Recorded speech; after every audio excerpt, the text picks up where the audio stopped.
patrol route map. We need to head here first, then make our way over to there? There's a lot of writing.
Don't blink!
Speed of light! Hey!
Happy to oblige. Law of the jungle!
Even if it's a life or death situation, I'll never need to rely on their power again.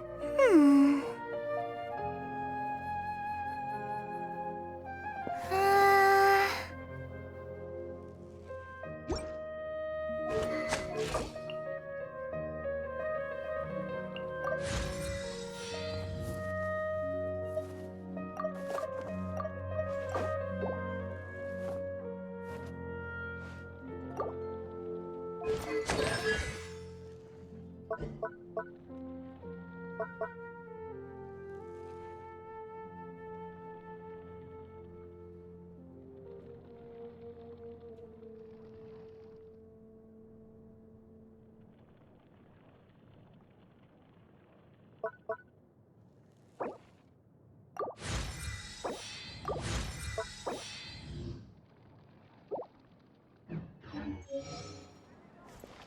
These parts are so...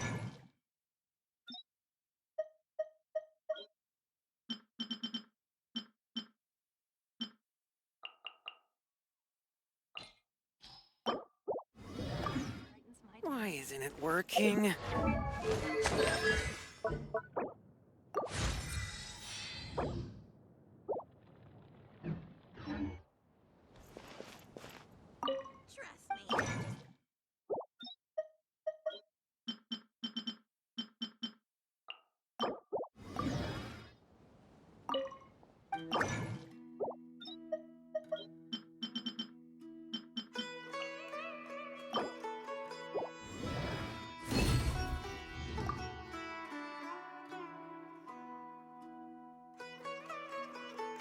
Let's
see. Error.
Like a lamb to the slaughter.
buy some imported goods?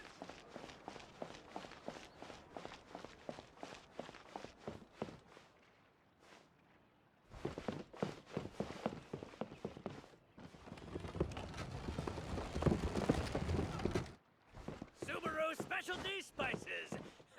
You won't find them anywhere else!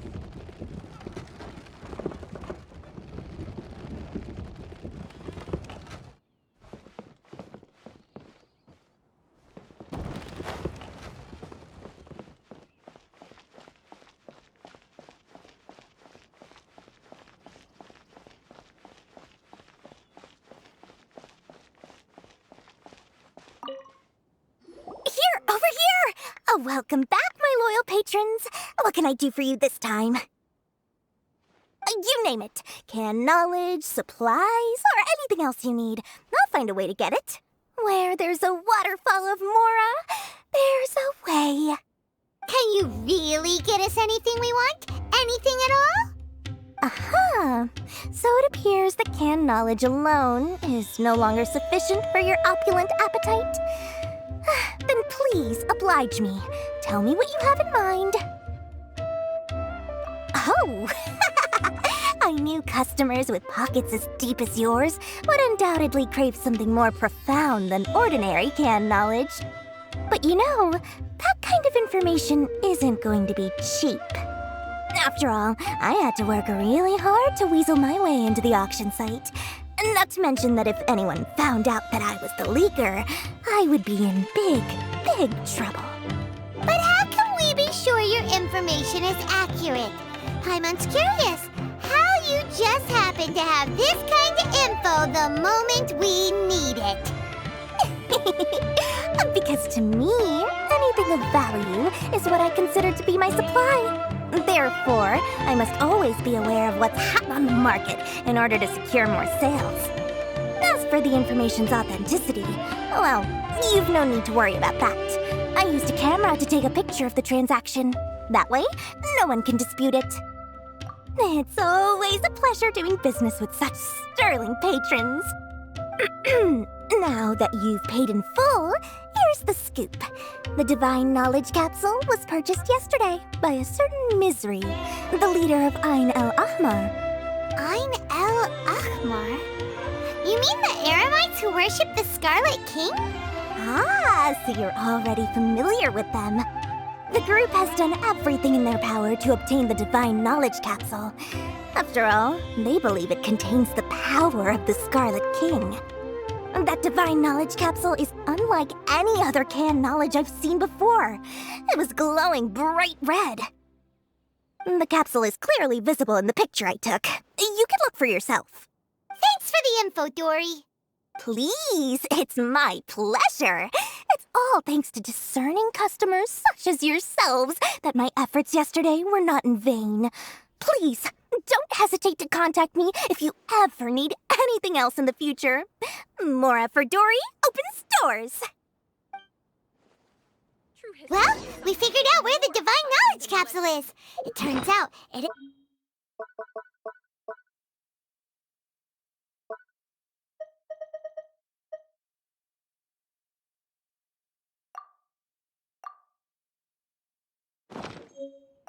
Remember to bring a token of our friendship the next time we meet, okay? I like to think it's built on a firm foundation of solid, shining Mora. True history is sometimes even more exciting. Let's head back and talk to Al-Haytham. Trust me, I'll find you your perfect color.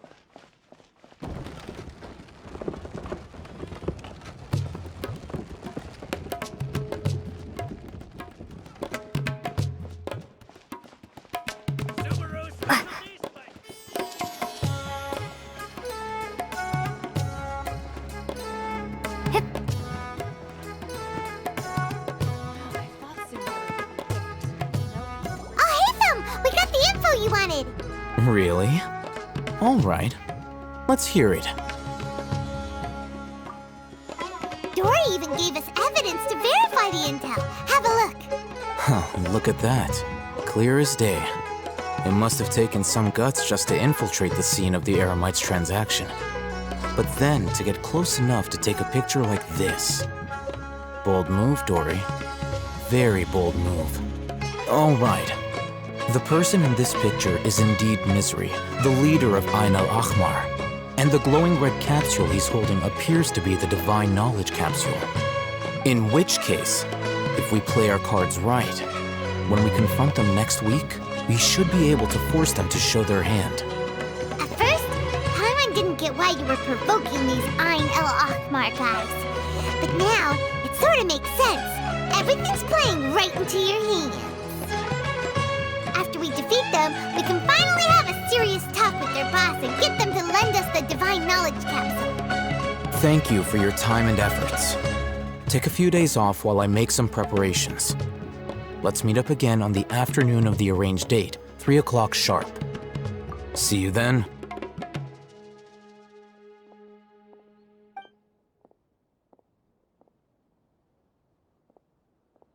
Oh, Hatham sure is taking his time. Where could he be? Oh, there he is. Sorry to keep you waiting. Let's head to the pier in front of Pharos Lighthouse. Yep, let's go.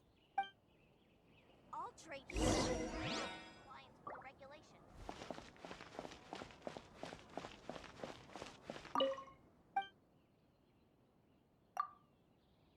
So why am I constantly being watched? I thought Sumeru would be different. Nope, everywhere's the same.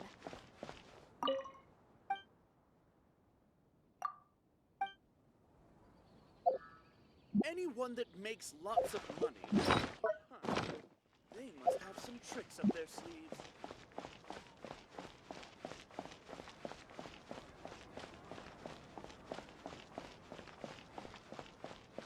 I thought Sumeru. If you want to eat like a king, you've got to work like a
Hatham.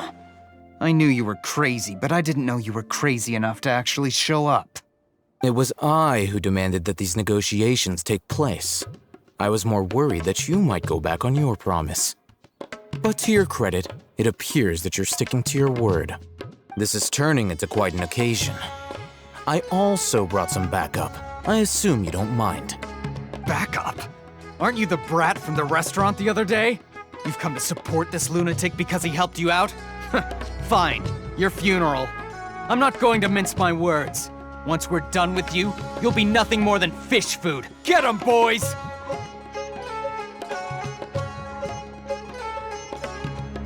Uh-oh, here they come. Good luck, you two.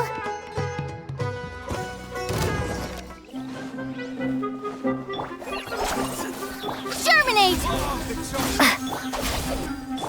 Speed of light, nowhere to hide.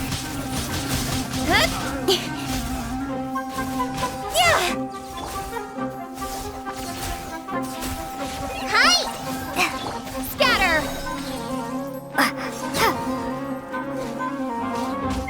Spring forth! Lightning, purify! Stand with me! Try this on for size. Don't blink! With sword comes shadow. Hey!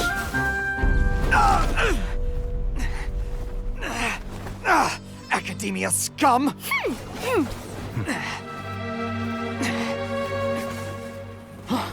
Boss! Finally!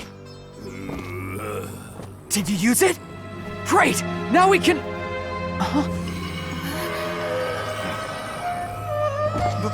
Boss? Boss!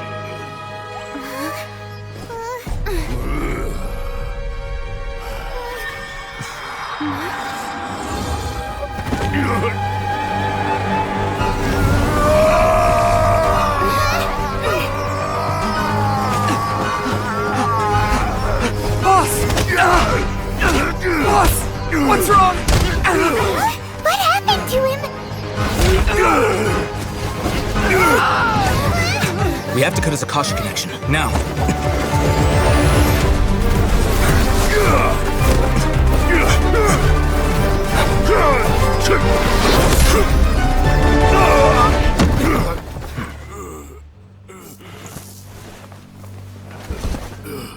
Target acquired! Arrest him!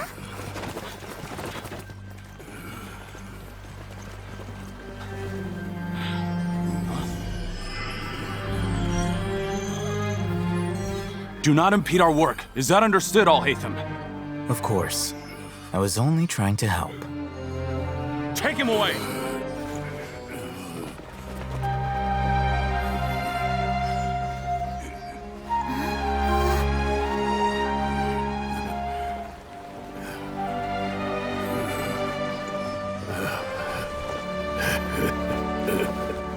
World, forget me.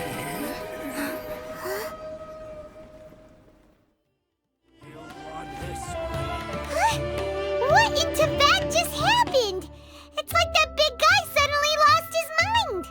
It looks like he used the Divine Knowledge Capsule. You mean the Divine Knowledge Capsule did that to him? Oh, yeah. You mean how some researchers go insane after getting knowledge from Irminsul? I've heard of numerous incidents of researchers in Satyavada life going insane. The state that man is now in suggests that this is a similar situation. This Divine Knowledge Capsule does appear to be linked to the gods, but beyond that, it doesn't seem anything like the rumors suggest. Possessing it doesn't grant you divine wisdom or power. Did you hear what he said? World, forget me. What could that possibly mean?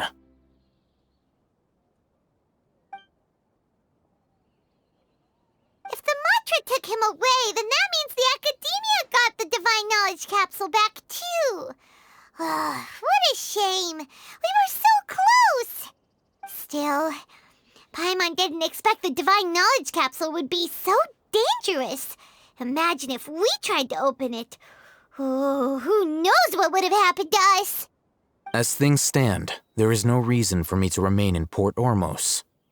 I believe our collaboration has also reached its end. Oh, we were so busy trying to find the Divine Knowledge Capsule that Paimon forgot to ask you something. Since you're a member of the Academia, do you have any idea how we can go about meeting Lesser Lord Kusanali? Truthfully, I don't. Lesser Lord Kusanali appears to exist outside of Sumeru's entire administration. Most of the time, you wouldn't know she exists at all. Moreover, since the Academia possesses the Akasha, a symbol of our deity's wisdom, scholars have no reason to desire to make contact with the deity herself anyway. Everything about Lesser Lord Kusanali is such a mystery! I'm heading back to the Academia.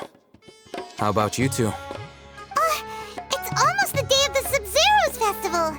Maybe we should head back too. We've been rushed off our feet over the past few days, so maybe a little rest and relaxation will do us good.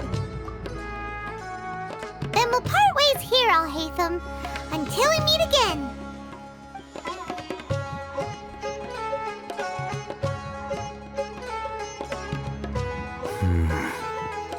Now, do I deal with this thing first?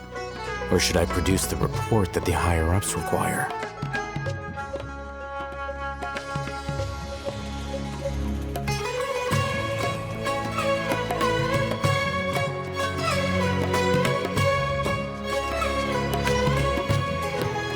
Dissipate!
That's close enough.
We didn't miss the Sumeru's festival, right? Let's hurry and find Dunyarzad. Paimon thinks she must be around the Grand Bazaar, since she showed us around there last time.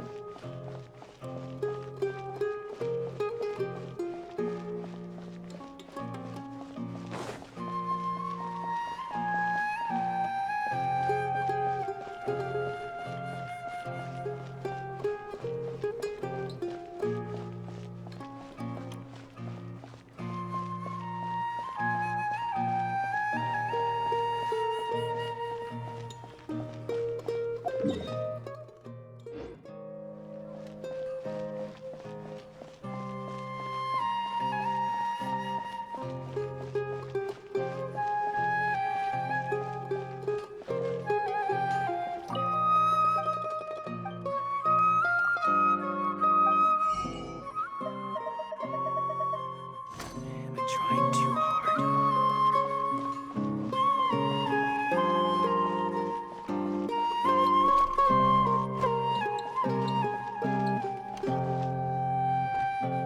I've got great food and great drinks that everyone can enjoy.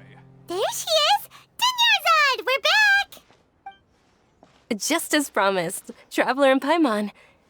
I'm so glad that you two came back to celebrate Lesser Lord Kusanali's birthday. Indeed. The festival's tomorrow. We've been preparing for so long that I can't help but feel a little nervous. There's no need to be nervous. Paimon's sure that Lesser Lord Kusanali will feel everyone's gratitude. Thanks, Paimon.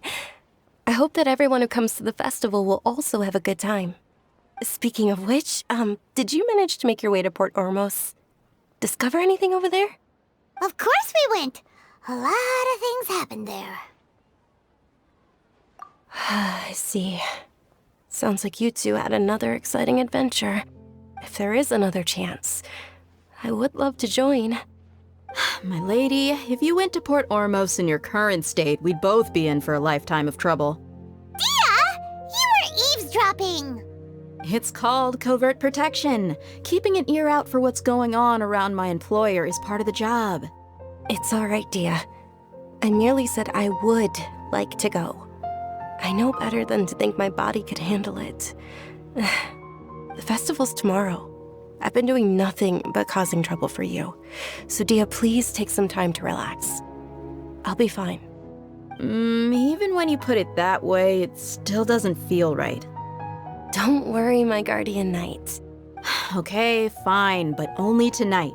Tomorrow's a big day, and many no-good scumbags are gonna try to take advantage of that. Oh, you two must be exhausted from your long journey back to the city. My apologies for not realizing this sooner. I've already prepared a room for you to rest. Please follow me. Whoa, you're so thoughtful. Paimon's so ready.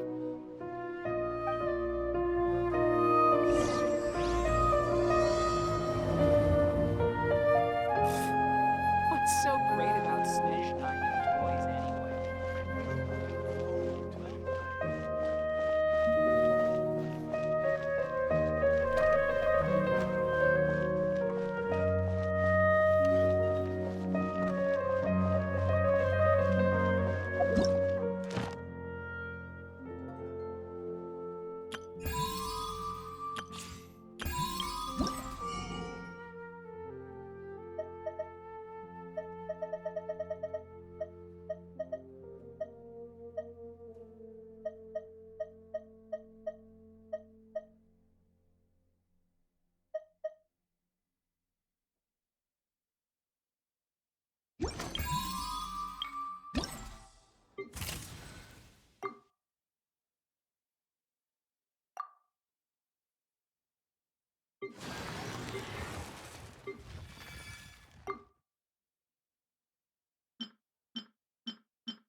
Here we are. It's also fairly close to where I've been staying. It looks really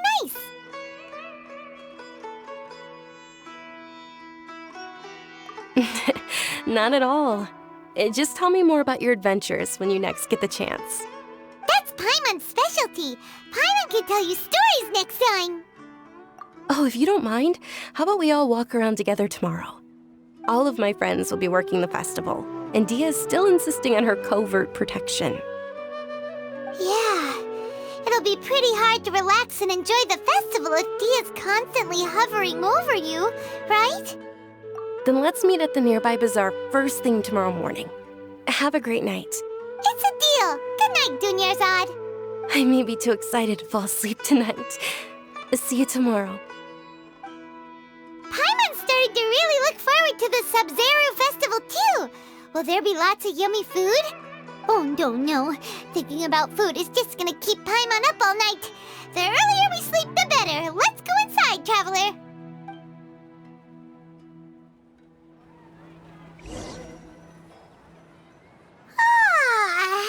Did we oversleep? We should go meet Dunyarzad right away.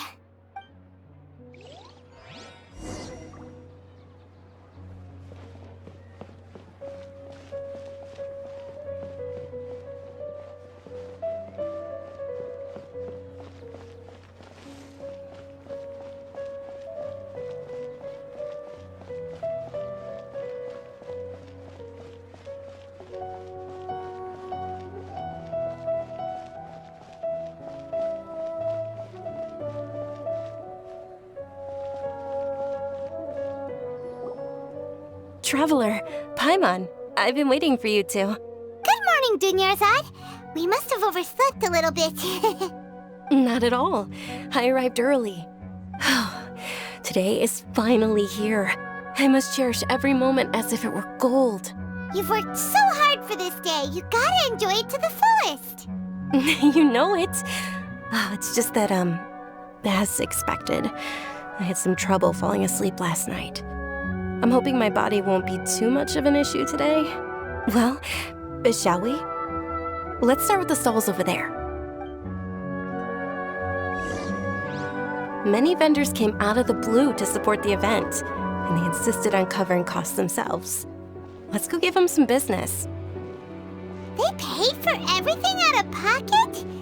Oh, sounds like they're not in this just for the Mora. They all said that contributing to a lively festival atmosphere is more important than money. Especially since we don't often get to celebrate Lesser Lord Kusanali's birthday. Ooh, they're selling food over that way! This is a stall offering foods from the Haftmewa feast. Oh, you could tell straight away. I thought most people nowadays wouldn't know. Mushrooms, flowers, and all kind of fruit? It's all vegetarian stuff. Oh, Paimon's a little disappointed. So, what's the Haftmewa feast you mentioned just now? It's another Sub-Zero's festival tradition. People used to set their tables with 7 different foods. Generally speaking, the most common selections were foods like Rukushifa mushrooms, lunar lotuses, Sumeru roses, sunsetias, kapulatas, hara fruits, and zaytun peaches.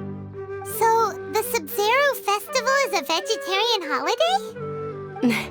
You don't have to be a vegetarian to enjoy the spread.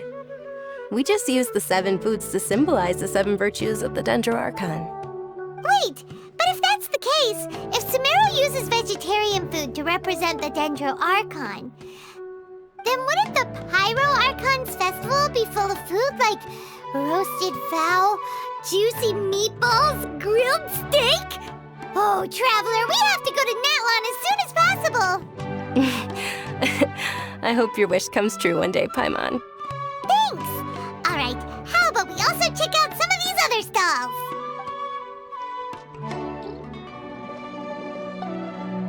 Dear customers, would you like to try your hand at alchemical divination? What's alchemical divination? Those two things sound like they'd be fun to try together. Right? I thought the same when I first heard about it. It is said to be a mysterious craft invented by none other than Lesser Lord Kusanali herself. So, how does it work? It's quite simple. After you give me any 2 alchemical reagents, I'll use them to perform a random transmutation. Sure sounds random. So random that it will probably fail. That is precisely what we need. After the transmutation fails, your one and only diviner here will interpret the remnants. Well, according to Lesser Lord Kusanali, everything is interconnected, and all that occurs can be traced back to fate. You could say this is a pearl of old wisdom. Why does everything sound so much more credible when Dunyarzad says it? Are you guys working together? So that's the true wisdom behind it. This young lady sure knows her stuff. So, how about it? Want to give it a try?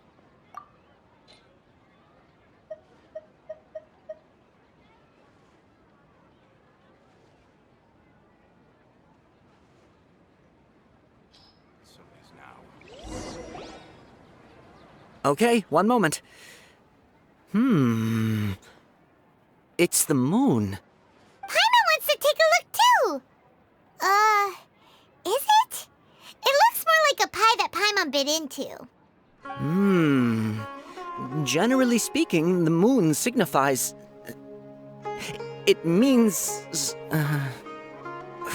Wait a moment. Is he really looking it up in a book? Oh, I remember now. It means illusions and lies. Illusions and lies? That sounds rather ominous. Yes, but this book says that if you trust your intuition and overcome your fears, the sun will surely rise. He's not even trying to hide his book anymore. Naturally, fate will only ever show you the beginning of a journey. It is up to you to forge your own ending.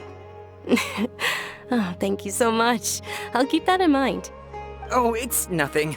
I'm just learning as I go. Guess that was still pretty interesting. Okay, on to the next stall. They say the Sub-Zeros festival was very lively a long, long time ago. Large flower carriages used to parade through the city. As they headed towards Port Ormos, people would throw flowers, candy, and liquor all along the way. Dunyarzad's eyes are sparkling right now. I wish I could have seen that spectacle. But if you ask me, I'm sure Nilu's dance of Sub-Zeros would be just as impressive. Things can go on like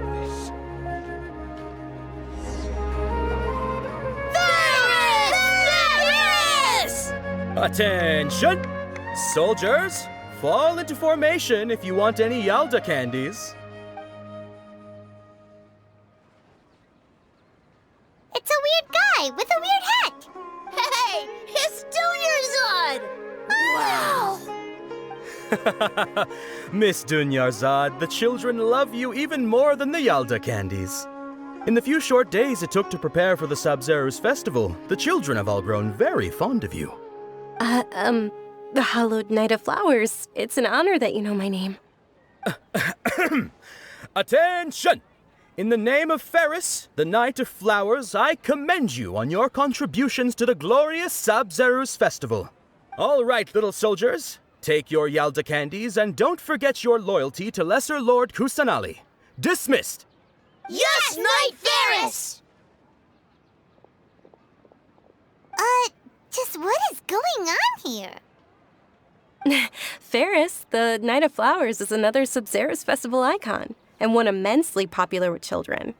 In the past, the actor portraying Ferris would also sit on a flower carriage. It's all thanks to Miss Dunyarzad's sponsorship that the children can make such wonderful memories today. As are we to you, Vihar. Oh, not at all. Oh, speaking of tradition, do you want some Yalta candies? They're a festival staple, and I happen to have some boxes readied here. Take a look and pick whichever one you want. Whichever one? Don't these boxes all look the same? That is the fun part. Each box contains a random flavor. It's up to the luck of the draw. Flavors include lavender melon, hara fruit, sunsetia. Ooh, those all sound pretty good. And there's also lizard tail and oni kabuto. Huh?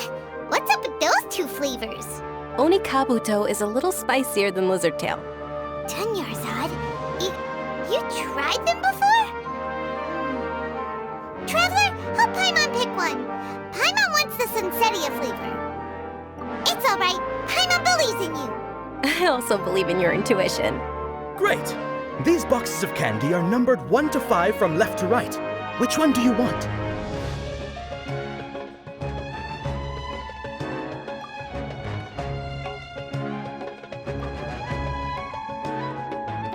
Attention! That's unfortunately lavender melon. Oh, Paimon thought you survived so many epic battles because you had incredible luck. But looks like Paimon was wrong. The Sunsetia flavored candy was in box number 4. How about this? The most important thing is that everyone has a good time at the festival. So please, take both boxes.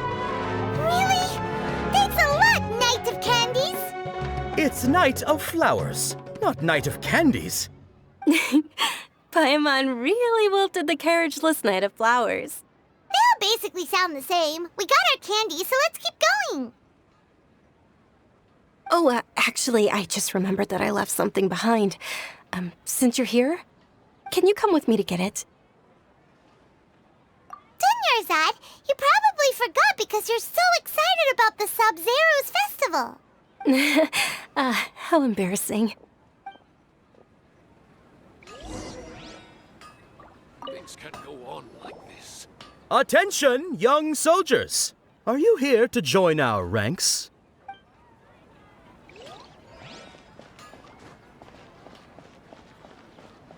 Trust me. Just take my word for it.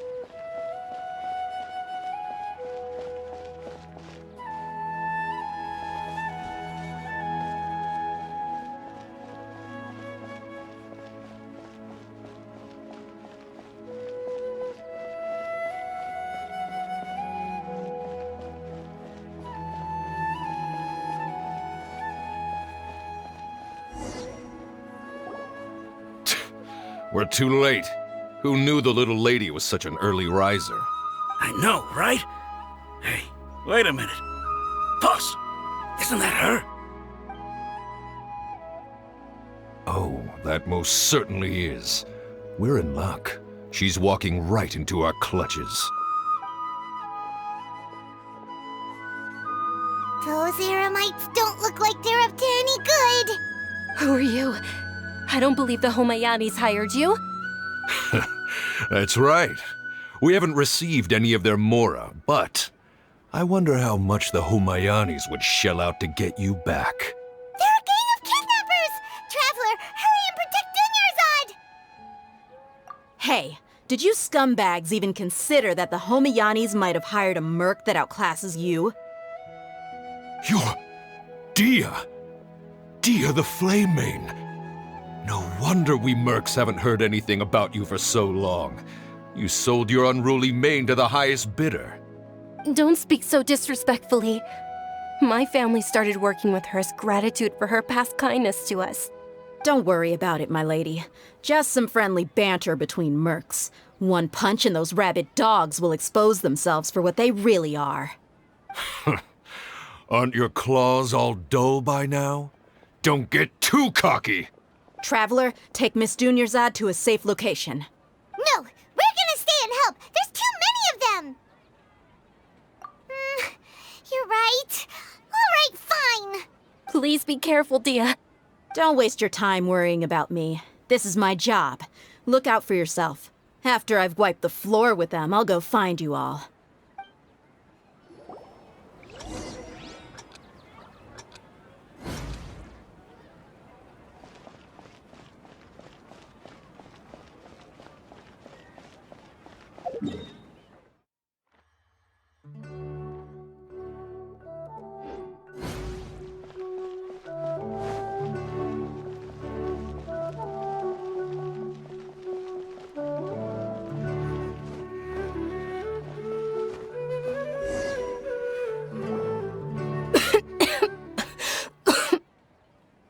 Nyarzad.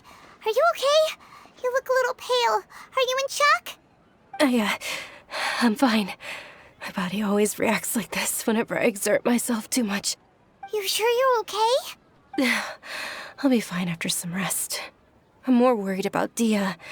After all, none of this would have happened if I hadn't insisted on coming out today. Yeah, don't worry.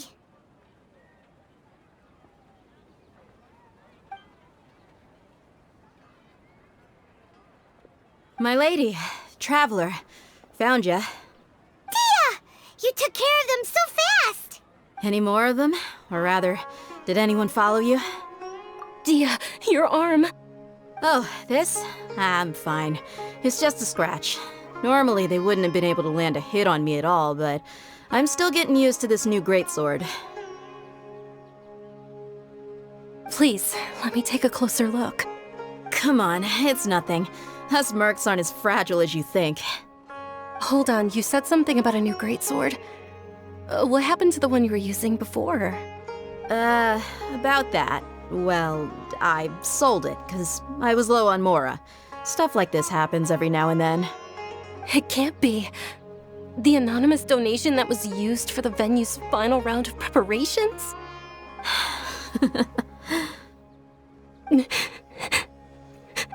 Hey, Miss Nyarzad, I wasn't trying to make you cry, and I'm not gonna lose my commission because I made my employer cry, am I?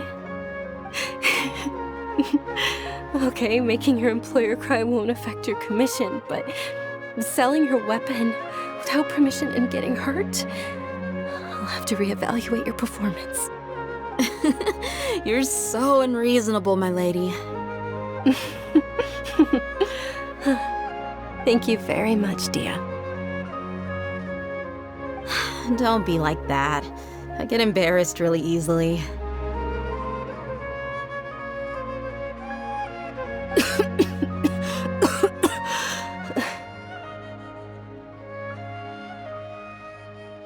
Are you feeling unwell again, Nyarzad?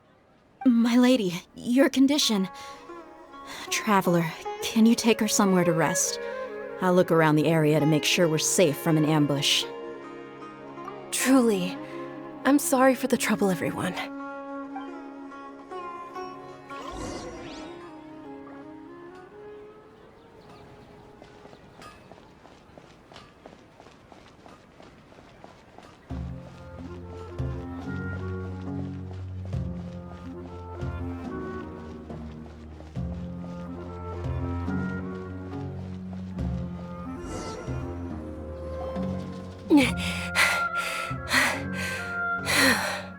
Are you feeling better, Nyarzad? Yes, much better. Just give me a few moments and I'll be good to go. I didn't realize you were concerned about it. I guess I shouldn't continue to keep it a secret. I was actually born with Elazar. It's terminal now.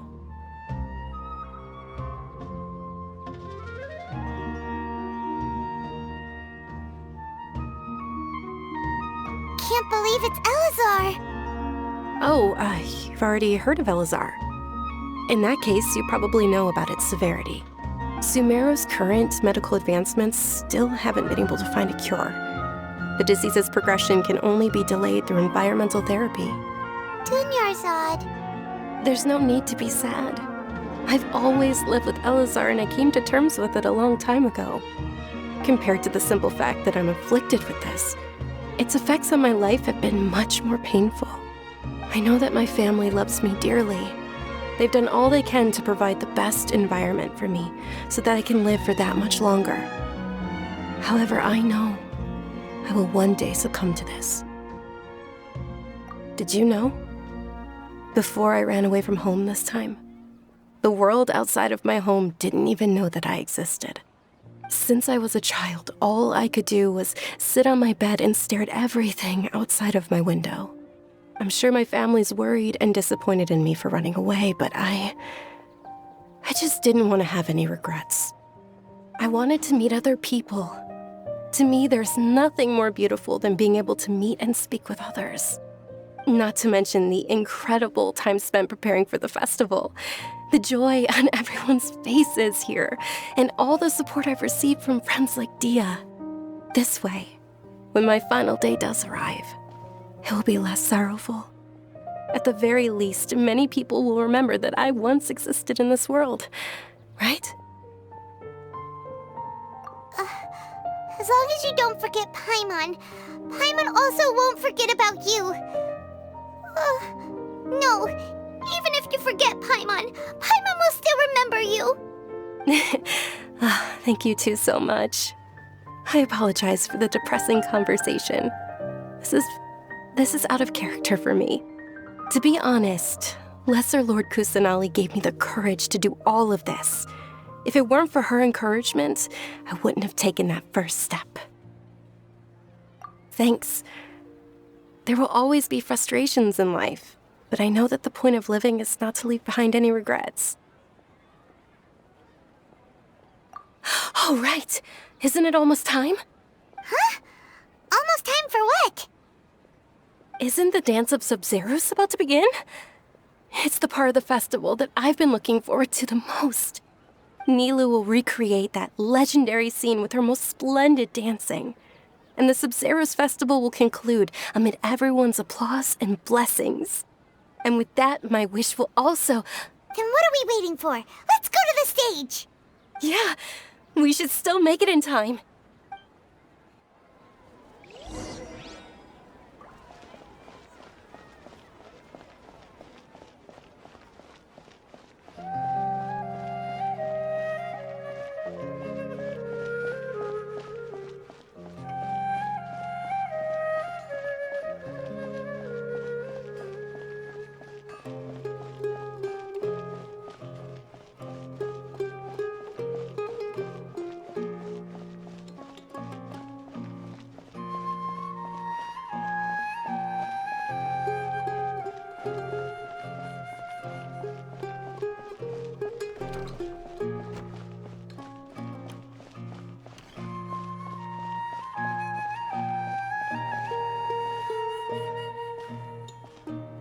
I've got great food and great drinks.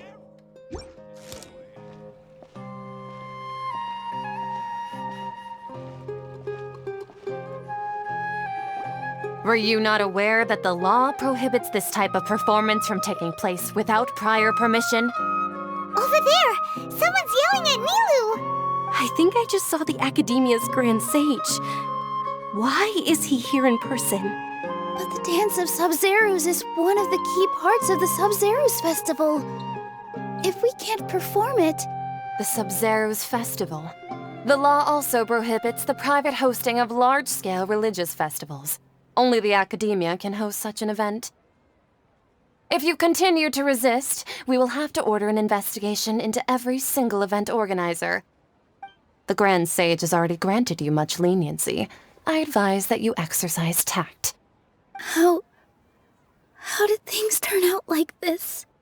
The Academia was originally responsible for the Sub-Zeros Festival, but they failed this responsibility for many years.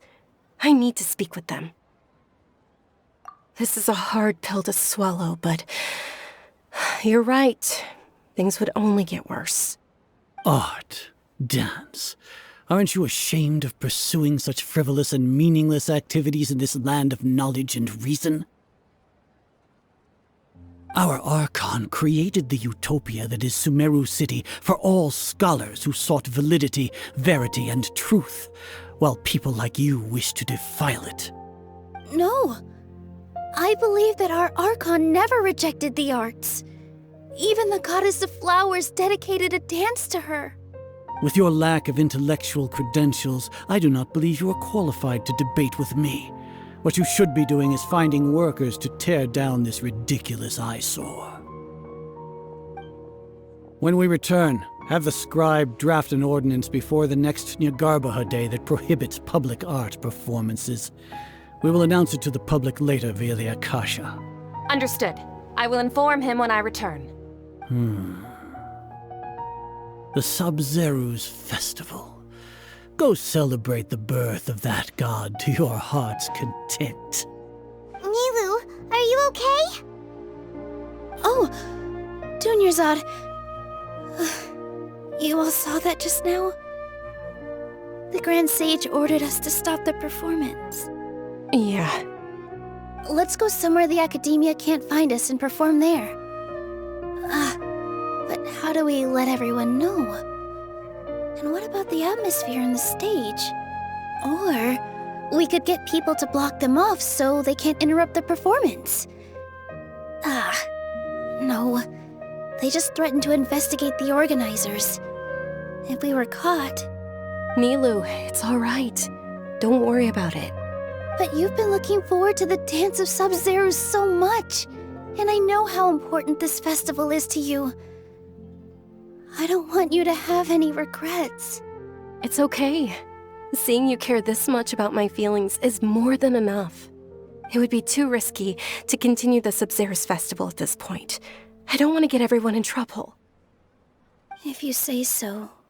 But you can sneak out for the next Sub-Zero's festival, right? We'll make sure the next one is a smashing success. The next one. Yes. Okay. It's a promise. It will be a smashing success. I can't believe this is how things turned out. Those heartless geezers. It really is okay. There's nothing we can do about it. Still, I'd be lying if I said I had no regrets. I would have loved to see Nilou's dance.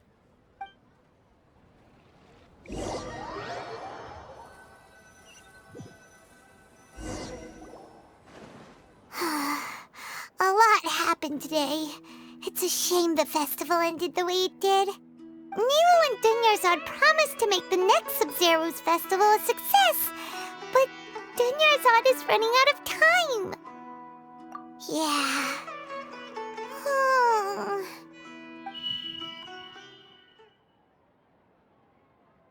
All connections have been secured to construct the most stable framework possible. The project has entered its most critical phase.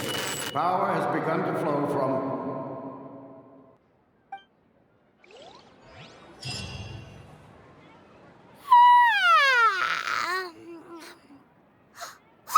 We're gonna be late! It's all because you wouldn't get out of bed! We should go meet Dunyarzad right away!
Dunyarzad.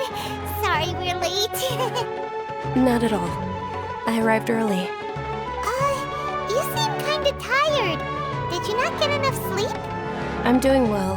There's no need to worry. Shall we go? Let's start with the stalls over there.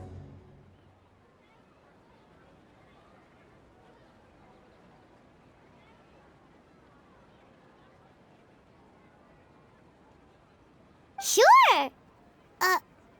Traveler? Why are you just standing there? Let's get going!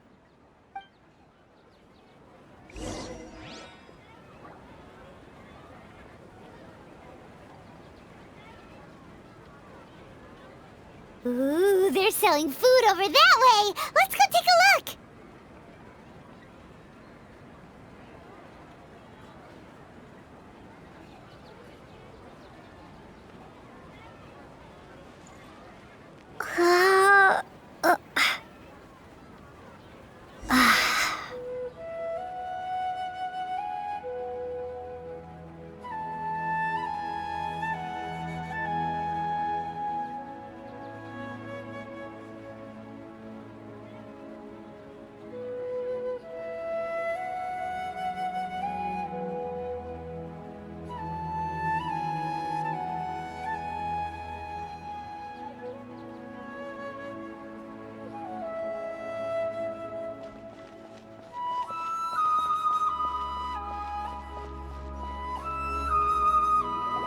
This is a stall offering foods from the Haftmewa feast.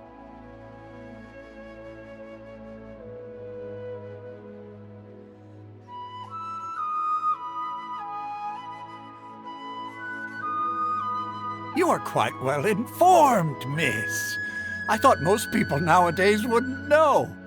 They're all plants! Oh, Paimon's a little disappointed. Actually, what is the Haftmewa feast you mentioned just now? It's one of the Sub-Zerus Festival's traditions. People used to set their tables with 7 different foods to symbolize the 7 virtues of the Dendro Archon.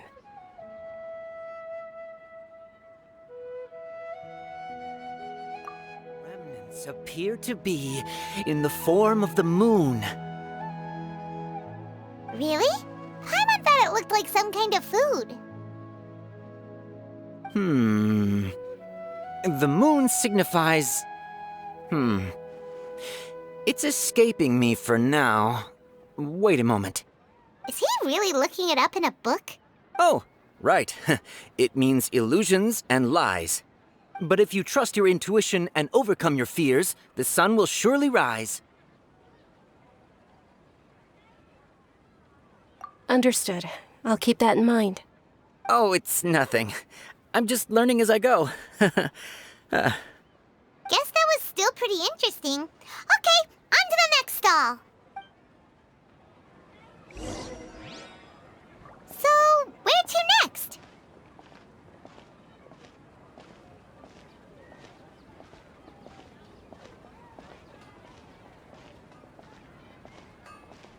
This new shipment of items, they're all so ridiculously overdesigned. Kinda so is now.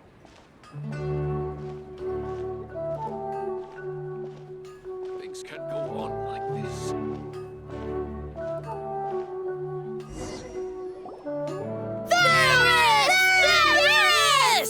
All right, soldiers. Now that you have your Yalda candies, don't forget your loyalty to Lesser Lord Kusanali. Dismissed! Yes, Knight Ferris! What's going on? Is this a play? Ferris, the Knight of Flowers, is another Sub-Zerus Festival icon and one immensely popular with children. It's all thanks to Miss Dunyarzad's sponsorship that the children can meet the Knight of Flowers. Oh, do you want some Yalda candies? I happen to have some boxes readied here. Take a look and pick whichever one you want. What's to pick? Don't these boxes all look the same? It's not that simple. Each box contains a random flavor. It's up to the luck of the draw. Flavors include lavender melon, hara fruit, sunsetia. Ooh, how interesting! And there's also lizard tail and oni kabuto. Why do those flavors even exist? Traveler, help Paimon pick one. Paimon wants to eat the Sunsetia flavor. Great! These boxes of candy are numbered 1 to 5 from left to right. Which one do you want?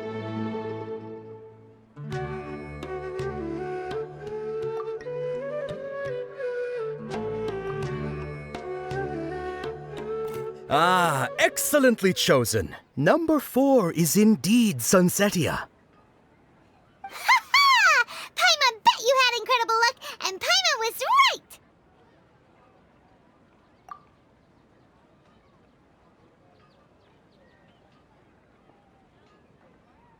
Huh? How's that possible? It's obviously random. Maybe we didn't sleep very well last night. Or maybe we slept too much.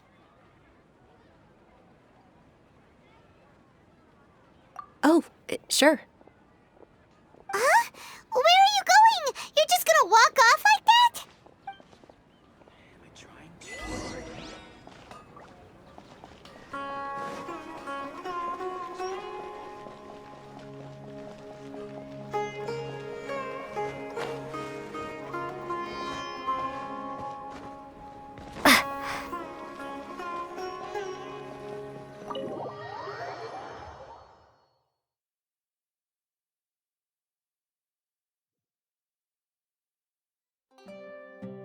A feeling of deja vu?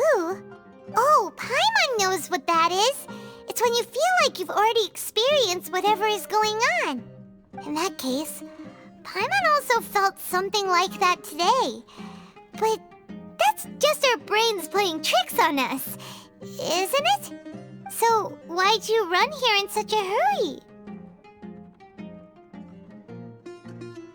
So that's it! You're intentionally doing things you usually wouldn't and seeing if you still get that same feeling of deja vu.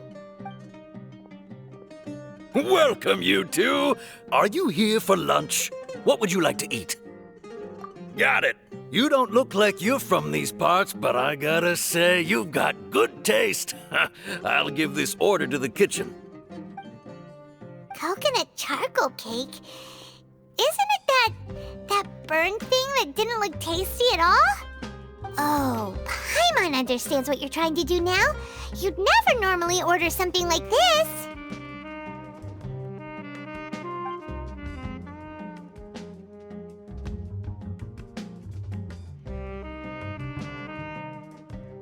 That thing?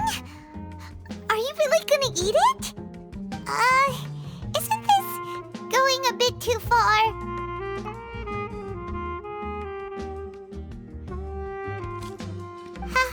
How was it? The look on your face is telling Paimon that it tasted awful. Then, you mean... That's impossible! We were just talking about how gross it looked! So, would this be a case of taste bud deja vu? Paimon also gets the impression that we've been here many times, even though we aren't regulars. How about we go out again and try...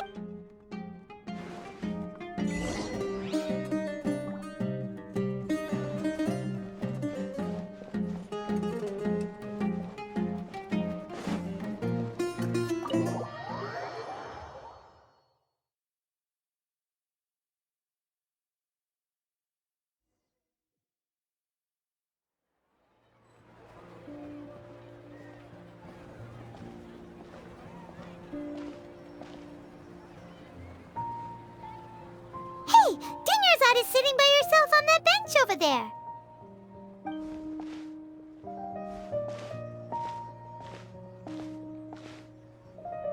What a coincidence, Dunyarzad. We meet again. Why are you sitting here all by yourself? Oh, I ran into some kidnappers just now, but thankfully Dia came to my rescue. I started to feel unwell after that, so I sat down here. Kidnappers? Oh my goodness, are you hurt? I'm okay. Dia's arm got scratched, but it isn't serious. Whew, that's a big relief. But, Dunyarzad, you seem a little down today. It's the Sub-Zero's festival, and you've been looking forward to it. Not at all. I've always been like this. Excessive physical exertion or strong emotions tend to aggravate my illness. Besides, no matter how amazing today may be, it is but a single day. After however many more days, my time will come to an end. Paimon doesn't quite follow you, and Paimon feels like something's really got you down right now.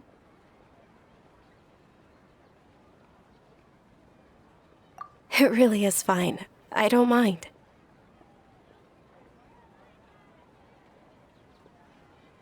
Huh? Did something happen?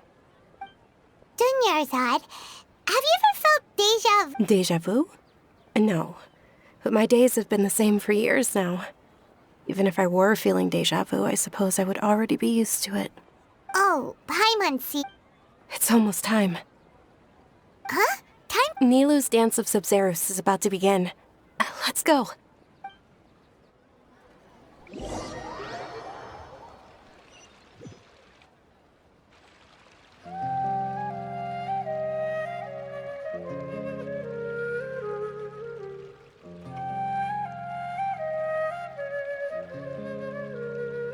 With your lack of intellectual credentials, I do not believe you are qualified to debate with me.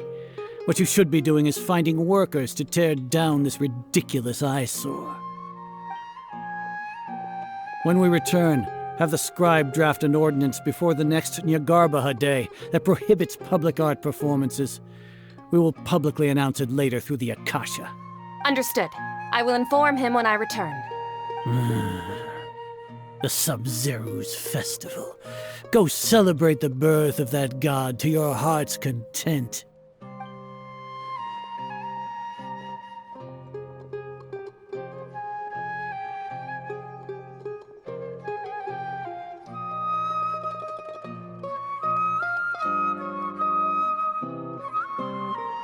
Nilu, are you okay? Oh, Dunyarzad. The Grand Sage ordered us to stop the performance. It's okay.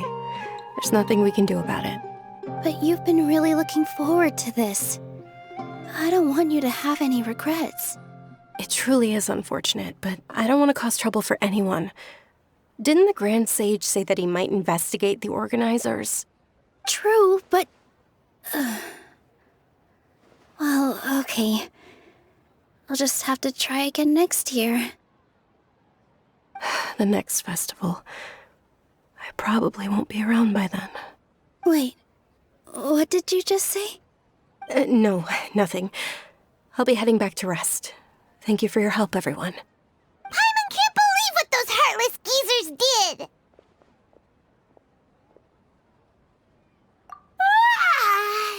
Did Dunyarzad already go back? We should also return and get some sleep.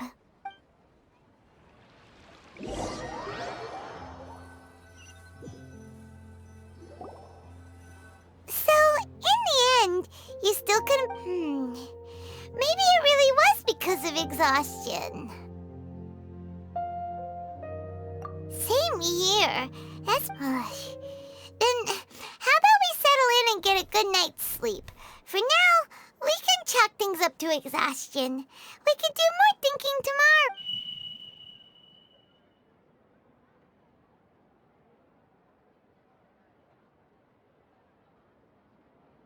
Observing a modest drop in the output of Jnana energy, but values still remain within normal parameters.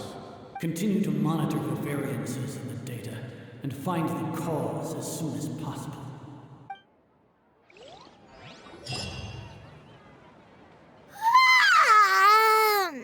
Why does Paimon feel... Anyway...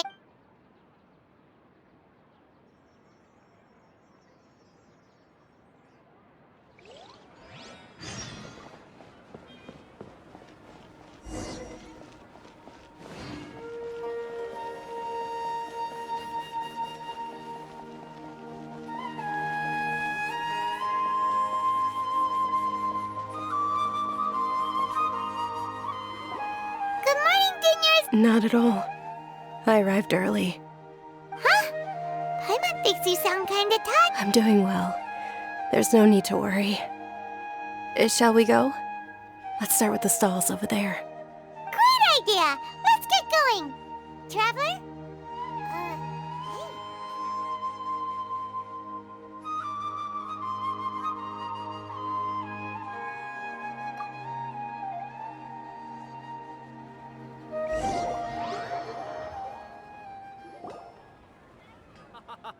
It's all thanks to Miss Dunyarzad's sponsorship that the children can enjoy the Sabzerus Festival. Oh, are you interested in Yalda candies? I have some boxes of candy here. Pick whichever one you want. It's not that simple. Each box contains a random flavor. It's up to the luck of the draw. Flavors include lavender melon, hara fruit, sunsetia. They are... And there's also lizard tail and oni kabuto. Huh? No problem. These boxes of candy are numbered 1 to 5 from left to right. Which one do you want?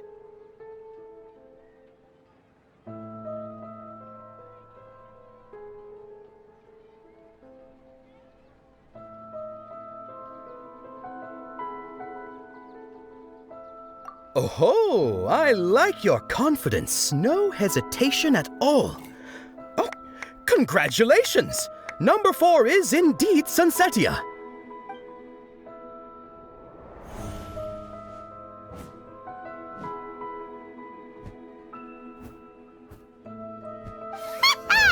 Paimon knew she always had incredible luck.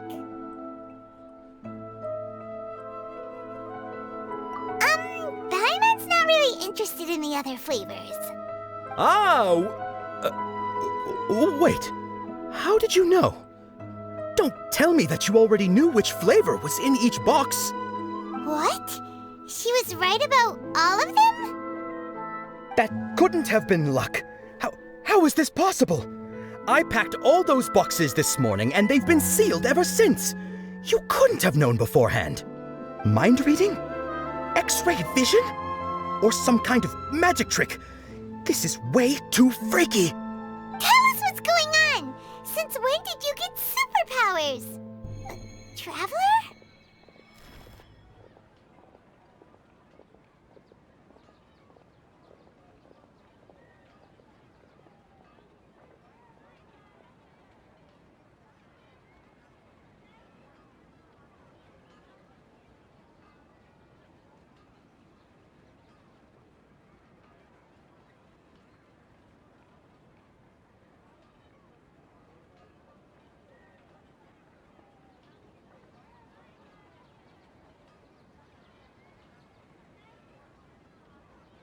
Hey, where are you going?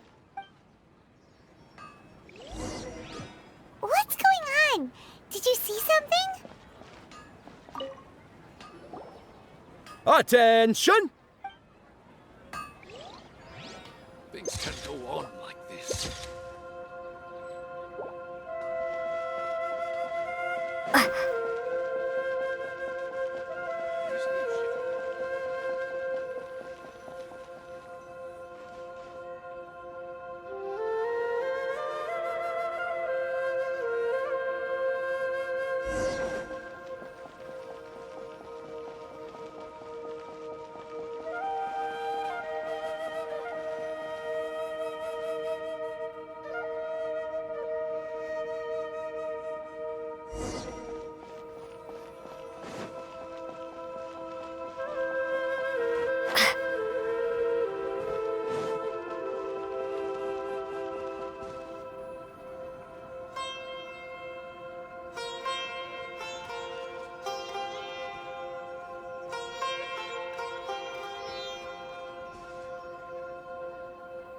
What are you looking for? Why did we come here?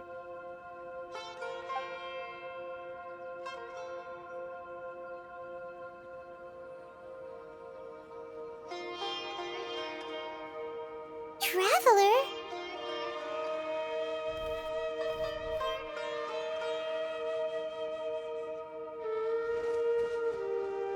That's...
here? Why are there 2 Dunyarzad's? You already know that this isn't your first Sub-Zero's festival, don't you? I'm sure you already know how to use this. A knowledge capsule? Where did you get it? What's inside? You should use it too, Paimon. You know Paimon? Well, this seems kinda sketchy, but Paimon feels like this is what we should do.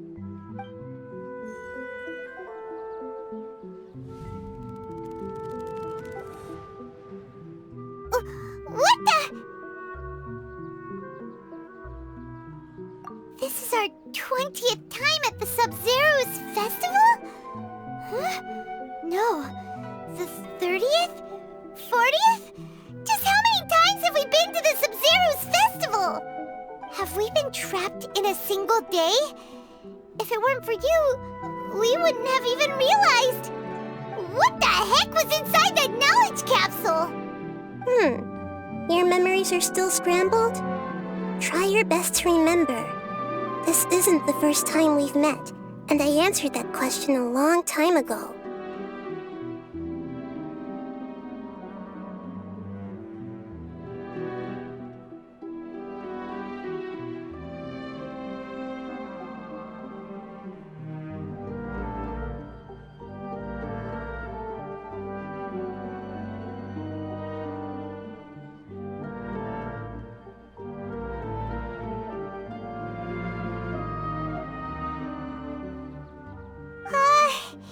Let Paimon think.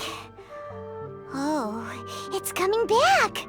Meeting you was the real catalyst for restoring our memories, and the knowledge capsule was just your means of showing our minds the way. What about everyone else? Why are you only helping the 2 of us? Your sense of déjà vu is stronger than everyone else's, yes? As for an explanation, you 2 received the blessing of Dendro. And you also have special, sensitive constitutions. It was as if a single sheet of paper was separating those memories from your consciousness. A familiar question. I think this is the 7th time you asked that. As you can see, she isn't doing well. You probably sensed it too.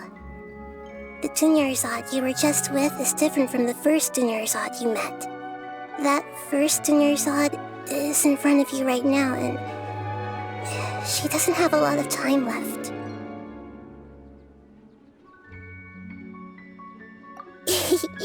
Looks like you're almost done sorting out your brain. Oh yeah, I'm Nahida. Good, you passed the test. What's happening? You can awaken our memories, and you seem like you know what's going on. Wait, please don't tell Paimon even you don't know! Everything in this world runs in a loop. This cycle is called a samsara.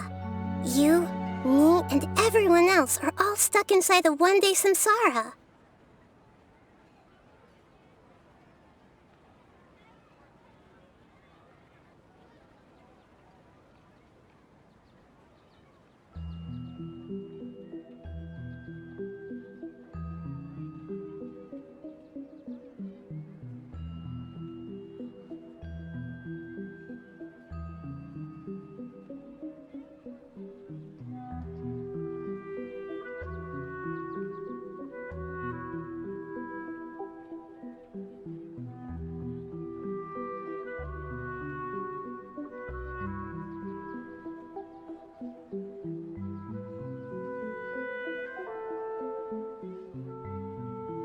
As for the truth, that's on you to find out.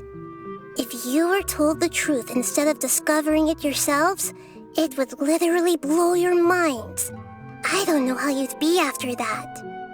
I can only give you surface-level help, like bits of information and subtle hints. For the rest of the time, I'll be doing all I can to slow down Dunyarzad's illness. She looks like she isn't doing well at all. Her illness gets worse after each Sub-Zero's festival. festival. If we can break out of the samsara, I might be able to save her. But as things are right now, she's just a small bird in the sky that's about to lose its last feathers. All I can do is raise a gale to delay her fall. You sure love to use weird analogies. Analogies are wonderful tools. They let you use existing knowledge to understand unfamiliar things.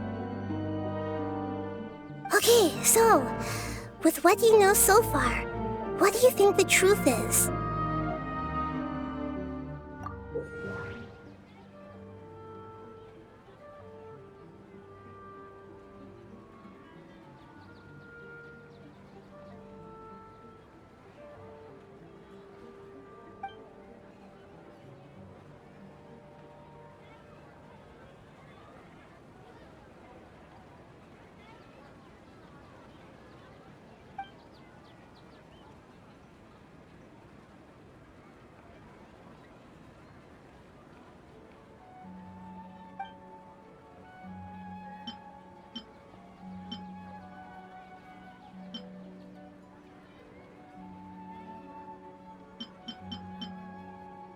We've already experienced the Sub-Zeru's festival many times, and the day of the festival seems to be in a perpetual samsara.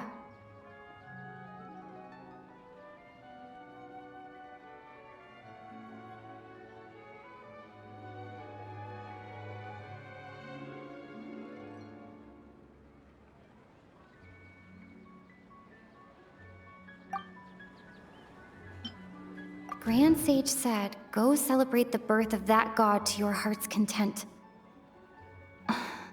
Did he mean something more?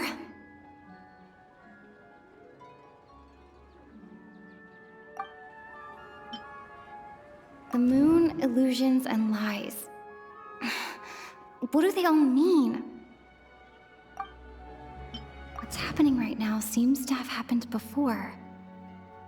This feeling has been getting stronger and stronger. My mind feels exhausted, even though I haven't done too much thinking. What is going on?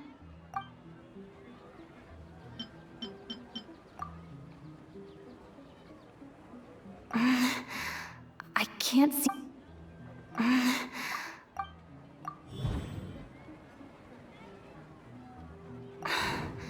That should be it.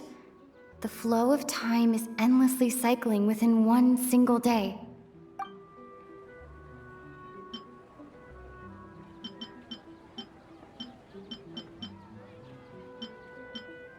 We've already experienced the Sub-Zeru's festival many times. What's happening right now? That should...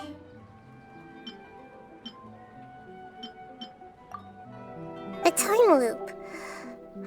You've given similarly wrong answers in the past. A pity. Still the wrong answer? Paimon thought that made a lot of sense. It feels like time's just repeating itself. A simple time loop can't explain some of the phenomena. You two are still missing a lot of information. Unfortunately, I can't give you any more hints. Dunyarzad! The Sub-Zeru's festival is happening every day, but that doesn't mean we can waste an infinite amount of them. Hurry and find the truth before today's festival ends.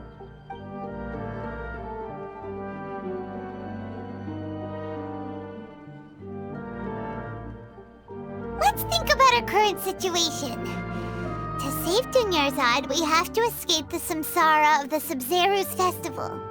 And to do that, we need to figure out what's happening. The truth. Nahida rejected the idea of a time loop, so we must have missed something, right? Paimon's memories say that we've already done this many times, but let's...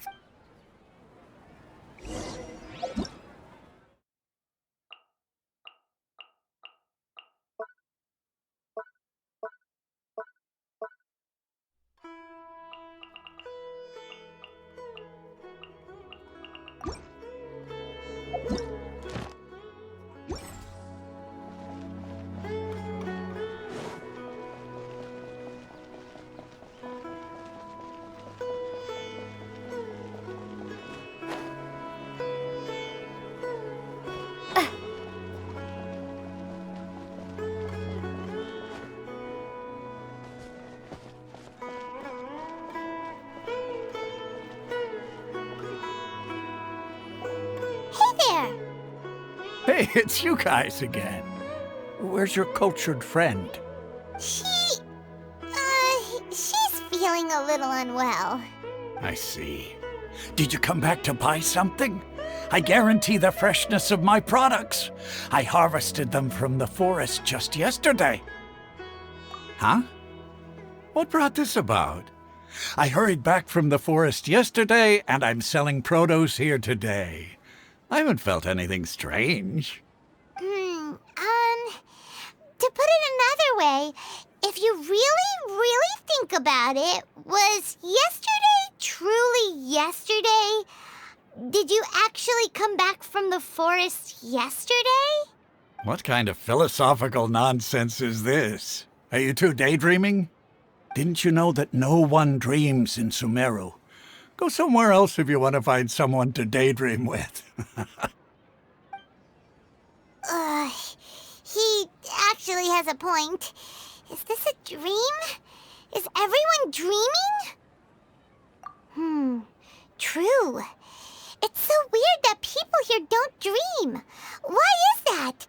Anyway, if this all really were just a dream, we would have woken up a long time ago. Let's keep asking around.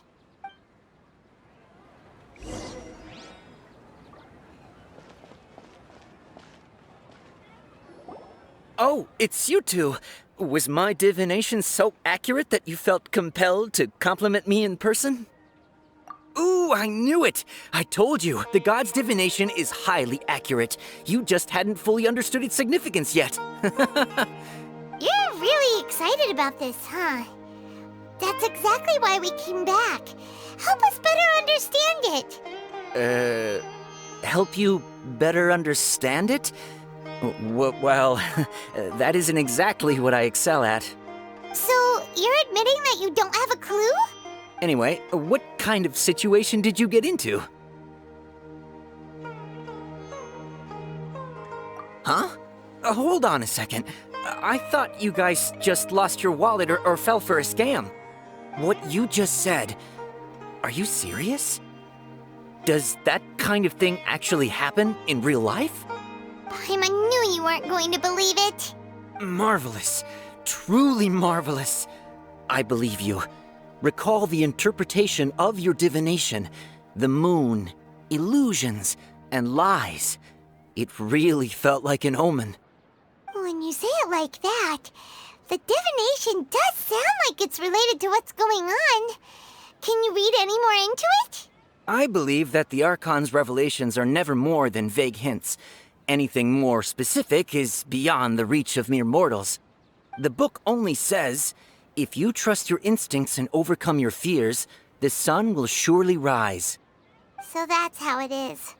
Looks like fortune-telling is just fortune-telling. It's no good for practical problems. We haven't made any progress. Who else can we talk to? Paimon remembers that we tried talking to her a couple of times, but she always thinks we're playing pranks on her. You think she'll brush us off again? Yeah, if we tap into Dia's strong sense of responsibility as a mercenary, then she'll definitely take us seriously. At this time of day, Dia's probably just finished beating up those kidnappers. Let's go find her.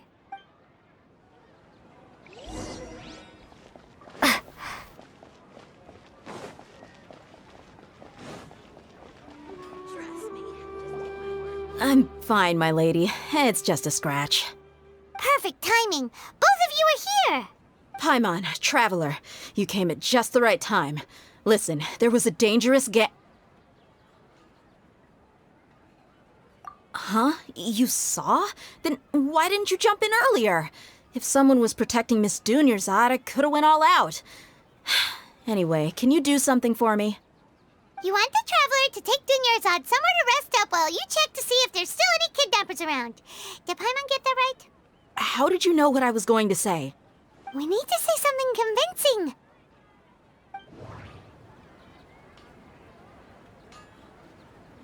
People in Sumeru don't dream. What a strange phenomenon. The moon, illusions, and lies. What do they all mean? My mind feels exhausted. Dia sold her greatsword to raise additional funds. And then she was injured because she wasn't used to her new weapon. Tell her, Traveler!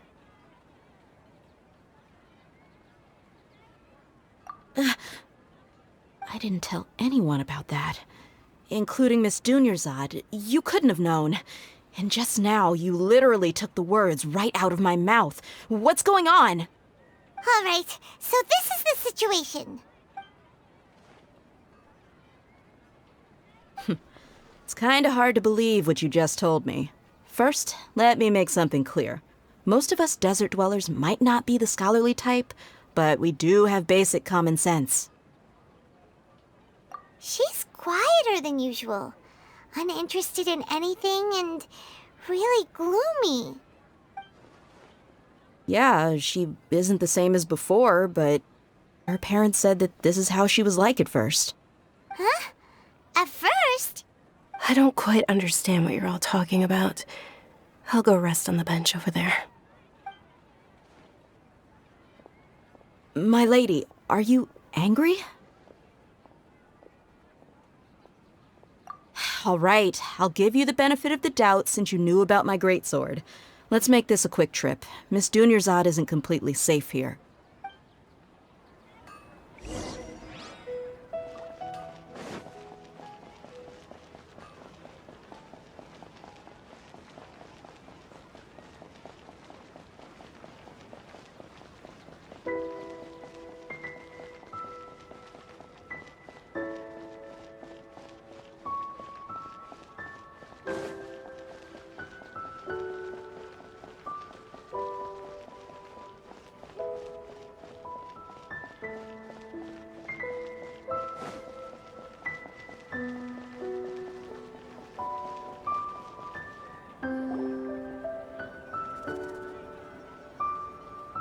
Nahida!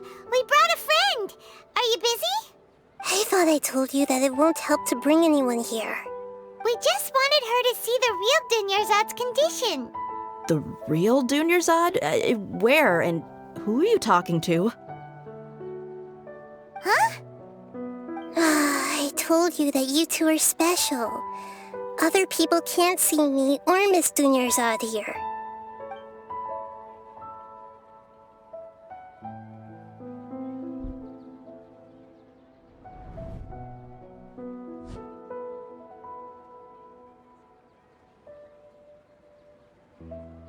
Hold on. Over there.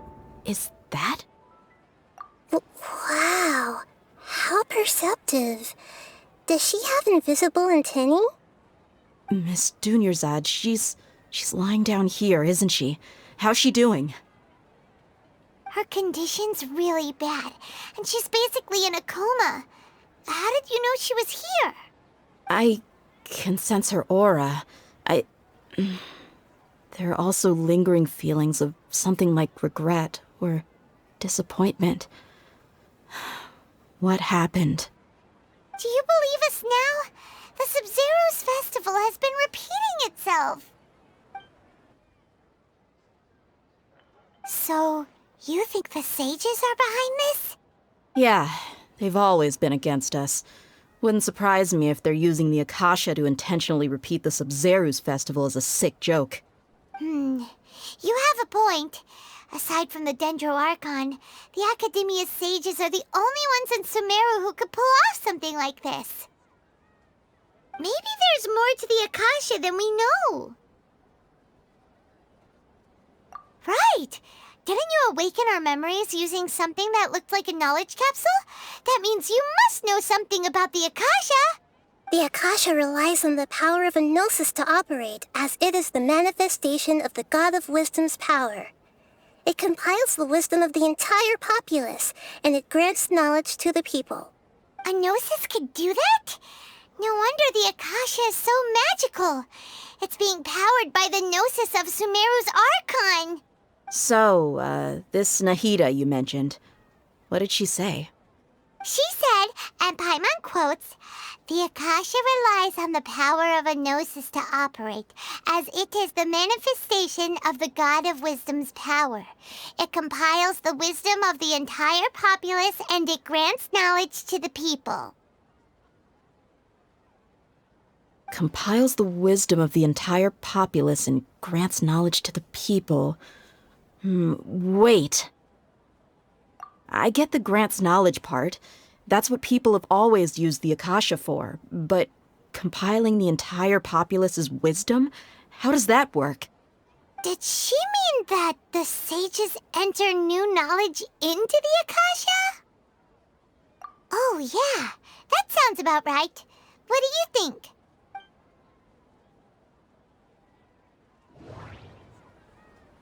People in Sumeru don't dream. What a strange phenomenon. Okay, Nahida said, "The Akasha relies on the power of a gnosis to operate, as it is the manifestation of the God of Wisdom's power. It compiles the wisdom of the entire populace, and it grants knowledge to the people." Okay, Nahida said, "The Akasha relies..." My mind feels exhausted, even... What's happening right now seems to have happened before. What's happening right now? My mind... Okay. That doesn't sound right.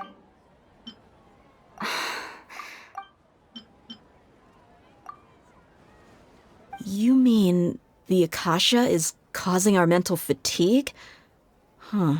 Now that I think about it, my head's been feeling unusually heavy. When the desert dwellers set off on their quest for knowledge, a sage once said, "Knowledge always comes at a price." Compiling the entire country's knowledge. You think the Akasha pulled a 180 and is extracting information from us? Who knows? The Akasha can put knowledge into our heads, so who's to say that it can't also poke around in there? We don't know any specifics. What's the point of doing something like that? Just think about it. If you could combine the knowledge of every single person in Sumeru, then you can basically turn Sumeru City into a single massive brain. This hive mind could make breakthroughs in problems that even the smartest geniuses can't crack. An excellent deduction. And the analogy comparing Sumeru City to a massive brain? I love it. In that case, we should take off our Akasha terminals right away. Maybe that'll solve this problem. Yeah, I was only wearing this for show in the first place. Didn't expect the sages to cook up such a conspiracy. Mark my words, when this is over, I'm getting evidence and exposing this whole thing to the public. How does everyone feel? Huh? What is it?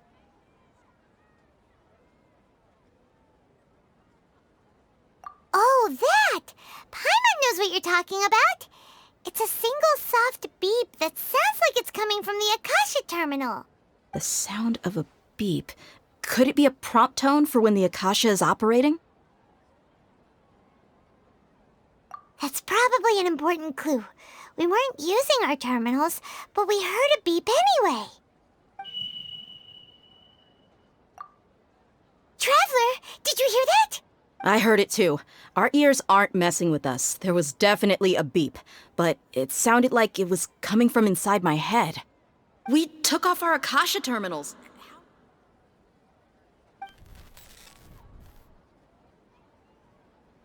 Phase runtime has exceeded its expected length. At this rate, there may be casualties. But we cannot lose all of our progress.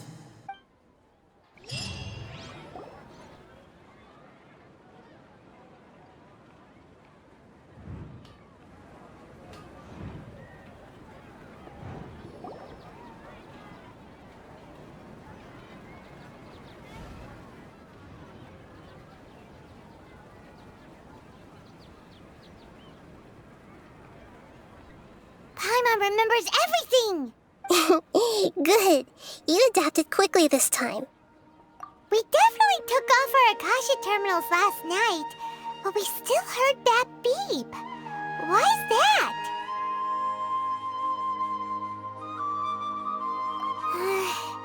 But now we can at least confirm one thing. The Akasha definitely has something to do with whatever's trapping us in this cycle. Oh, Paimon doesn't get it. Why would the Akasha go this far if all it wants is everybody's wisdom? It's extremely difficult for lab rats in an experiment to understand why they're being treated the way they are. If we're lab rats, then what are you? Nahida, you've never told us anything about yourself.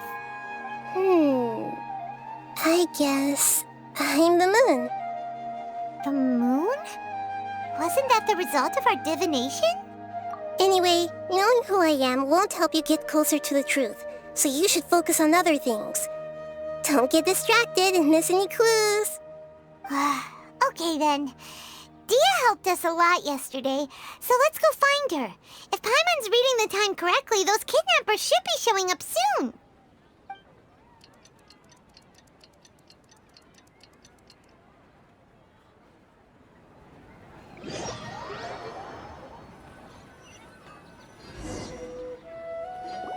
Ah, there you are. I've already taken care of those kidnappers. My lady, did you get hurt? Dia? What's wrong? Why are you both gawking at me like that? You didn't get hurt this time. Huh? What do you mean this time? Why are you so surprised that I managed to get out unscathed? Those kids were amateurs.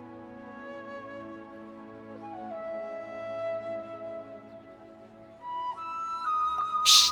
How did you know about my greatsword? I haven't told anyone about it. Please, don't tell Miss Dunyarzad. So Dia's lost her memories after all. Anything strange? You already know that I got a new greatsword. If I had to say something, it's weird how such a new weapon could feel so familiar. It's as if I've already used it to fight a countless number of battles. You're saying that although you don't remember using it, your body feels like it does? That's right. Both mercenaries and warriors heavily rely on muscle memory. Only knowing the theory of battle won't get you anywhere. Traveler, what do you think? Yeah, Paimon's feeling really hopeful. Oh, you're right! Earlier in the Samsara, something like this would have never happened. I have no clue what you two are talking about, but it's still dangerous here, so... So you want us to take Dunyarzad somewhere else to rest while you check if there are still more kidnappers around, right? How did you know what I was gonna say? Can you read minds? Forget it. Go and do your thing.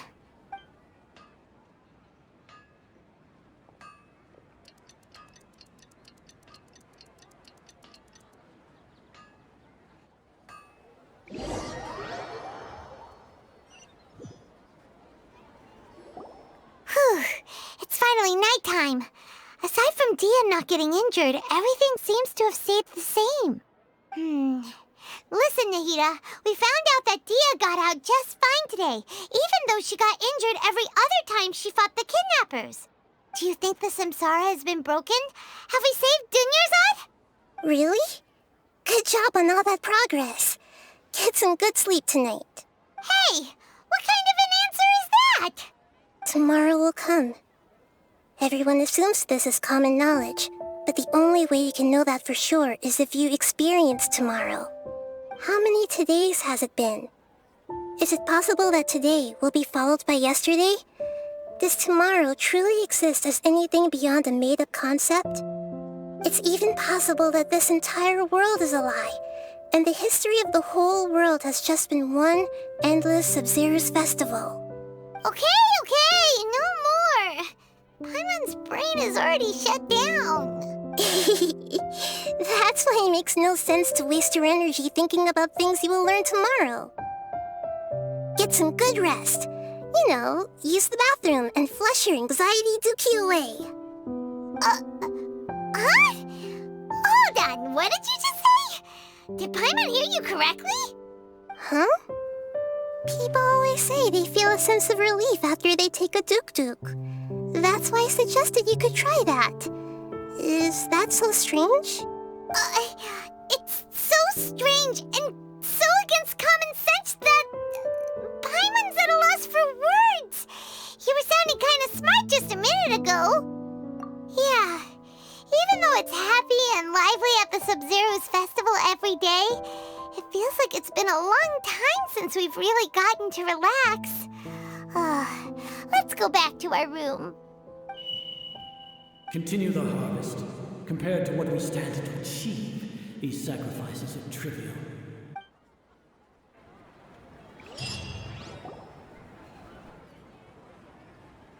We're still in the same day!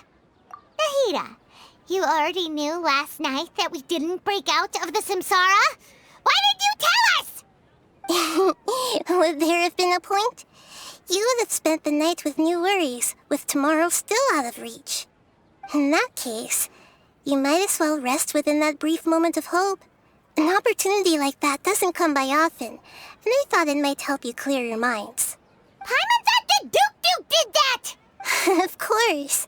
In the time we've been together, you two have been everything to me. Paimon's flattered and everything, but maybe you're taking things a little fast. What I mean is, even though I had asked you to solve this puzzle, you two are still the only ones who can see me and sense my presence. In other words, if you weren't here, I may as well not exist. That's why you two have been everything to me. Get it? Nahida's talking about confusing stuff again. Anyway, that's enough chit-chat. So, Traveler, did the new clues yesterday help you gain a new understanding of the situation? Huh? Why are you scrapping your previous theory? Oh, yeah! You're right! So, what's your new hypothesis? Okay. Nahida said, the Akasha relies on the power of a gnosis to operate, as it is the manifestation of the God of Wisdom's power. We've already experienced the Sub-Zeru's festival many times, and... The beep is a prompt tone for Akasha operations. Mercenaries rely heavily on muscle memory. And... Dia was able to use her experiences to avoid injury in later samsara cycles.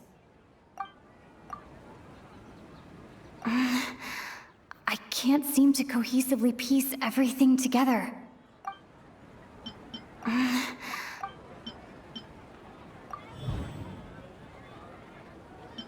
If all our memories of a day are erased at the end of that day, then we would unwittingly relive that same day again and again. Okay, we've already experienced... Oh! Then the beep we hear every night could just be indicating the deletion of our memories! That's why when we wake up, everyone thinks the Sub-Zero's festival hasn't happened yet. It's already the next day, but everyone still thinks it's the day before.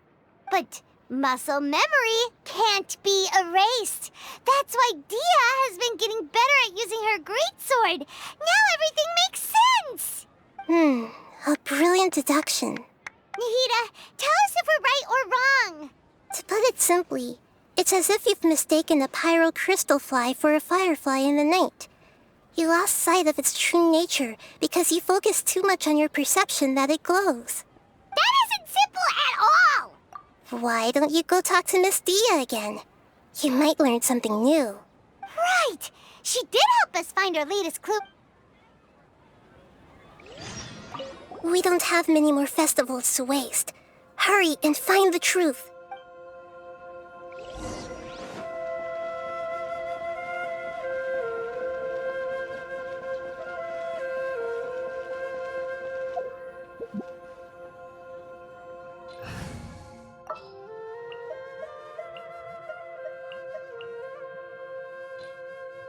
Whatever would you do without me?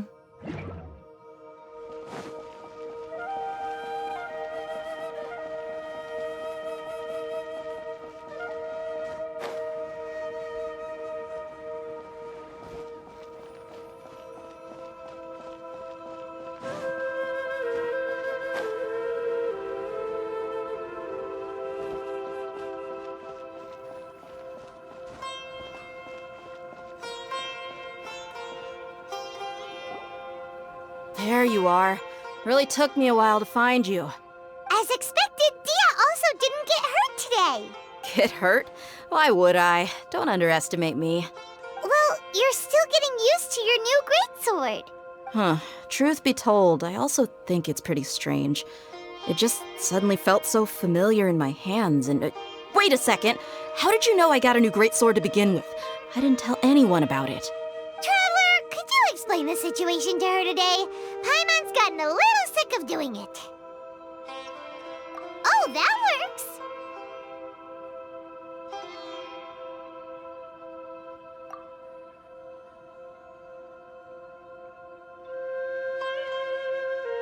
What happened to you guys while I was gone? Did you get brainwashed by some cult? Don't think too hard about it. Just take what we're saying at face value. All right then, let me get this straight. You're telling me that my body's already gotten used to this greatsword, but my brain just doesn't remember it? Yes, your memory's being erased every day. Then I'd have to disagree. That's impossible. Oh? Why do you think that? If we've actually been reliving the Sumeru's festival day after day, then what happened to the things we used, the money we spent, the food we ate? Common sense says my wallet should have emptied itself a long time ago. There's no way I wouldn't have noticed that.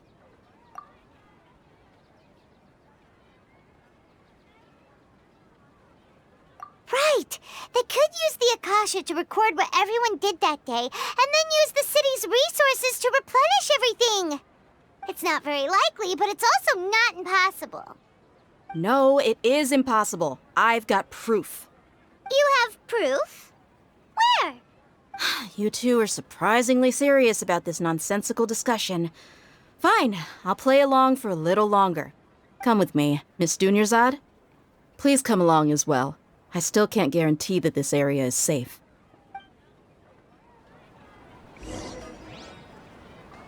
Paimon can't believe it's Dia who wants to show us something this time. 2 days ago, we were the ones taking her to see Dunyarzad.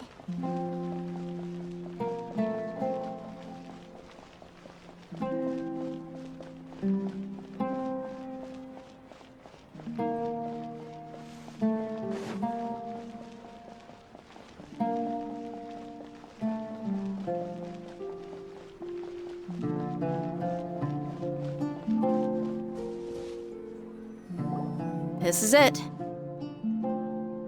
Huh? This is a wooden training dummy. What about it? See those marks on the dummy? Those are the result of several days' worth of practice. Let's say the sages didn't replace it every day. Shouldn't it be hacked to pieces by now? That's true, but what if they did? Then the sages would have had to reproduce every mark I left during previous training sessions.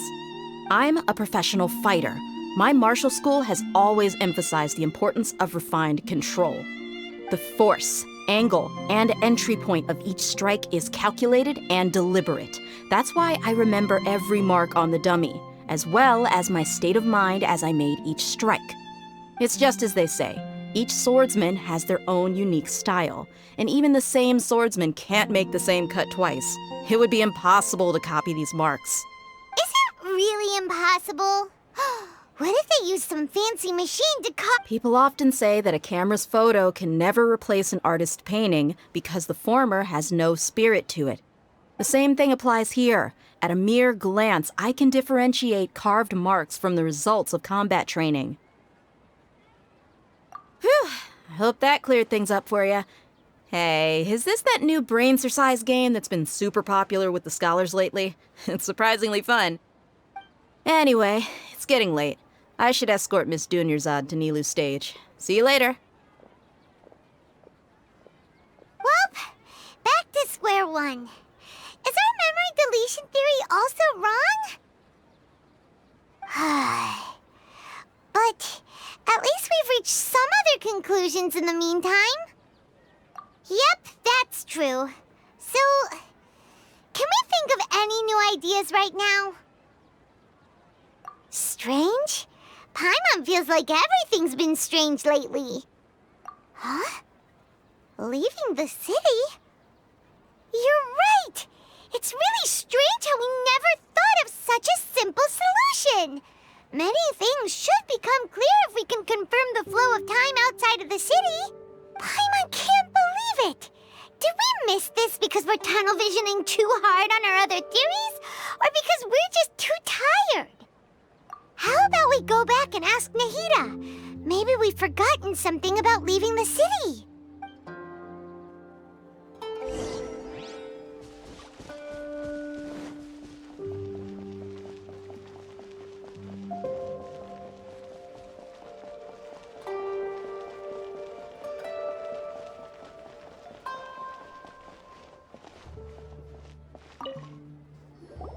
Nahida, we're back!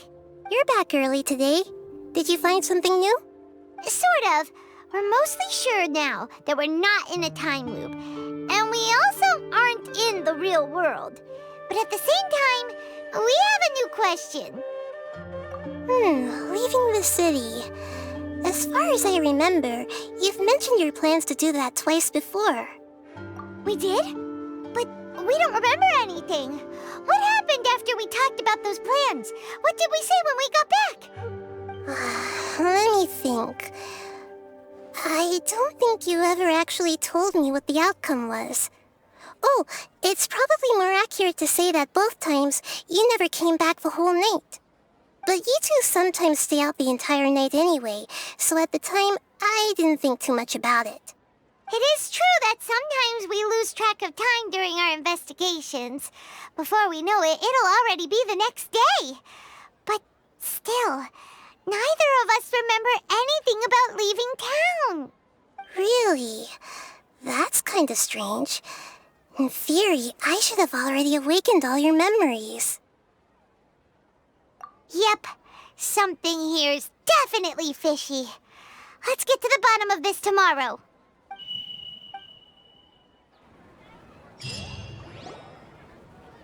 Our memories are back!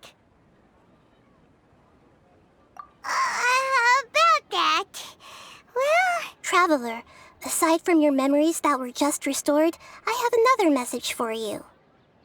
Listen to it and you'll understand. Can't go back. There are countless spaces here. Our Sub-Zero's festival in Sumeru City is just one of them.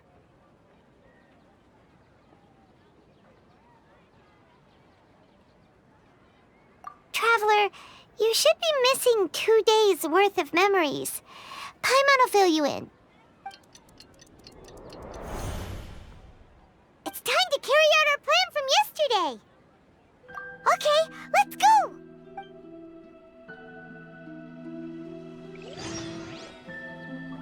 We don't have many more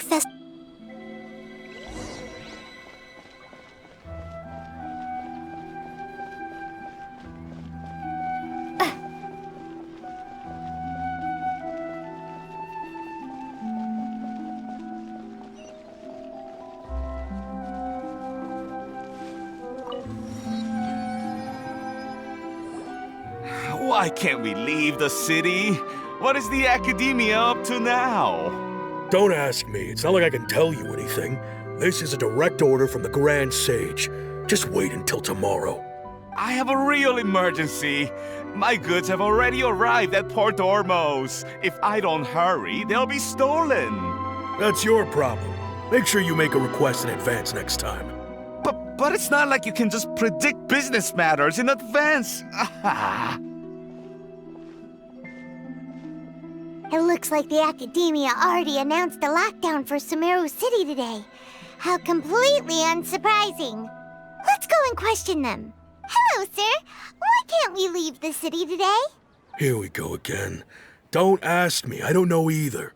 We just received an order that no one is allowed to enter or exit Sumeru today. They didn't tell us anything else. Angering me won't get you anywhere. If I had that kind of insider info, I would have left this stupid post long ago. It looks like he really doesn't know. If we can't get anything out of him, let's take matters into our own hands. Why don't we climb over the walls? Those guards can't be everywhere at once. This is a good spot, and the guard hasn't noticed us at all. Let's hurry! Huh? What? you going to leave Paimon behind? But what if things get really weird out there and you get into some trouble? Then Paimon won't be able to help you. Oh, Paimon knows that Paimon can't do much, but we've always been together, haven't we? Okay. Paimon will wait for you. Promise Paimon that you'll come back as soon as possible. Just a quick look. And please, be careful.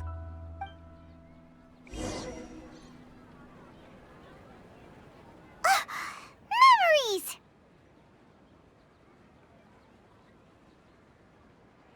Traveler!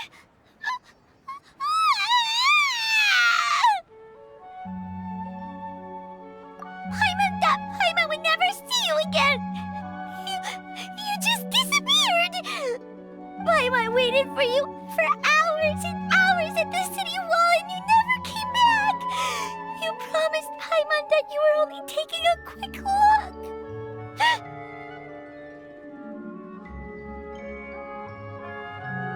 Paimon, calm down. She's here now. I don't think she understood what you were saying. Paimon doesn't care! Paimon wanted to go look for you, but you also said that Paimon should stay! Paimon was so worried and so scared the entire day!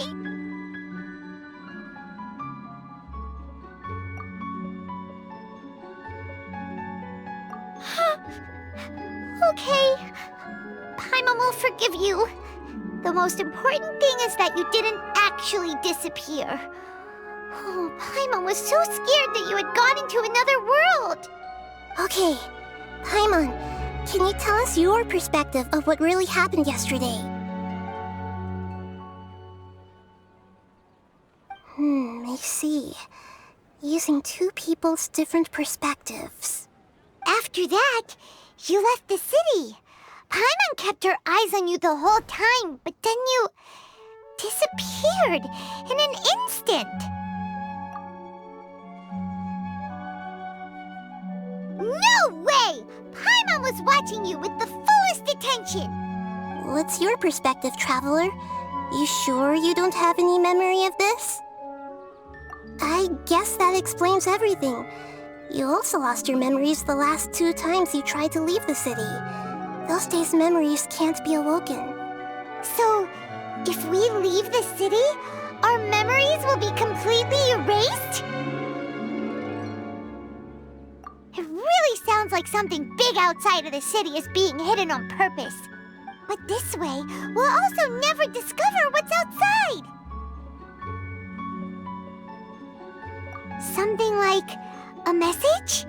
But how can we send it back? Don't look at me like that.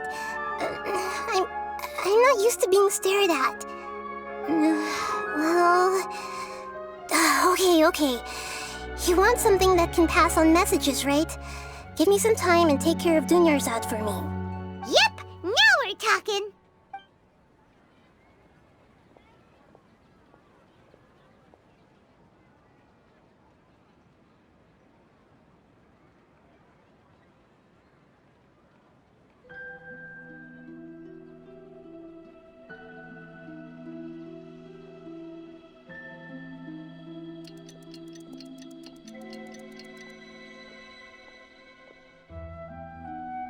I'm done. Here you go. What? Isn't this just an Akasha terminal? I made some little changes. Akasha terminals are already capable of sending messages. I just tweaked it so that it could connect to any node. To make something like this? Nahida, you really know the Akasha like the back of your hand. Anyway, we can use this now to record a message, right? Yep. I'll help you save the messages. It should be pretty easy to use. I just can't guarantee the user's status and signal coverage when they're outside the city. We'll never know until we try. At least we're taking the initiative now. Let's go then. Let's expose those sages! All right. Paimon isn't as worried about being separated since it happened once yesterday. But Paimon still isn't happy about it. Okay, see you tomorrow, Traveler! That covers everything that's happened so far. Yes, although the signal was choppy and had some interference, we still managed to receive 2 messages from you when you were outside. Okay, now that you understand what's going on, let's hear the messages together.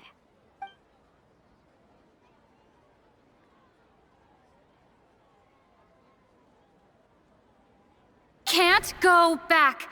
There are countless spaces here. Our Sub-Zero's festival in Sumeru City is just one of them. I've entered another space. Before me are flowing sandstone and howling fish. Impossible and surreal sights. All these spaces are empty, except for the occasional ones that contain mute puppets rather than people. I can't sense any human presence.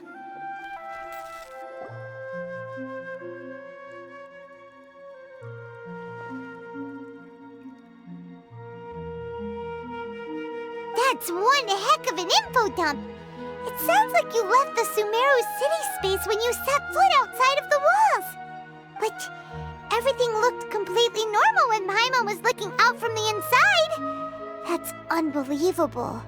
And if we take your word for it, the other spaces all had very weird contents. There's another part here. I only received it last night. These spaces have been disappearing, one after the other, absorbed by something like a sun in the sky. And now, even the final space has also disappeared. Behind me, a lot of spaces just appeared again from thin air. I get it now. Those spaces are actually...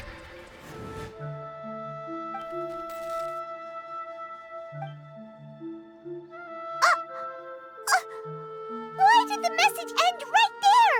What did the Traveler want to say? What are those spaces? Probably because yesterday it just happened to end at that moment. Oh, right. Paimon did hear a beep from the Akasha. Did it come from here or from the message? The message. It should have come from the Traveler's Akasha terminal. After the beep, Traveler said even the final spaces also disappeared. Traveler, what do you think that final space could have been?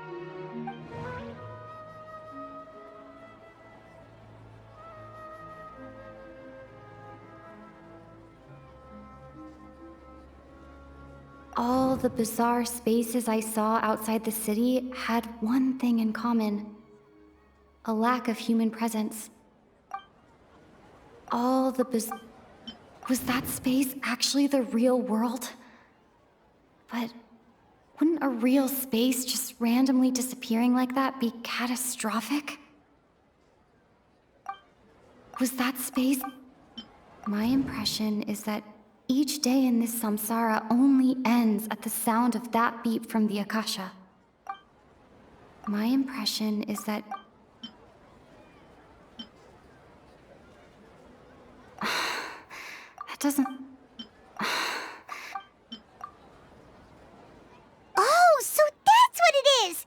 After the sound of the beep, the final space, the Sub-Zero's festival, also disappears, and we're taken to the next day. Later on, Traveler also mentioned a bunch of new spaces materializing behind them. Do lots of new spaces appear every day? Paimon's head is spinning. Just what are these spaces anyhow? Well, consider this. For all the horrors of the Archon War, at its heart, it was just a game where a bunch of gods fought over 7 seats. So no matter how strange or spooky things may look on the surface, maybe all they point to in the end is a small and simple secret. Wow, the Archon War, huh? That's an analogy and a half.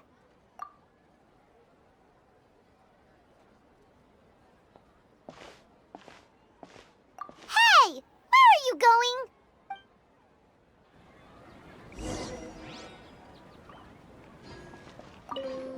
Well, consider this. So no matter how...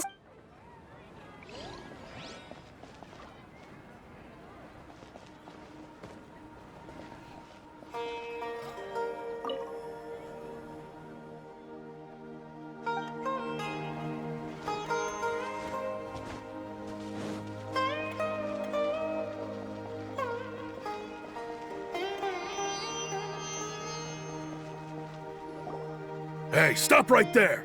No one is allowed to enter or leave Sumeru City right now. Go away! Whoa, okay.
Traveler, aside from your listen to it... Can't go back. There are countless spaces here. Our Sub-Zero's festival in Sumeru City is just one... Traveler, it's time to carry out our plan from okay.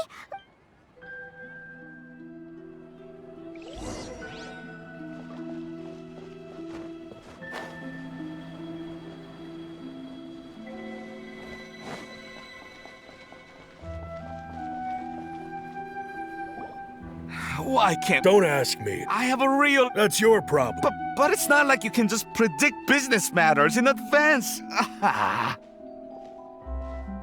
It looks like the Academia already in. Let's go and hello, sir. What? Here we go again. We just received an order that no one is allowed... It looks like he really doesn't know. If we can't get this is a good spot. And the... Huh? What? But... okay. Promise Paimon that you'll come back and please...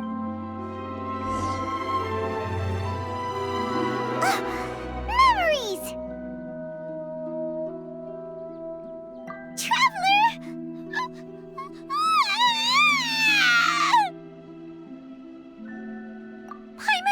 Paimon waited for you for hours and hours at the city wall and you never came back!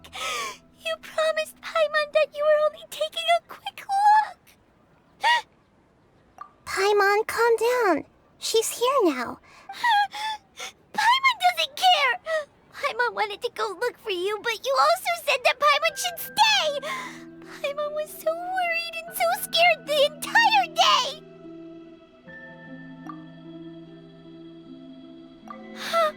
Okay, Paimon, can... I see. Using two... After that, you left the city. Paimon kept her eyes on you the whole time, but then you... disappeared, and... No way! Paimon was watching you with the fullest attention! What's your perspective, Traveler? You sure you don't have any memory of this?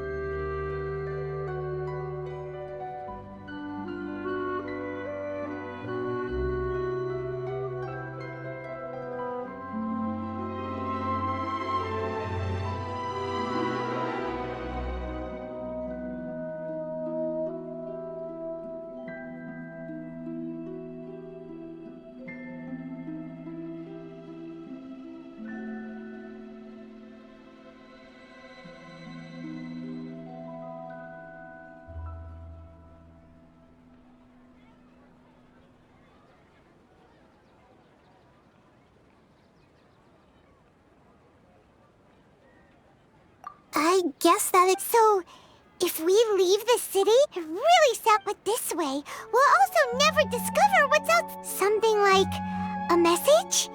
But how can we send it back? Don't look at me like that. I'm not used to being stared at. Well... Yep!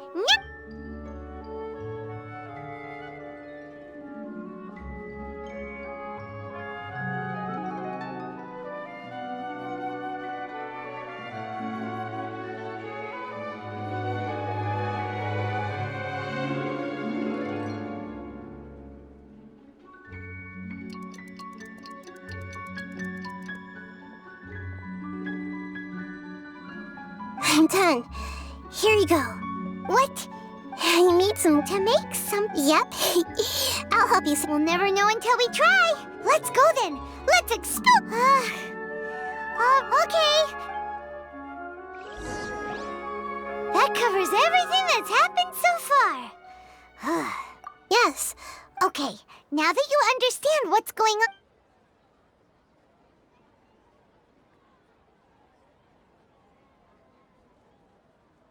Can't go back. There are countless spaces here. Our Sub-Zeru's festival in Sumeru City is just one of them. I've entered another space. Before me are flowing sandstone and howling fish. Impossible and surreal sights. All these spaces are empty, except for the occasional ones that contain mute puppets rather than people. I can't sense any human presence.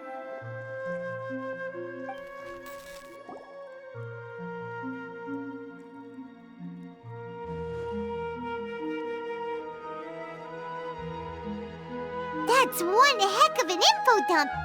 It sounds like you, but there's another part.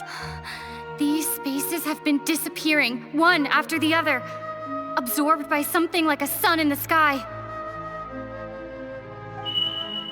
And now, even the final space has also disappeared. Behind me, a lot of spaces just appeared again from thin air. I get it now. Those spaces are actually...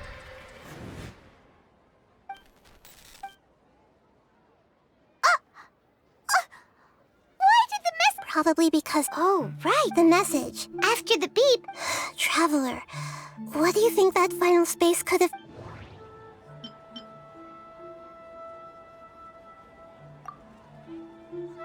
Oh, so that's what it is! After the sound of the beep, the final space, the Sub-Zeru's festival, also disappears, and we're taken to the next day.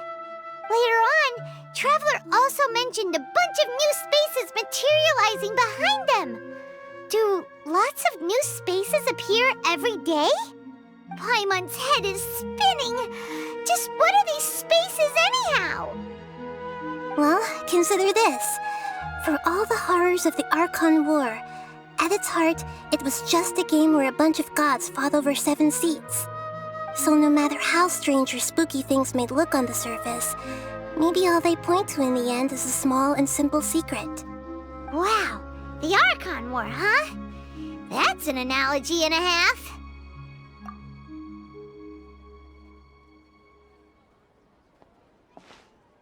Hey!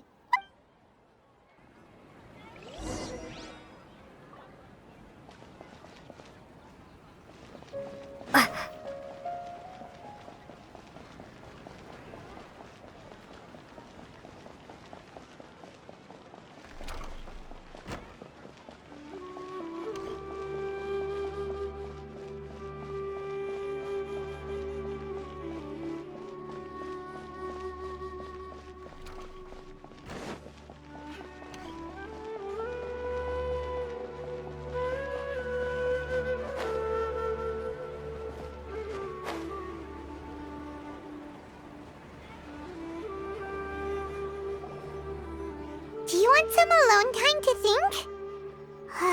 All right then, Paimon won't disturb you.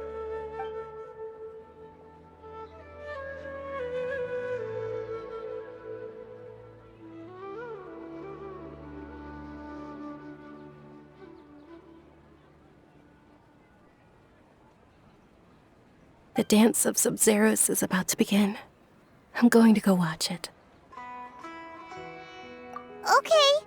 Why don't you go ahead, Dunyarzad? We still have some other stuff to do first. Okay then. See you later. Have you figured it out yet, Traveler? Time is ticking away.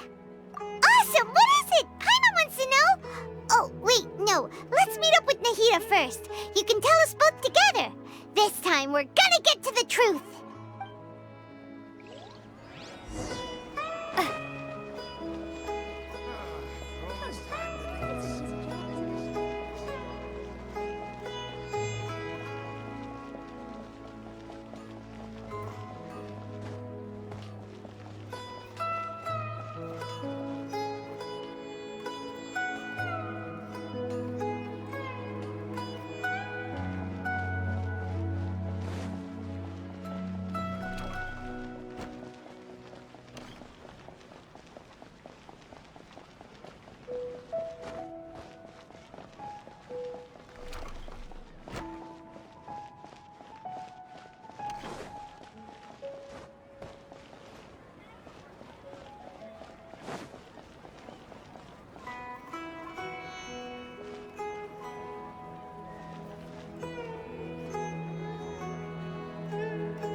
You're back! I've been waiting forever for you two. Judging by the looks on your faces, are you ready to take your Sub-Zero's exam and graduate from the festival? Okay, first off, have you discovered the hidden truth? Okay, Nahida said... Okay. We've already experienced the Sub-Zero's festival many times. We've already experienced... All the bizarre spaces I saw outside the city had one thing in common. A lack of human presence. Those spaces remind me of... dreams. Like the one I had in the Avidia Forest. Except... these have no sign of human presence. Those spaces... The moon, illusions, and lies. People in Sumeru don't dream.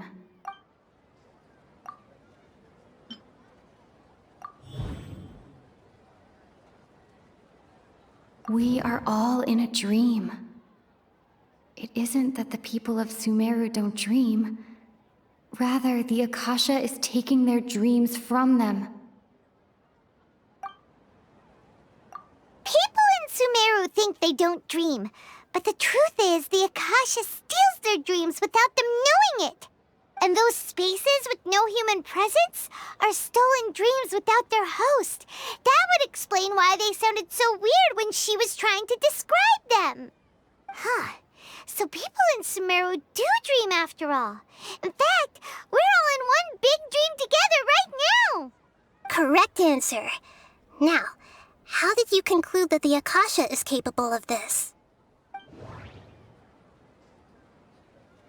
The Akasha relies on the power of a gnosis to operate. The Akasha It is the manifestation of the God of Wisdom's power. It is the It compiles the wisdom of the entire populace. And it grants knowledge to the people. And it grants... It compiles...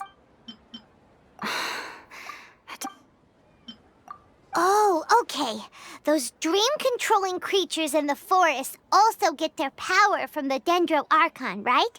That would explain why the Akasha has the ability to control people's dreams, too. But is stealing everyone's dreams really how the Akasha compiles their wisdom? Isn't there anything more to it than that? Dreams are fantastical, complex, and full of imagination. People's brains are the most active when they're dreaming. In other words, dreams are rich bundles of human wisdom. So in other words, the complete opposite of how Hypatia understood it. Paimon remembers her saying that the sages think dreams are foolish delusions, and the fact that no one dreams is a blessing from Greater Lord Rukkhadevata.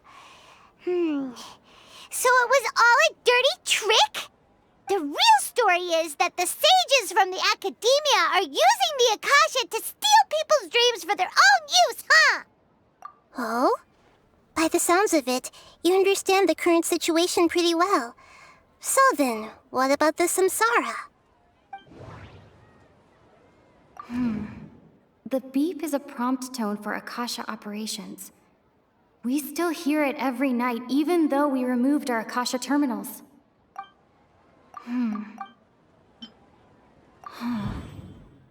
Those spaces kept disappearing before my eyes. But as soon as that beep sounded, many more spaces materialized. Those dreamscapes kept vanishing. But as soon as that beep sounded, more new spaces appeared.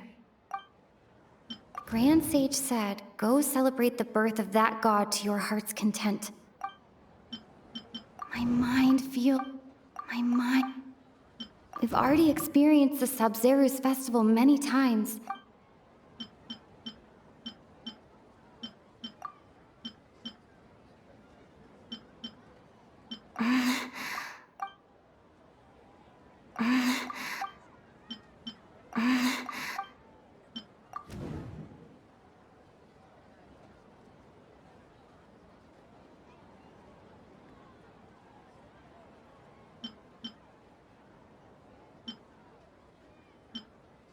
Correct. The Akasha is keeping each person's brain in a constant dream state, but also separating their consciousness from their own dream. Their disembodied consciousness is placed inside the collective dream of the Sub-Zeru's festival along with everyone else's, while their now vacant dreams are harvested by the Akasha. No one is any the wiser as another day passes in the dream, and so begins another samsara cycle. People wake up to yet another dream about the Sub-Zeru's festival. The dreams that belong to them are once again harvested by the Akasha, and so it continues. So, this is like a dream factory, and the Akasha is a dream harvesting machine. Did Paimon get that analogy right? Very good, Paimon. Using analogies well is an excellent habit to get into. Okay, so that beep we keep hearing is actually from our real-life Akasha terminals. Taking off our terminals in this dream doesn't do anything. All right, last question. Who am I?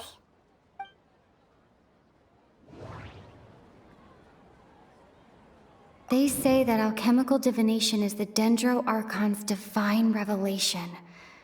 So then, if Nahida has referred to herself as the moon...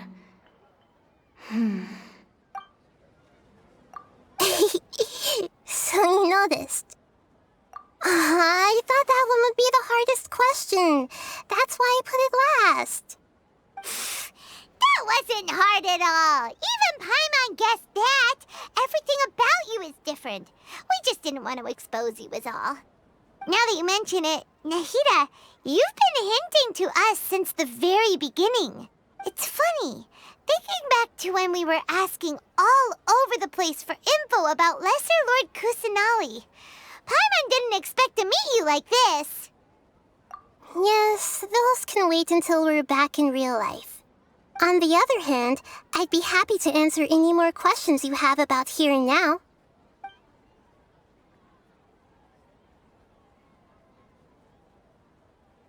Firstly, this dream we're in is completely based on reality.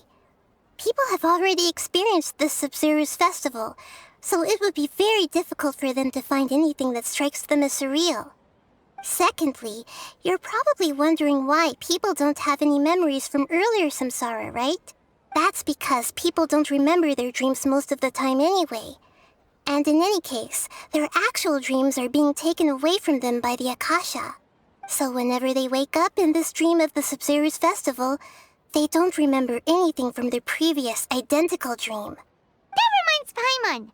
Traveler had a dream when we were in the Avidia Forest, but couldn't see what it was about after waking up. Is that an example of what you mean? Yes. Only after receiving the blessing of Dendril can a person gain the Dendril element's dream-enhancing power. That explains the feelings of déjà vu. Meanwhile, everyone else has no idea that they are in the Sabzeruz Festival Samsara, while their dreams are stolen from them over and over again.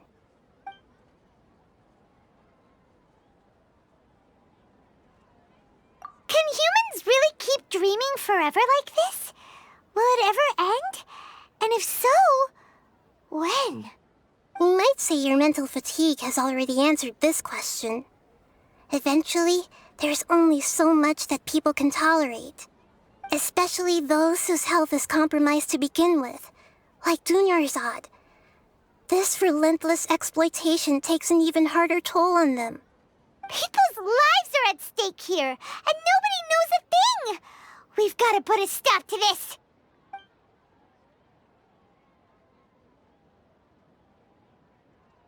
I know, right?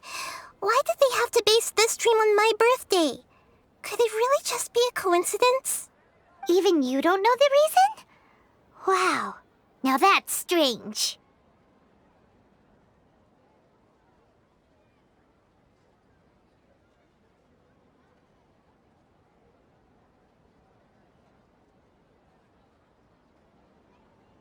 The Academia sages are determined to harvest lots of dreams in a short time, no matter the cost.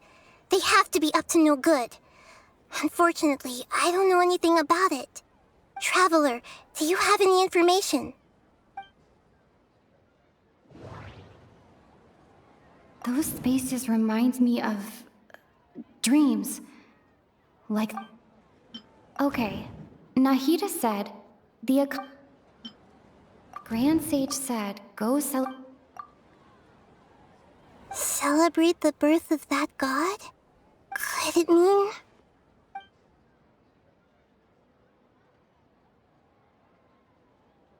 You asked me this question before.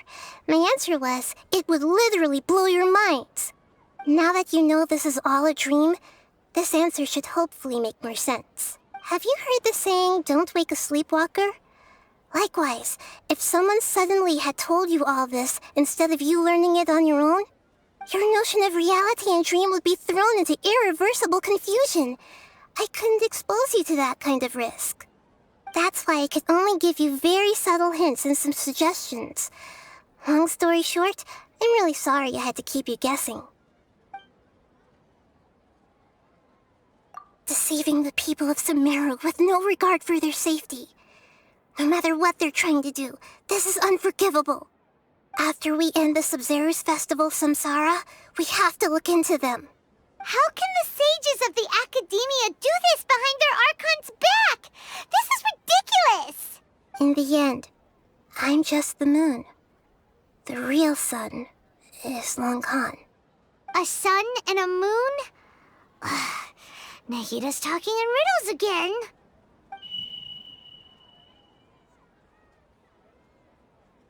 Oh, we're out of time today! I'll tell you how to break free of the samsara tomorrow. See you then.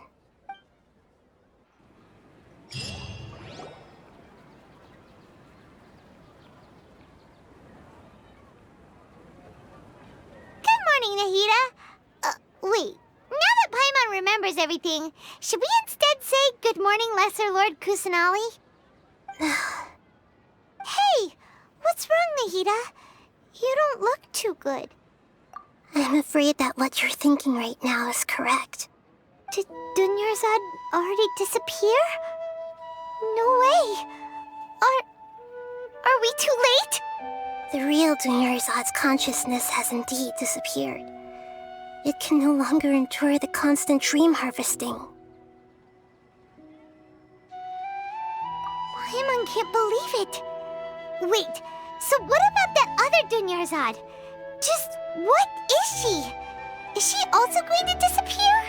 She's actually something like a puppet, but not completely. The real Dunyarzad's consciousness could no longer keep playing her role in this dream.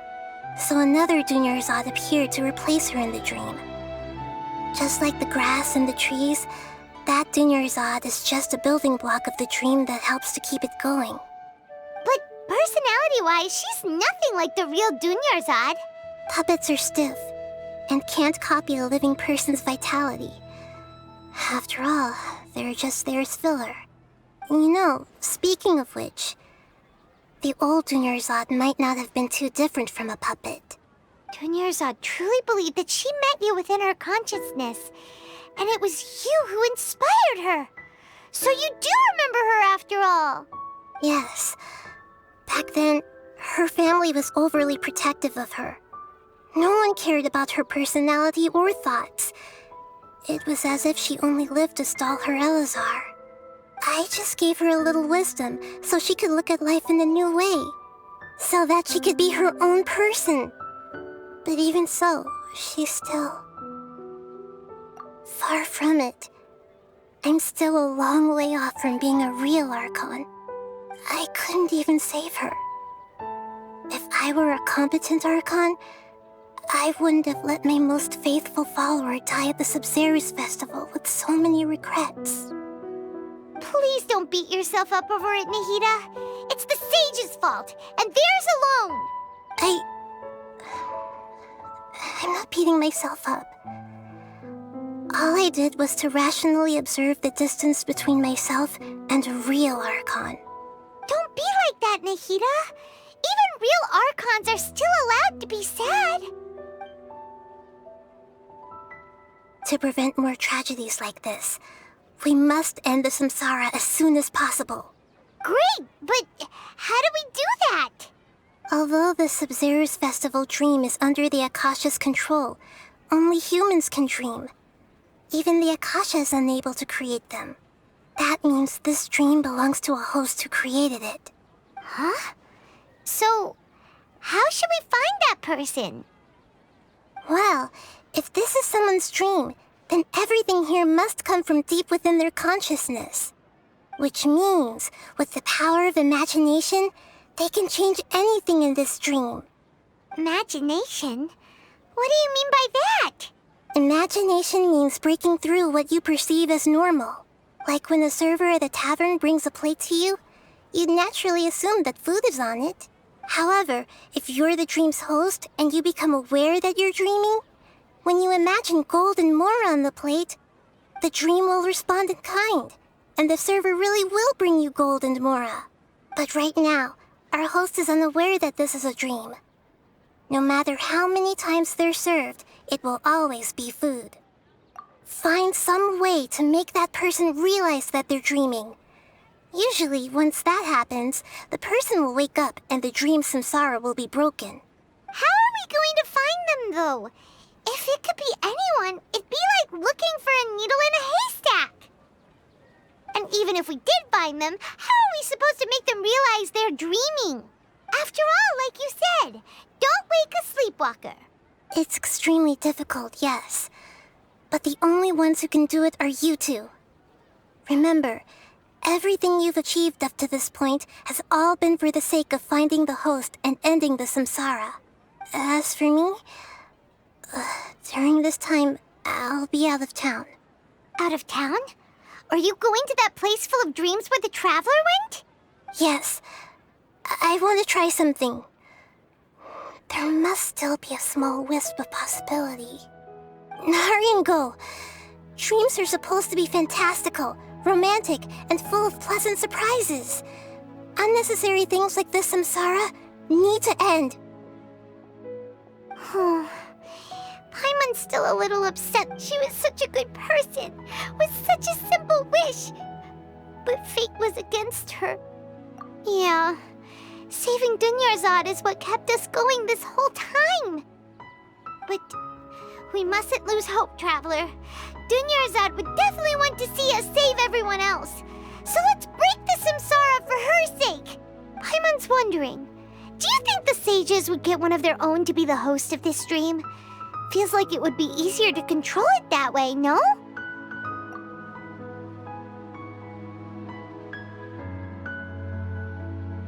Huh. That's true. Plus, the sages probably probably weren't counting on there being other factors beyond their control, like Nahida and us. So, who do you think the host of the dream is?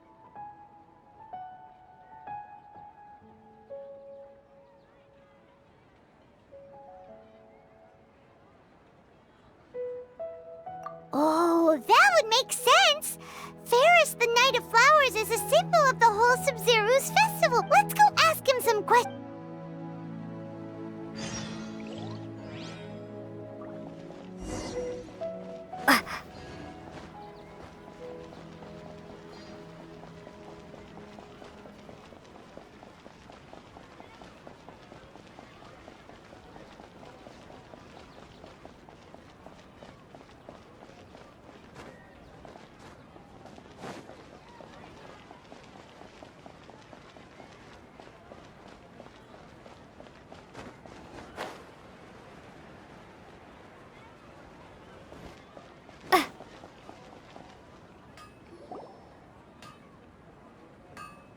You're back. You left in a hurry last time. Is everything okay? Everything's fine, just, it's a little hard to explain. Would you mind taking part in a little experiment with us? An experiment? That came out of nowhere. I'm listening, though. What do you need me to do? Could you make a wish? You want me to make a wish? Is that a new Sub-Zero's festival tradition or something? Less questions, more wishing! Okay. My wish. Okay. I'm a little nervous saying this out loud, but I want Miss Dunyarzad to be happy. Oh. I noticed earlier that she looked a bit down, and she wasn't really talking to anyone. She just doesn't seem like herself. She's always so gentle and kind, and all the kids love her. I've also wondered if the reason she asked me to be Ferris Knight of Flowers is because I'm special to her, or something. So, you have a crush on Dunyarzad? Oh, is it that obvious? After what I just said, I guess it is. When she placed the hat of the Knight of Flowers onto my head, she said to me, I want everyone to have a happy Sub-Zero's festival. What she didn't realize was that I'm not that interested in how everyone else feels. In that moment, I just wanted to be her Knight of Flowers for the rest of my life. 50 years, 100 years, I'll serve her till the end of time. Okay, yeah, that was a bit much. Felt like the right moment to get it off my chest, but that was pretty embarrassing. Okay, I'm ready to make my wish. I would like Miss Dunyarzad to appear in front of me right now with a smile on her face. Here goes. Please come true. I'm gonna open my eyes. Oh, you're... What? Faki? Sorry, but only one portion of Yalda candies per person. Back home you go.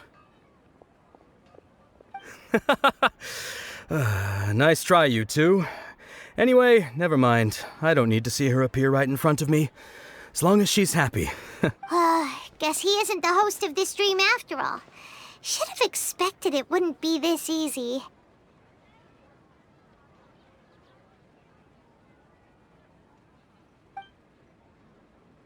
It seems like everyone who knows Dunyarzad loves her, but none of them has any idea that she...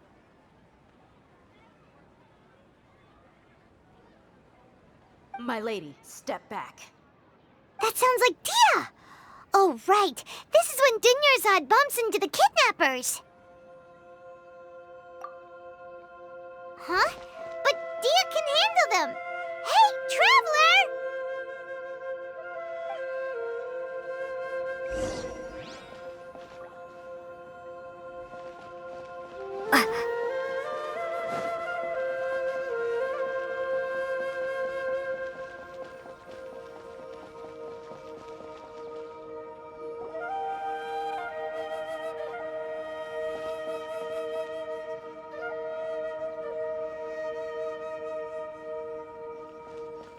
Oh, it's you. Great timing. Please take... Hey, this is my job. The homie Yannis pay me, not you. You... Fine, all right. Knock yourself out. Why are you so worked up anyway? It's not like I don't trust your fighting skills. Anyway, watch yourself. So you got yourself some backup. Suit yourself. You're going down!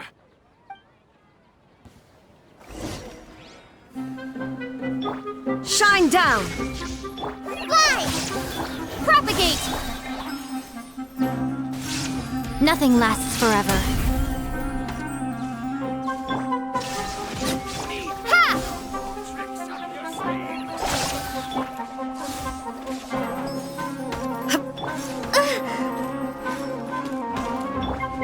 Scatter! There is no escape! Now you shall perish! Ha!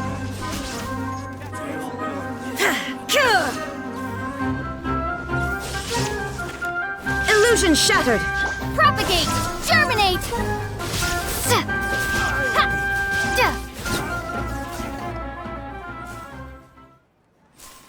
Traveler, were you just taking your anger out on those guys? You and Nahida both. Dunyarzad wouldn't want to see you two like this. Oh, and speaking of her, Paimon just remembered something.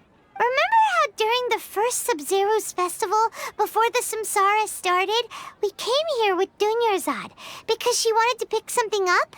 She said it was because she had forgotten something.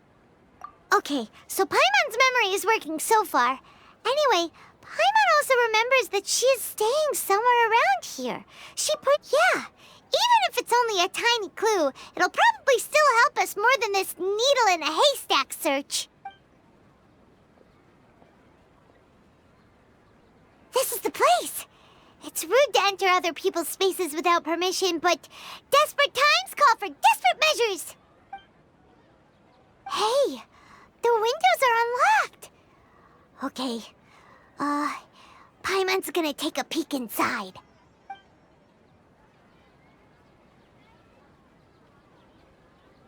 This was only a temporary residence, so there was pretty much nothing inside except this book on the table. Should we open it?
Wow, Dunyarzad wrote all of this. Sounds like she was always thinking of us even while we were away. Even though she was also busy preparing for the Sub-Zero's festival and had all her health problems to worry about. She must have wanted to give this to us as a gift on the day of the Sub-Zero's festival, right? If we hadn't found this book, we never would have known. But now that we know, We can't even thank her. Hey! Where are you off to now?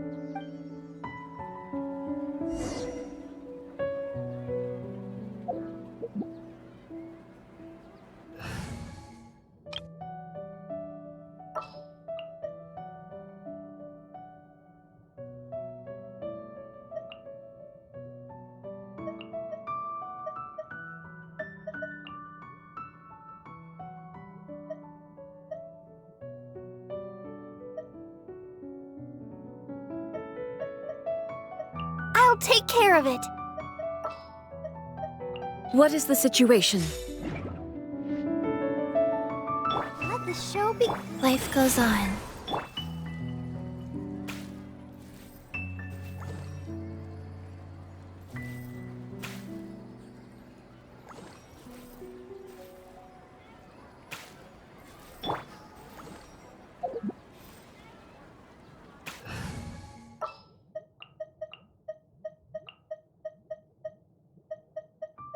I'll ensure your safety.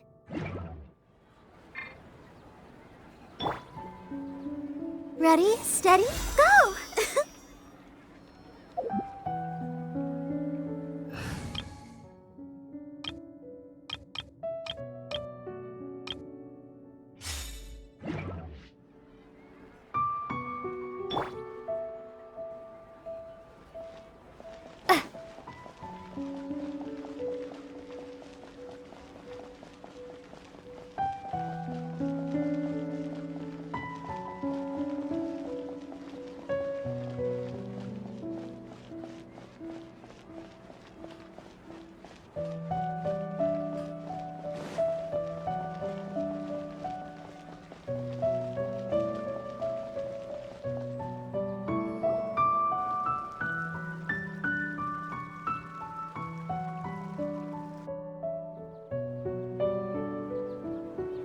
It's Dunyarzad's puppet.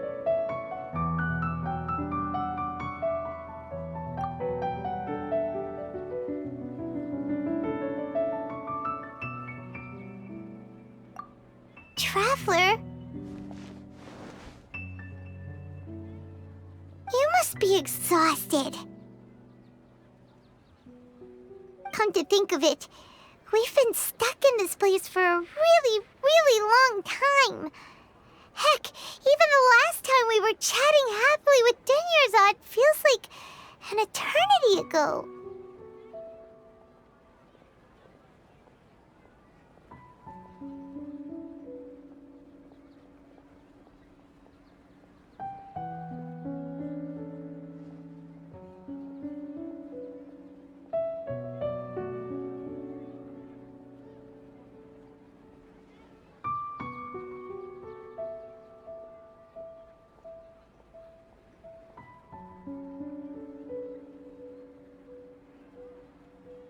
Paimon still remembers when we were sitting here, and the way her eyes sparkled when she talked about Milu's dance of Sub-Zerus.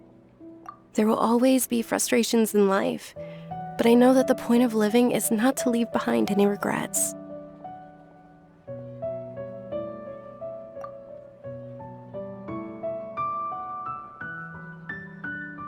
That was what the real Dunyarzad said, wasn't it? Does that mean... Yes, Traveler. What is it? Oh, so she's still just a puppet. But just now, how come... What?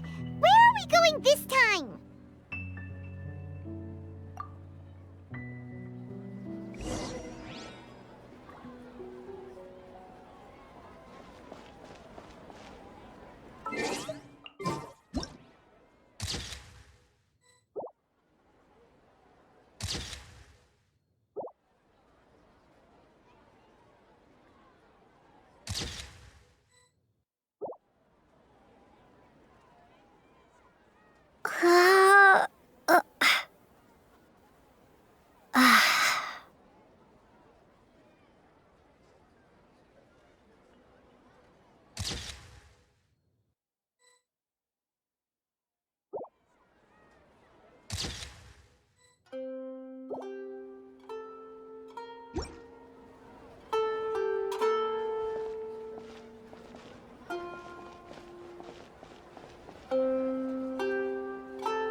If you continue to resist, we will have to order an investigation into every single event organizer. The Grand Sage has already granted you much leniency. I advise that you exercise tact. How did things turn out like this?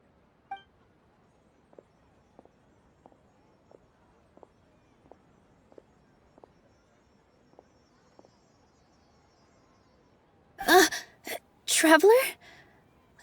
You don't have to get involved. He's a sage from the Academia.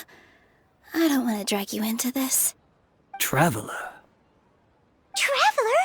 What the heck are you doing? If you get arrested by the Academia, that's another day gone to waste!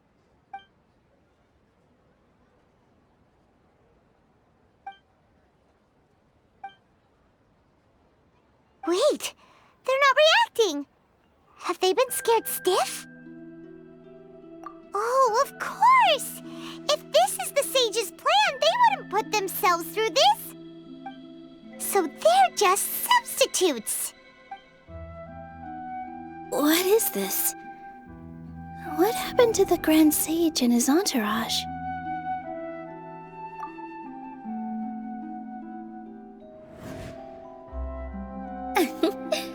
Like I said, they symbolize the goddess of flowers. It's just a shame that all the real Padisaras went extinct after her death. Yes. The Greater Lord brought forth new Padisaras in memory of the goddess of flowers. But she ultimately could never truly replicate that beautiful shade of purple.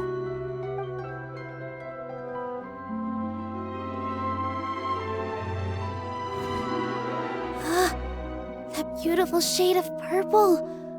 Aren't these flowers real Padisaras? Just like the ones from the legend? I didn't even notice. Dunyarzad, did you find these? But didn't you just say all the real flowers went extinct after the goddess of flowers passed away? So, how?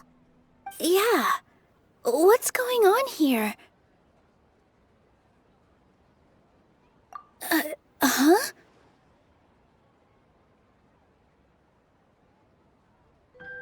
You guys are acting weird. But okay, I'll try.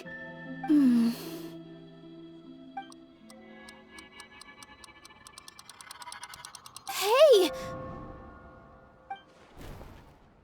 They disappeared! So Nilu's the host! What a surprise!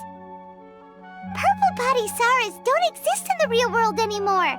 But in Nilu's subconscious, they can appear as decorations on the stage. It's just like the example Nahida told us. People assume there will be food on a plate, and Nilu assumed there would be real Padisaras in the flower pots. So when you saw the flowers, you instantly knew it was Nilu?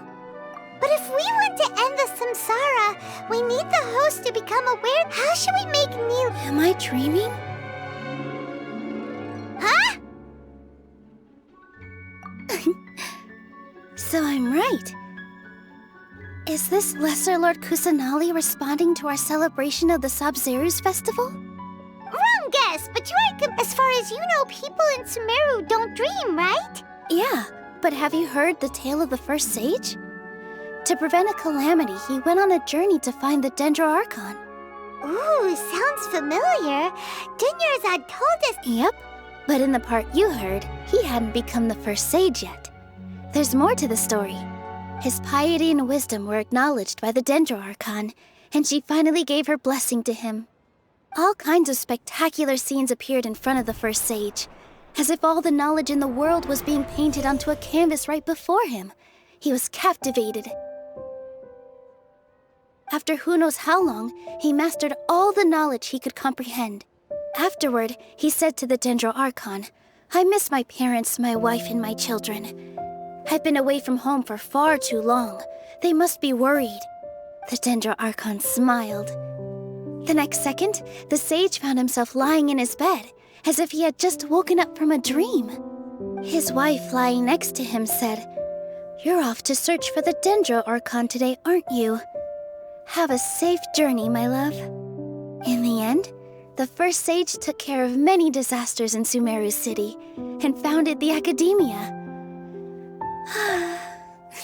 What a happy ending. So, the first sage was dreaming ever since the beginning of the story? He never went on his journey? Yes, but his faith and determination were conveyed to the Dendro Archon, so she blessed him in the form of a dream. Paimon understands where you're coming from now. That's a really interesting connection. But we really gotta wake up soon, like the sage in the story. I see. Well, it just so happens that today's Sub-Zero's festival is almost over too.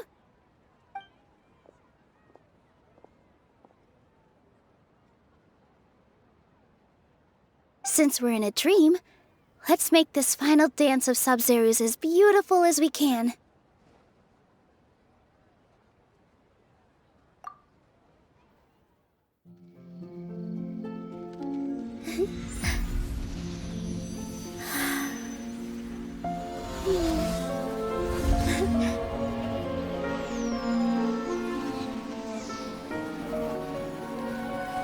The wait is over, everyone. I dedicate this to our god, the Dance of Sub-Zero's.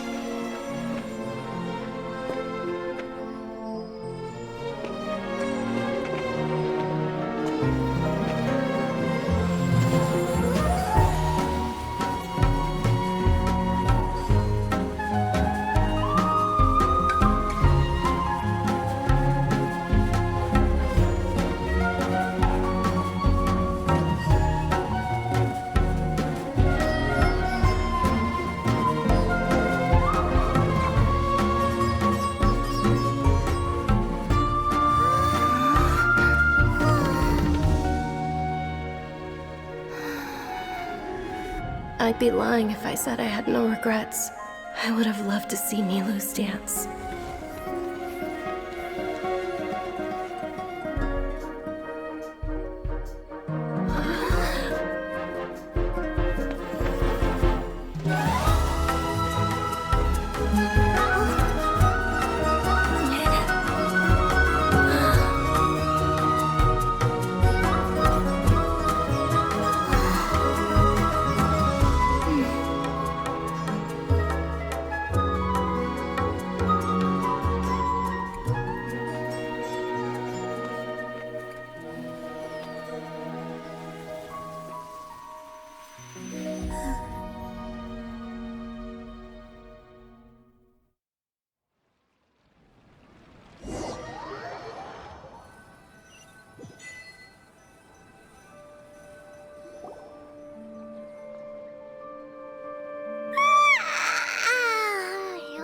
Good morning, traveler.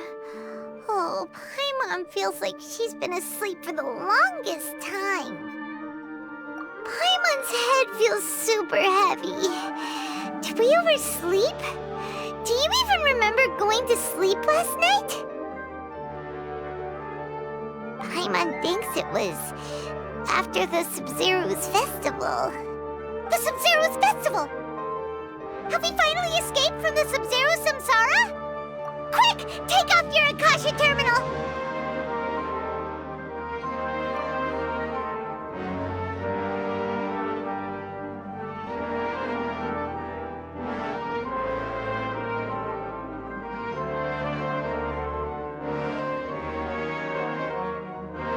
She's not in her room!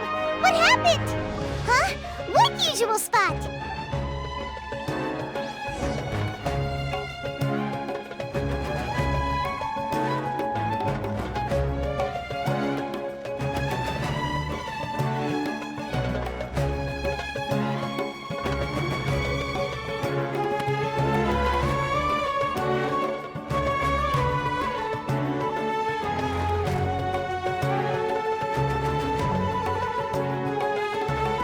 Well done, Traveler and Paimon. And thank you, Dunyarzad, for organizing the Sub-Zero's festival for me. I'm sorry, who are... Dunyarzad! You're okay! Oh, don't scare us like that!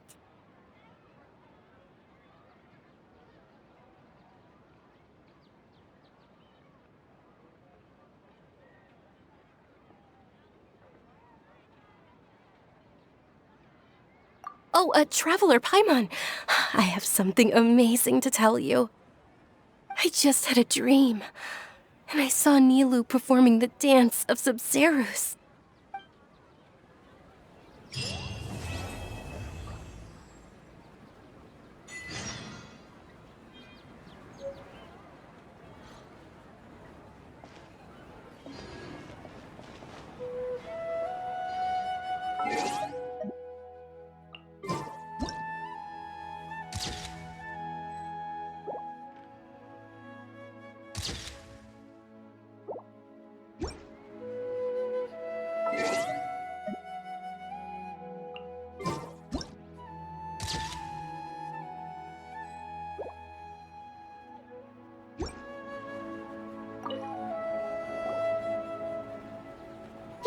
Actually Nahida, aren't you?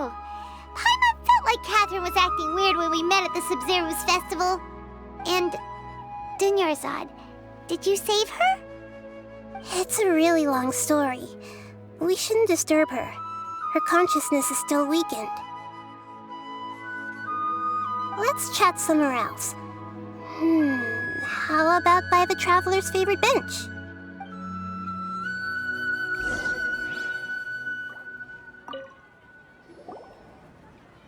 What's going on? Why are you two so excited to see me? Hasn't it only been a night? It's actually been much longer than that. Oh? Strange. Was I really asleep that long? No wonder I have such a headache.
Let's talk about Dunyarzad first.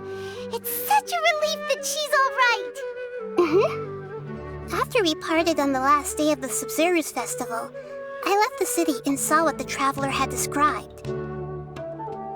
Among the countless dreams, I found one that was growing fainter and fainter. This proved my suspicion.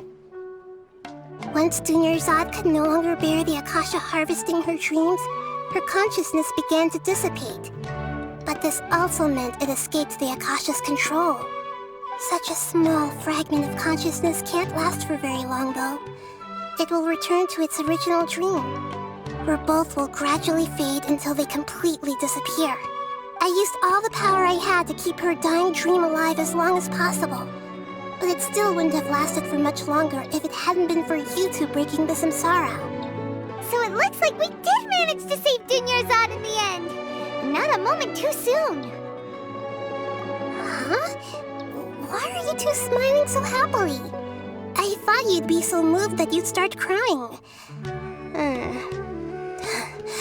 I need to spend more time observing human emotions. Both are fine. Everyone reacts differently. All right. You two must have a lot of other questions for me, right? After all, you saved my faithful believer. As your reward, I will answer any and all questions. You mean how the Akasha stops you from having dreams? Yeah, it's been such a long time. No one's noticed something's up? It's not that no one noticed. It's more like no one cared. Ultimately, it's all rooted in the sage's misdirection. Misdirection? The sages convinced everyone to believe that being unable to dream is a sign of rationality and wisdom. Not dreaming is a badge of honor in Sumeru. Even if the truth is that their dreams are being reaped by the Akasha. With their propaganda in place, the sages can maximize their use of the Akasha to facilitate their research. Besides, Greater Lord Rukkhadevata must have created the Akasha in the hopes that it could be used to its full potential. That's why I've never come out strongly against this. Anyway, the perspective advocated by the sages drowned out any voices of doubt. By now, even those who never use Akasha terminals find it too shameful and embarrassing to talk about their dreams. There's never been any big problems with the Academia's governance of Sumeru. This is the first time I've seen them step out of line. I wonder what caused them to go down this path, and what they hope to achieve. Even though the city's residents haven't noticed anything strange, if the traveler hadn't broken the Sub-Zero's samsara, the situation could have become dire. I tried to do some investigating in the Akasha, but I couldn't find anything suspicious, and all the people of interest seem to purposely avoid wearing their Akasha terminals. I think they're deliberately trying to hide something. Oh, that reminds Paimon. In Gandharvaville, there was a sage who had invited Kainari to join some kind of project. Could it be related? Regardless, I need to first investigate the sage's motives, make things right, and punish them if needed. But I'll have to be discreet, or they'll see me coming. To be accurate, I'm using the Akasha as a medium to occupy Catherine's consciousness. How did you do that? Poor Catherine. Does this mean you can also occupy other people's consciousnesses? Theoretically, I can enter anyone's mind as long as they're wearing their Akasha terminal. The Akasha is the legacy of Greater Lord Rukkhadevata. As Lesser Lord Kusanali and the first Akasha terminal, my consciousness has always been linked to the Akasha. I've always respected my people's free will, so I've never actually occupied their consciousness. When necessary, I just borrow this bionic Snezhnayan puppet. Hold on. Did we just learn some deep, dark secret? So Catherine is... No wonder Paimon felt something was off about her. What about your own body? Why do you need to borrow other people's? Don't you live in the sanctuary of Surasthana? That story begins a long time ago.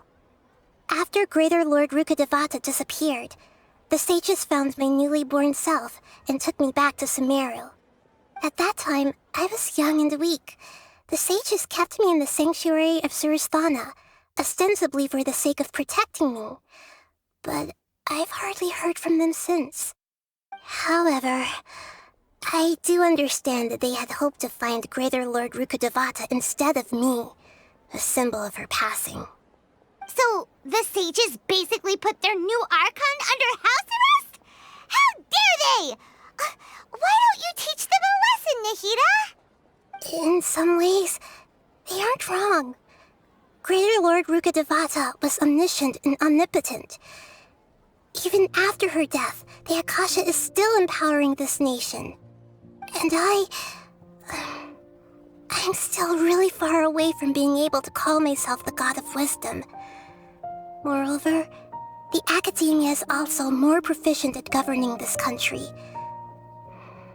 My existence has little meaning. Yeah, you got a lot of believers. Just look at the Sub-Zero's festival. Everyone who showed up truly loves you. Thank you for the kind words.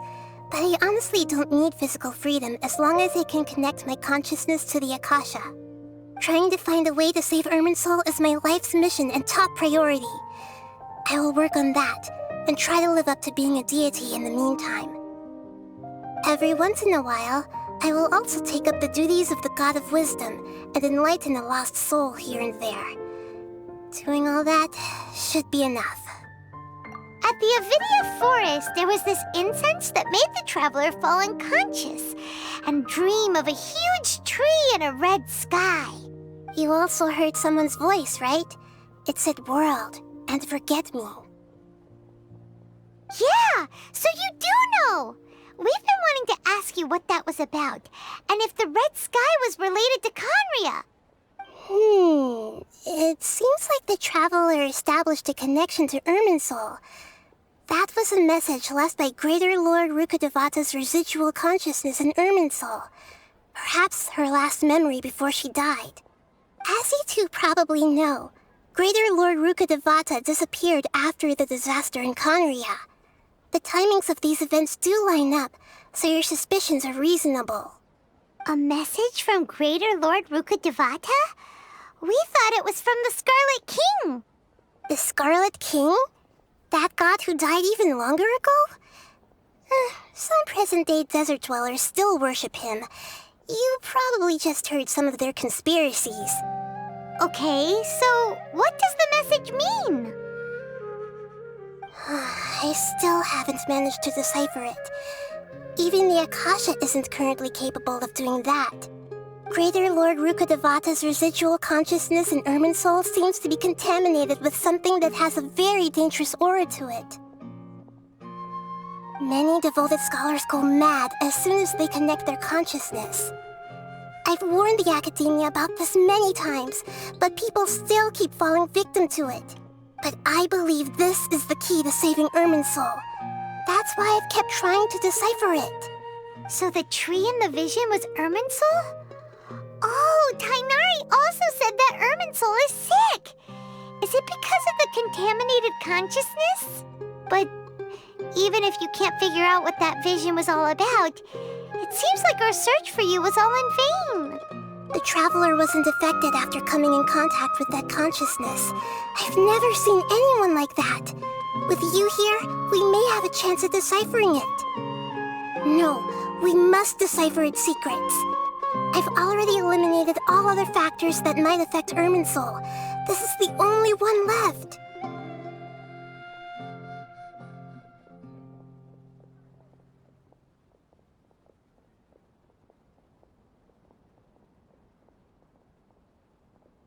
This puzzle has life and death at stake. It could determine Irminsul's fate, as well as Tevat's. Got it. I hope my answers were satisfactory, seekers of knowledge. To be honest, maintaining Dunyarzad's fading dream took a lot of mental energy. I think I may need to rest for a while. Oh, and you don't need to worry too much about the Sage's activities for now. The Akasha won't be able to conduct another project on the scale of the Sumeru Samsara in the immediate future. Go and get some sleep. Leave everything to us. What a relief. This is truly the most exhausting birthday I've ever had. Traveler? Paimon? Why am I here? Do either of you know? Maybe you were sleepwalking. You know you can't wake up a sleepwalker. We happened to walk by, so we thought we'd wait for you to wake up. I see. Huh. I should visit my maintenance personnel sometime. Oh, I'm fine. I better go. Thank you.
Ad Astra Abyssosk.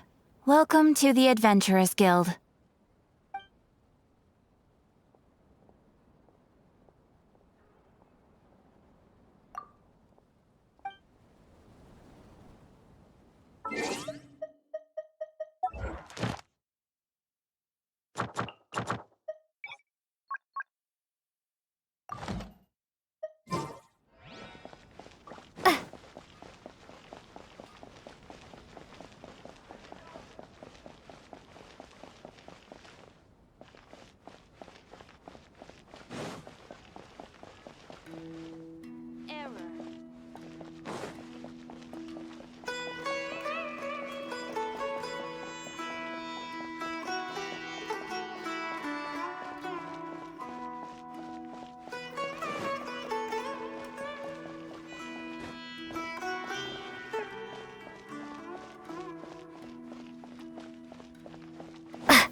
Good girl. Listen to the doctor.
An answer from this world?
Let's do this.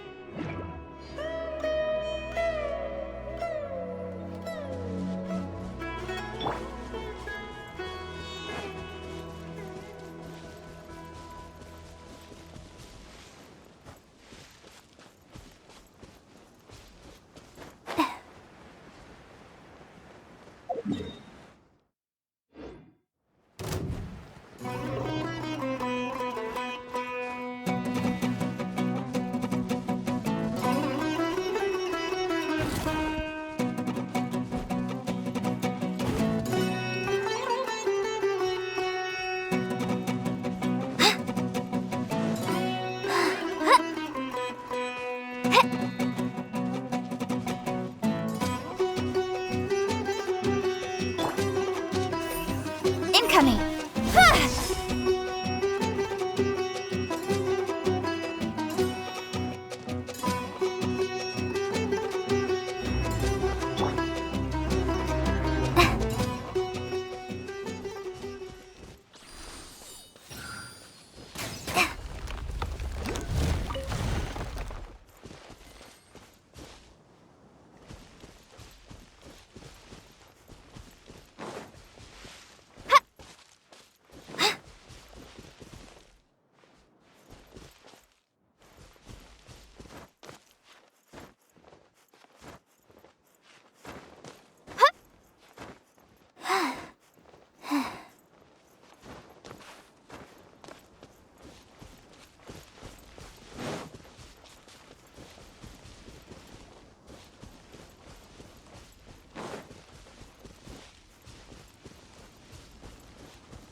Speed of light! Hey!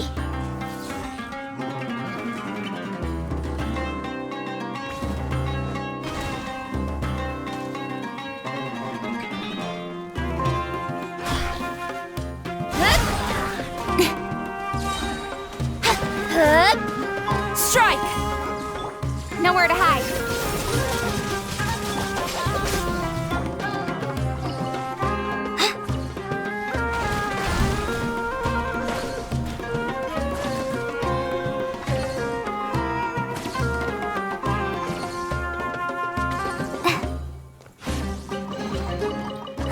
Glad there weren't any poisonous mushrooms inside.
Another test subject. Our bond is strong. I'll settle this. Go! Don't blink. Hey! Flash! Yeah! Incoming. Just like we rehearsed. Hi! No turning back! Speed of light. With sword comes shadow.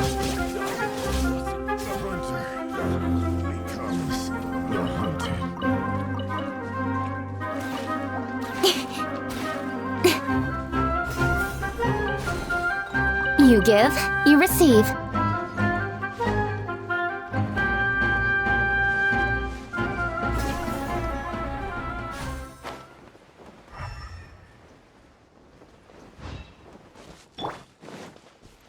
Stand with me!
are not welcome here.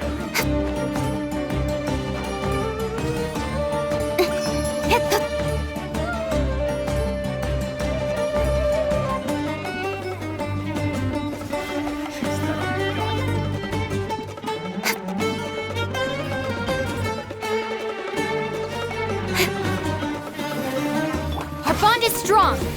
Fly! Strike! Incoming! Try this on for some! Lightning! Purify!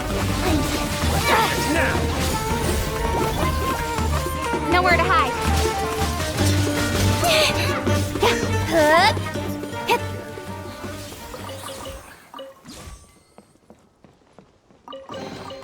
Not bad. Stand with me!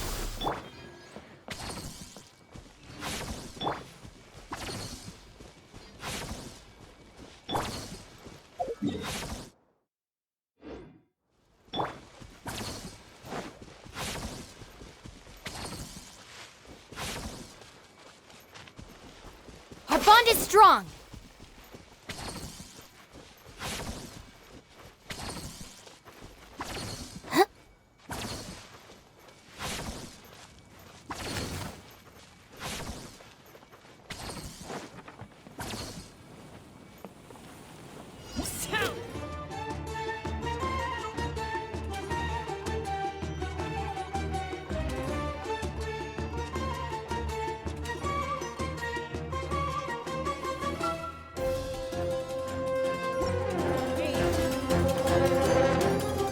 Stand with me! Hi! Storm the front! Speed of light! Cut to the chase!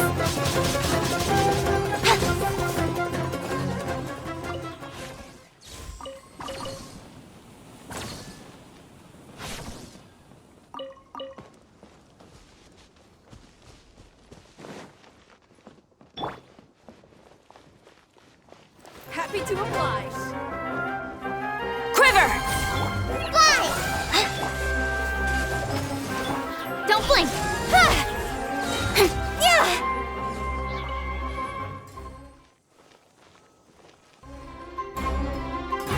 Fallen Amber! Help! Out of my way!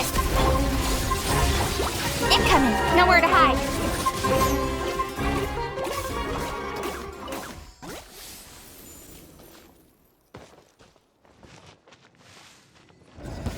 That's close enough. Hi!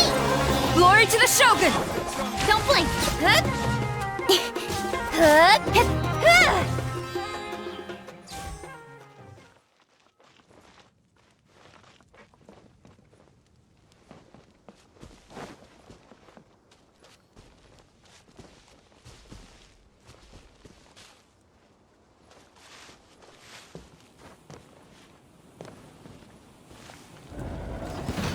Happy to oblige! Feeling lucky today.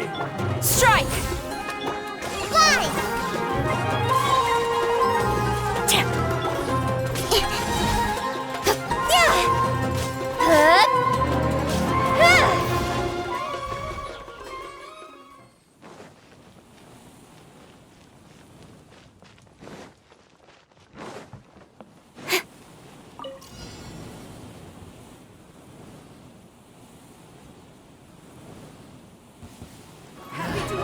New punching. Try this on for some!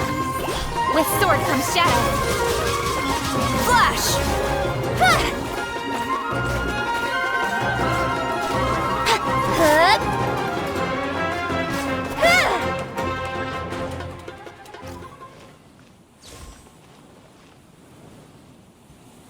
That's close enough. Hi! Strike! Lightning, purify! Our bond is... Storm the front!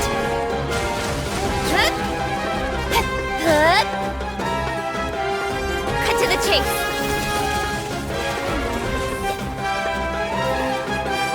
Don't blink! Quiver! Incoming!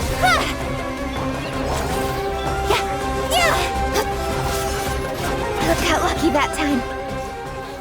Dissipate! You are not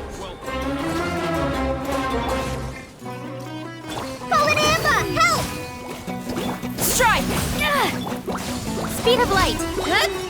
Yeah! With sword comes shadow. Go! Our bond is strong!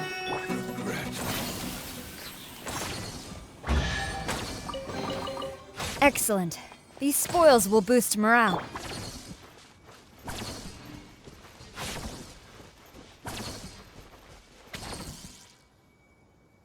Stand with me!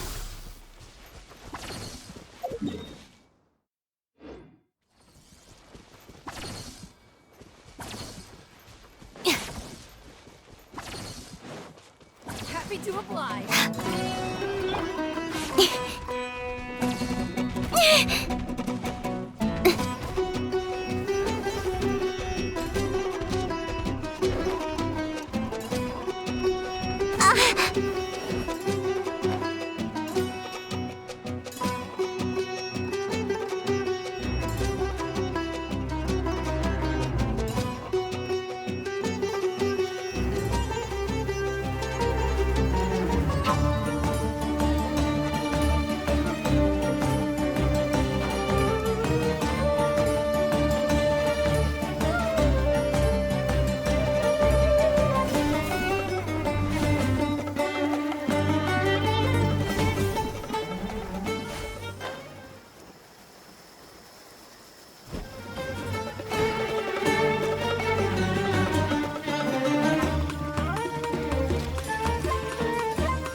Our bond is strong!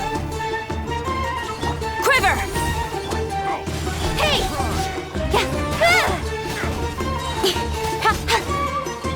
No turning back! Cut to the chase! Just like we rehearsed! Wow! This is so lucky! Don't blink!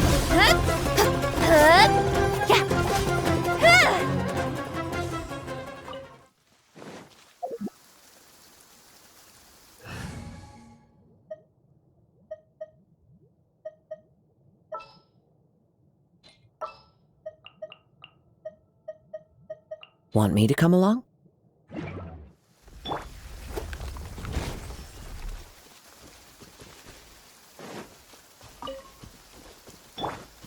Speed of light!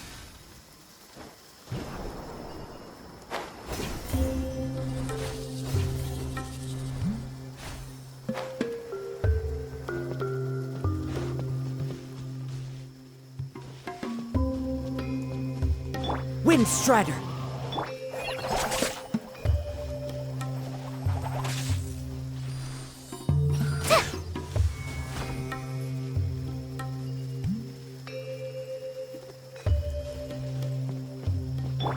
Don't blink!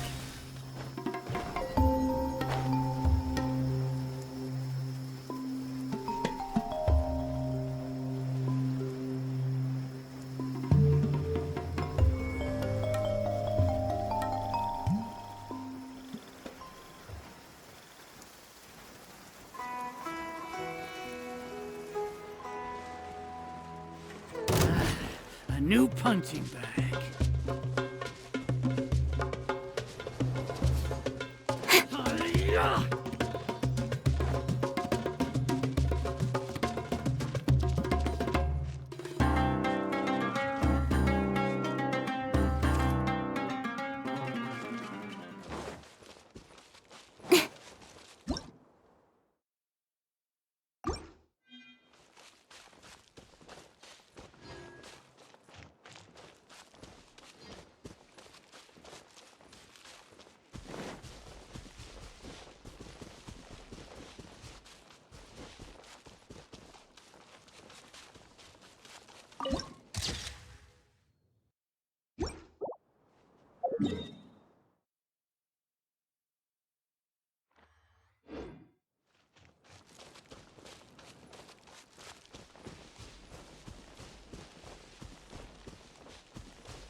Please stay safe while you're out exploring.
Our fellow gamblers. Take that! Fly! Try to keep up. Check! As one with wind and cloud! Out of my way! Speed of light. Hook.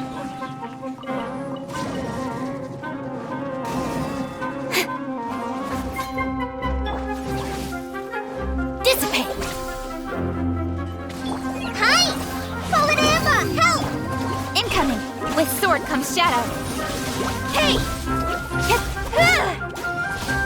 We'll meet again. Not bad, as far as treasure is concerned.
You give, you receive.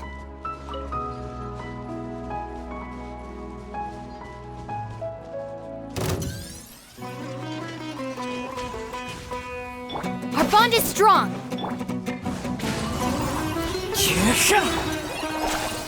Clouds high. The birds call! Don't blink!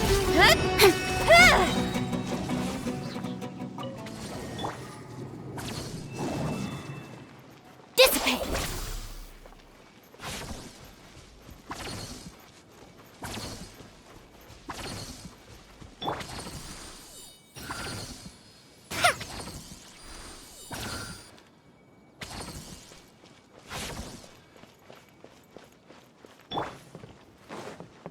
Our bond is strong!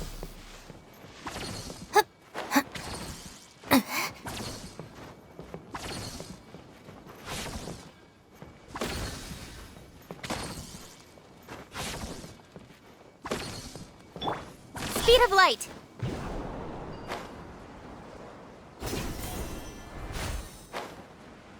Go! Just like we rehearsed! Stand with me! I'll settle this! Into the wind! Incoming! Cut to the chase!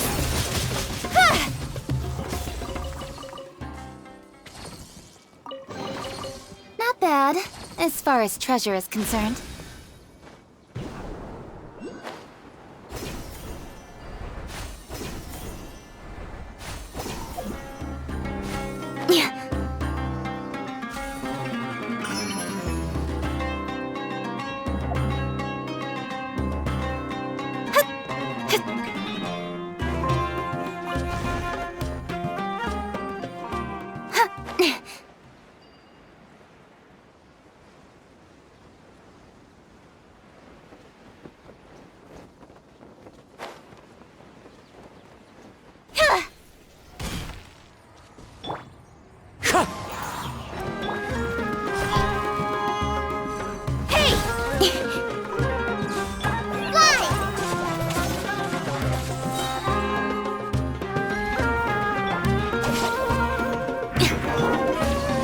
Fallen leaves, adorn my night! Fallen Emma, help! Don't blink! With sword comes shadow.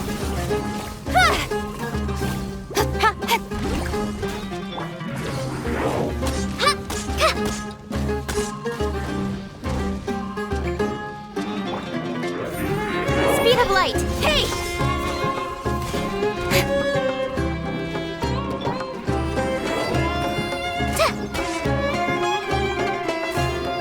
Lightning, sheriff! Clouds high. The birds call!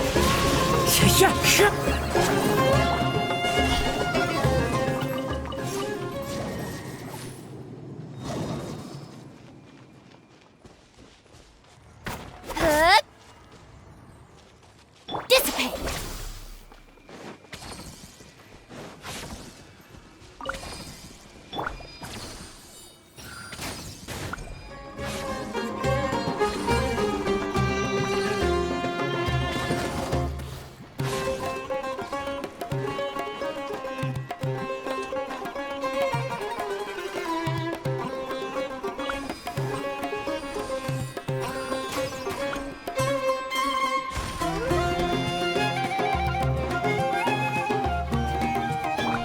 Incoming!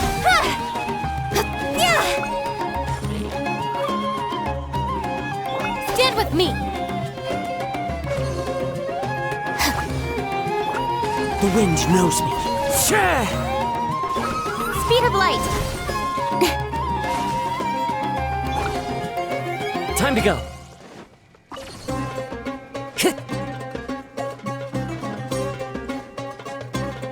Time to go.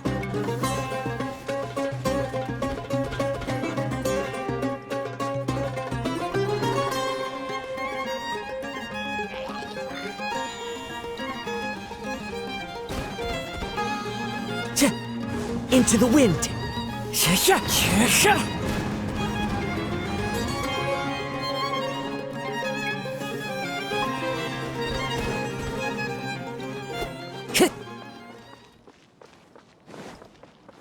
Dissipate!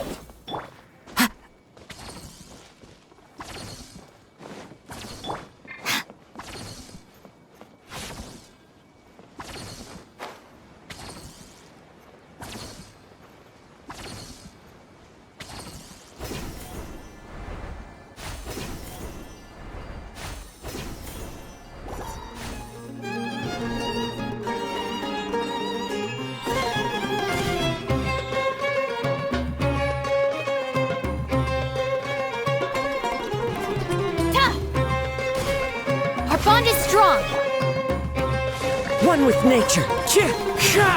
Fallen leaves. Adorn. Incoming! Cut to the chase! Huh? Huh?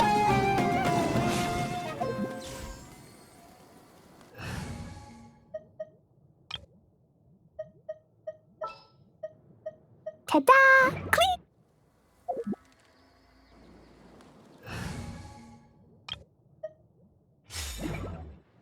Faster?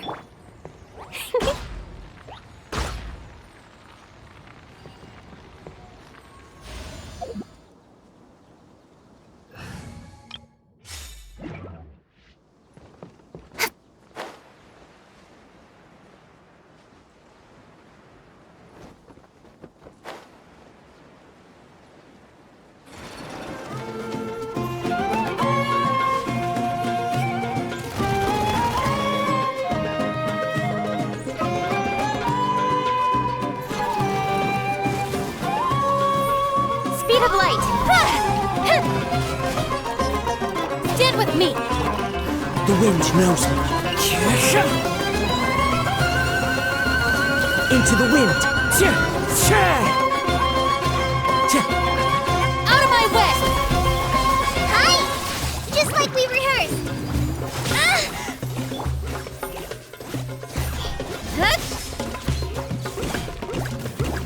Clouds high. The birds call. Hey! Go! Nowhere to hide. Don't blink. Our bond is strong. The wind knows me. Speed of light. Hey! Not bad, as far as treasure is concerned. Stand with me!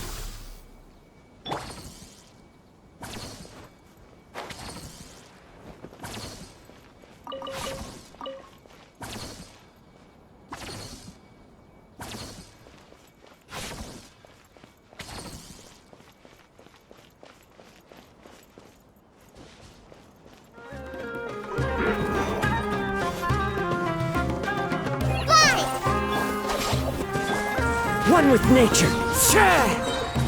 As one with wind and cloud. Practice on for some! With sword comes shadow.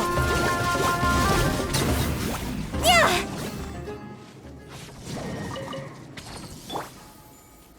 Our bond is strong.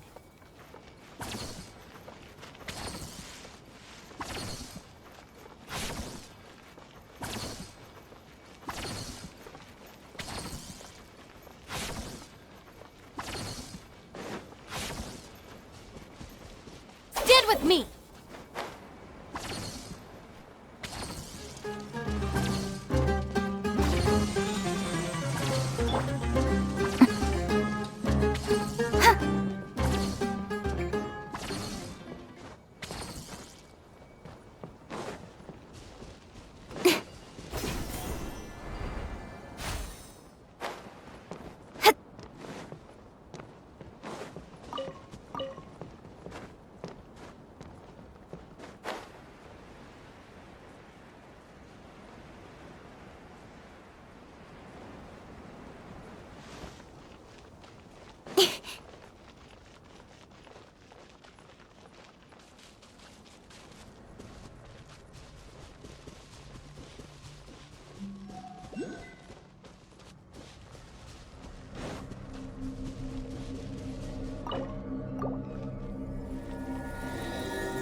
That's everything.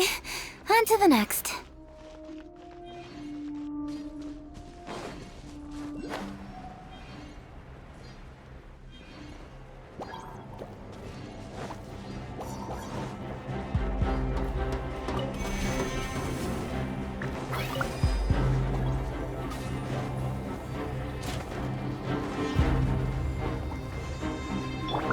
Into the wind.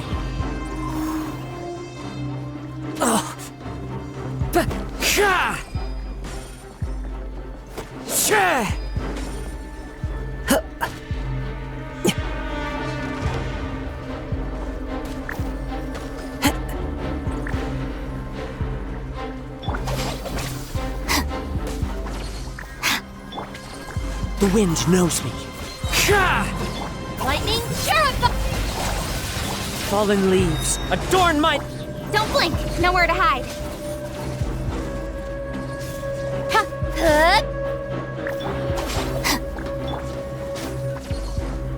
One with nature. Just like we rehearsed!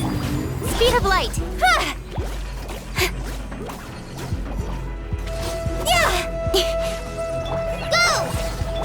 Don't blink! Hey!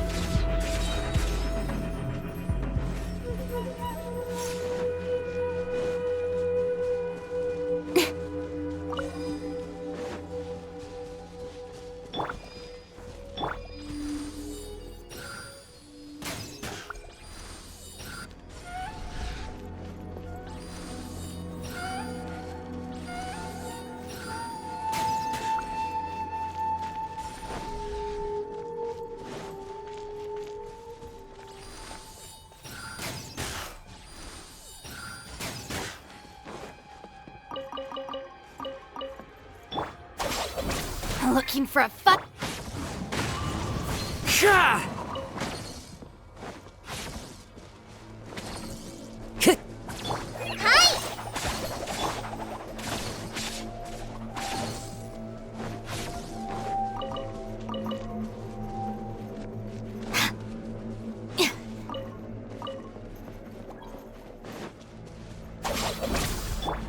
Into the wind.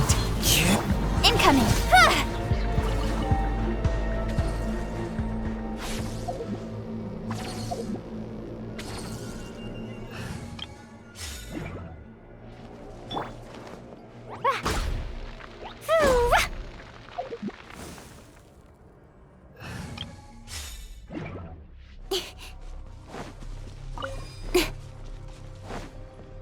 Our bond is strong!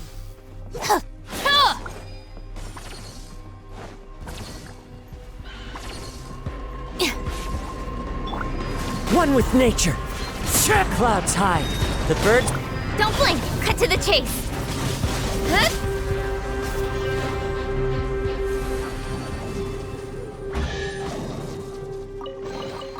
That's everything. On to the next.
Dissipate! Into the wind.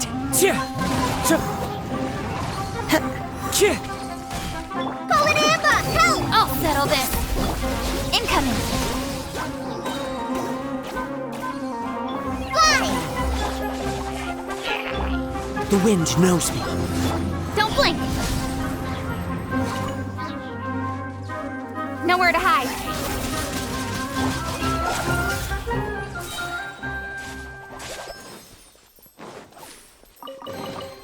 It's important to replenish your supplies often when you're out in the wild.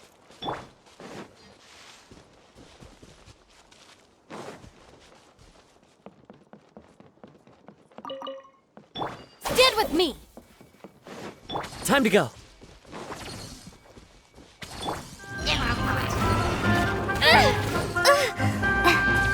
Fallen leaves, adorn my night. Into the wind. Ride this on for some!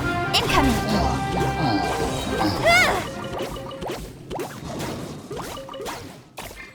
Speed of light! Our bond is strong! Glad...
wind knows me. As one with wind and cloud. Incoming! With sword comes shadow.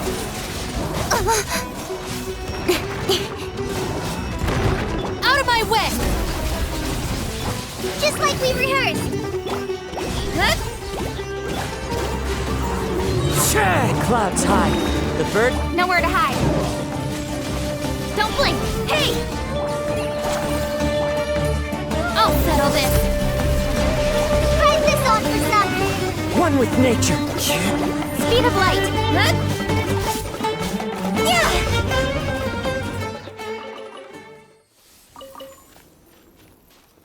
Our bond is strong. It's important to replenish your supplies often when you're out in the wild.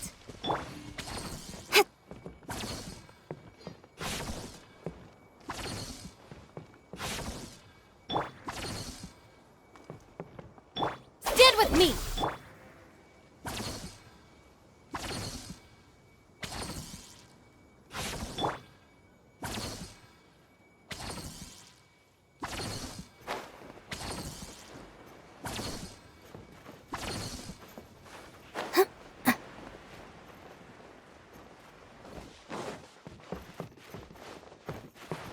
Dissipate.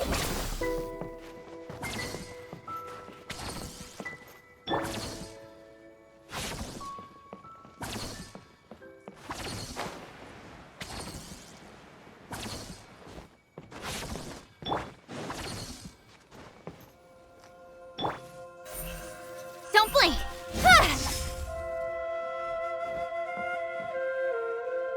Our bond is strong.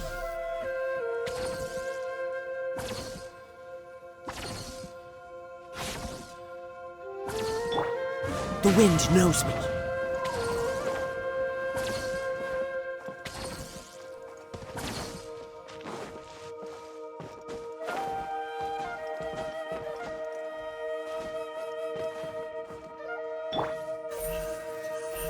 Hey!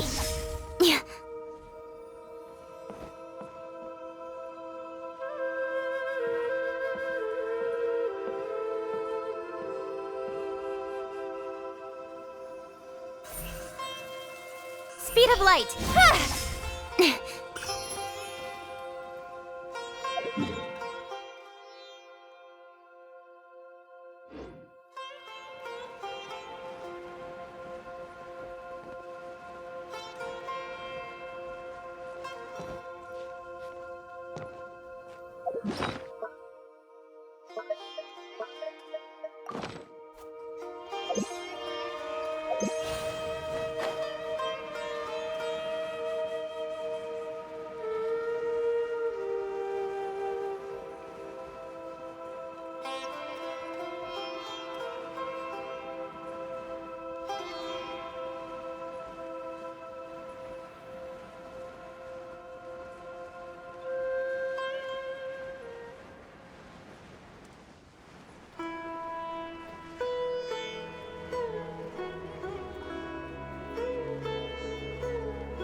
Close enough.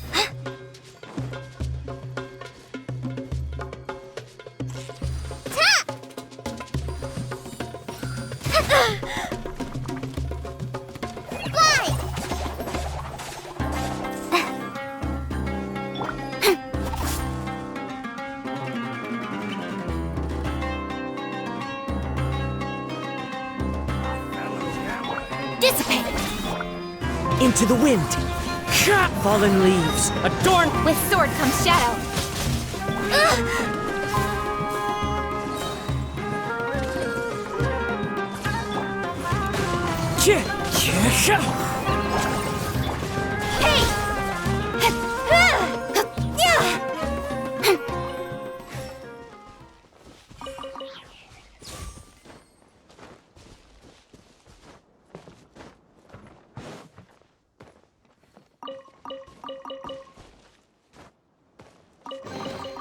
You give, you receive.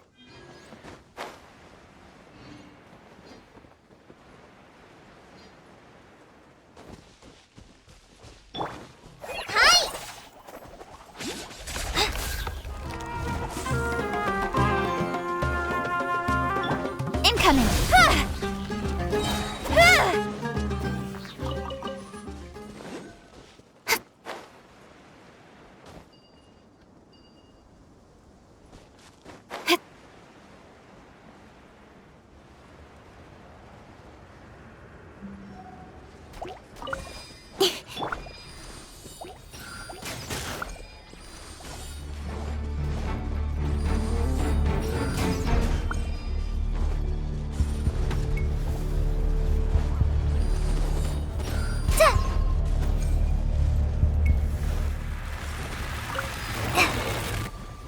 Stand with me! As one with wind and cloud! The wind knows me. Fallen Emma! Help! Don't blink! Cut to the chase! Hey! Lightning purifies! Go! One with nature. Clouds hide. The birds... Incoming! Fly! With sword comes shadow.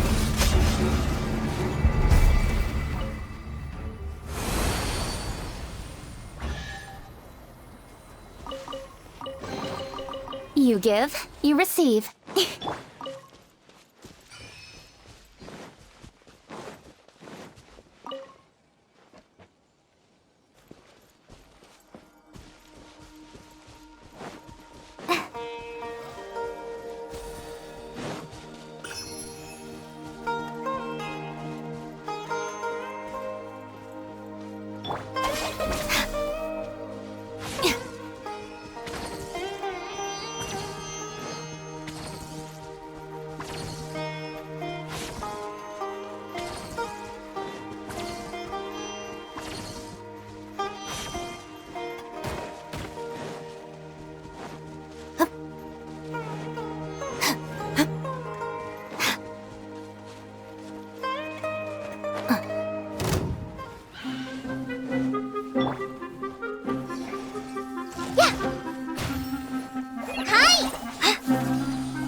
Our bond is strong. The wind knows me. Just like we rehearsed. Fly! Hi! Hey!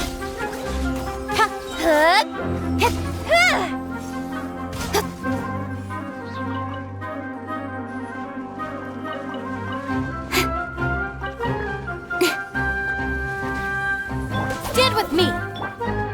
One with nature. As one with wind and cloud. Don't blink. Fly!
Dissipate! Into the wind. Time to go. Prize this on for size! I'll settle this. Speed of light. Nowhere to hide. Yeah!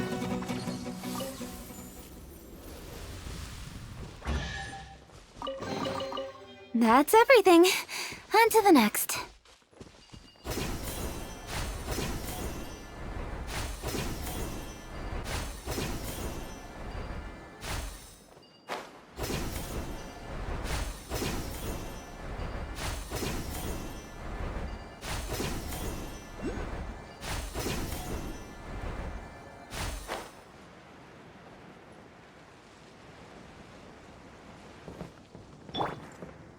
One with nature.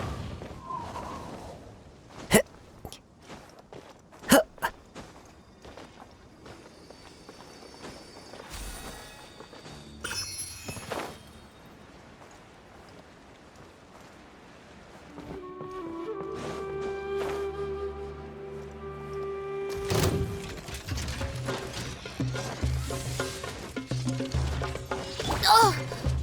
Stand with me! Fallen leaves, adorn my night! Go! Fly!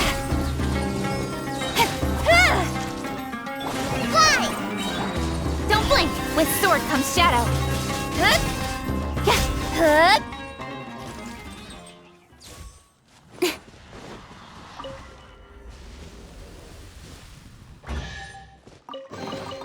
Not bad, as far as treasure is concerned.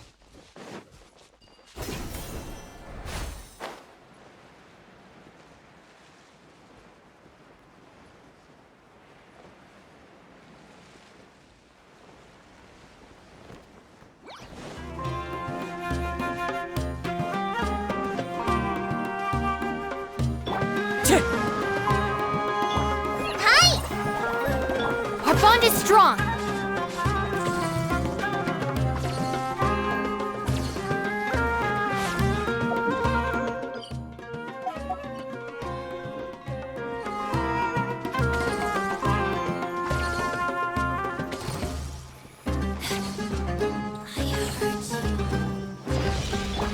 The wind knows me.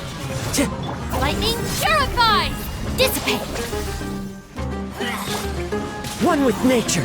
Fallen Amber, help! As one with wind and cloud. Speed of light, cut to the chase. Hey! Don't touch me! Belongs to ice and snow.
Into the wind. Prize this on for size!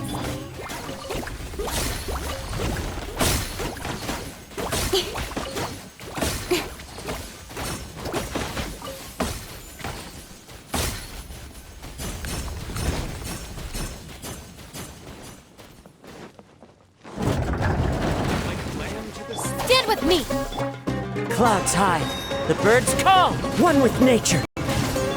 Incoming! With sword comes shadow.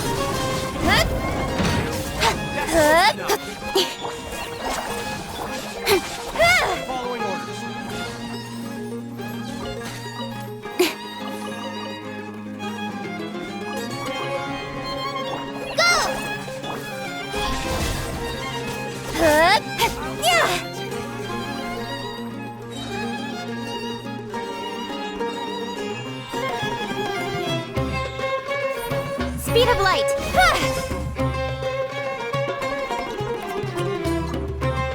Dissipate! The wind knows me. Hi! Just like we rehearsed! Glide!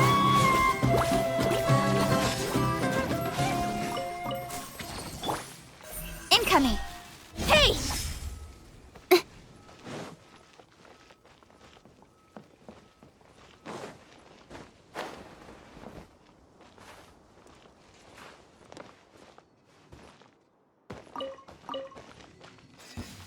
Happy to oblige.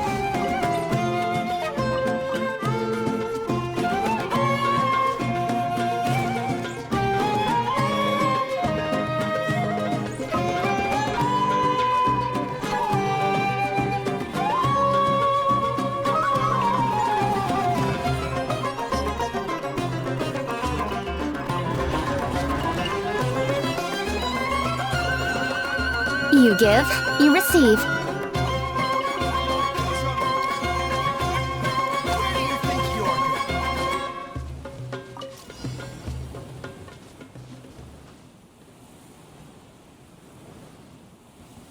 Happy to oblige. New punching bag. As one with wind and cloud, one with nature.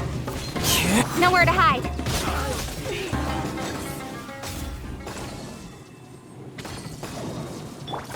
Happy to oblige. Stand with me! Go! Speed of light! With sword comes shadow.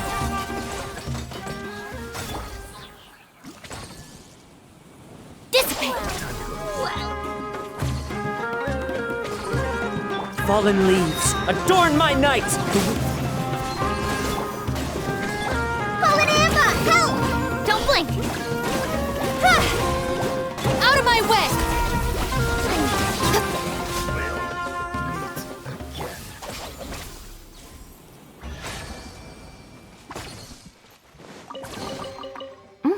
It's all yours.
It's all yours.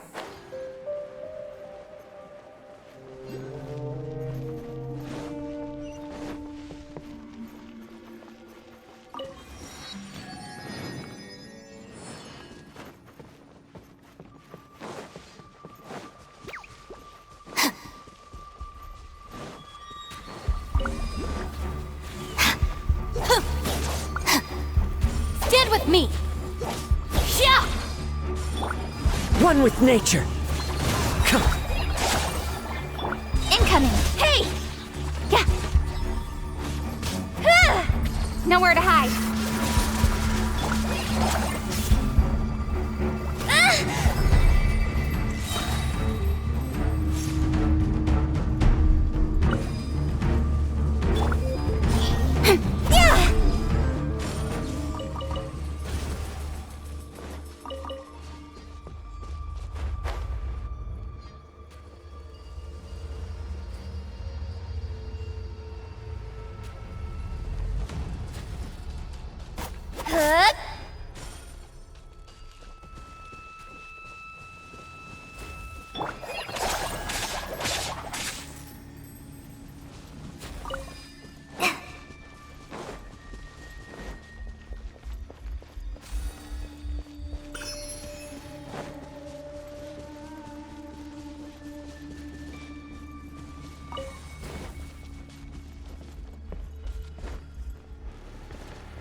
One with wind and cloud!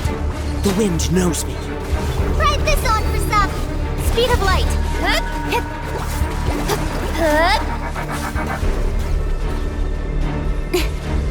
I'll settle this. Hi! One with nature.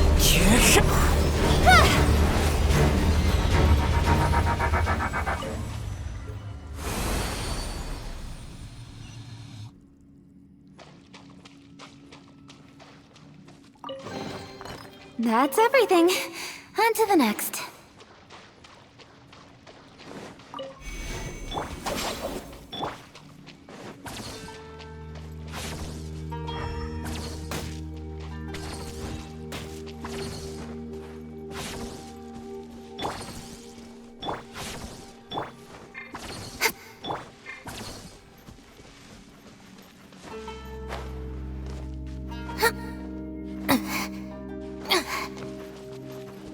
Our bond is strong.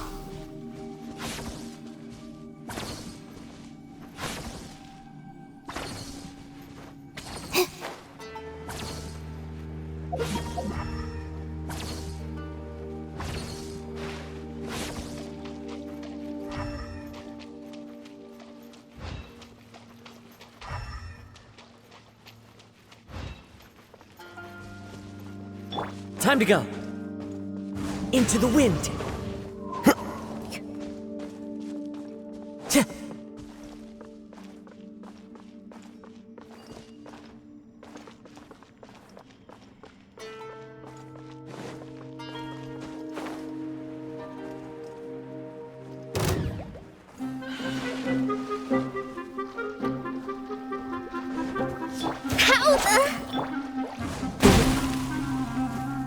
Wind knows me.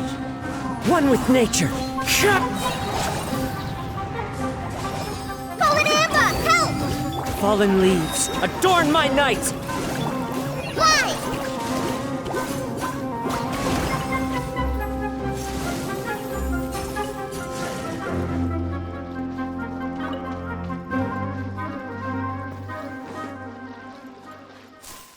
Stand with me.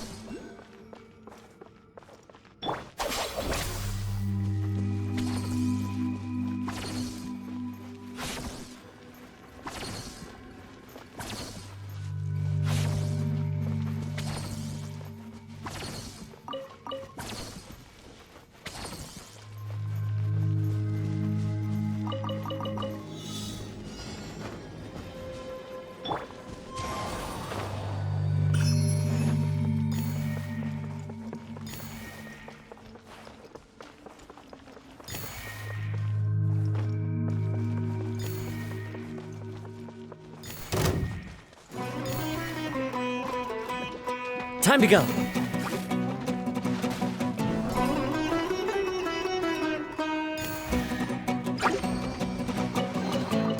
Who says there aren't benefits to a lot? Our bond is strong.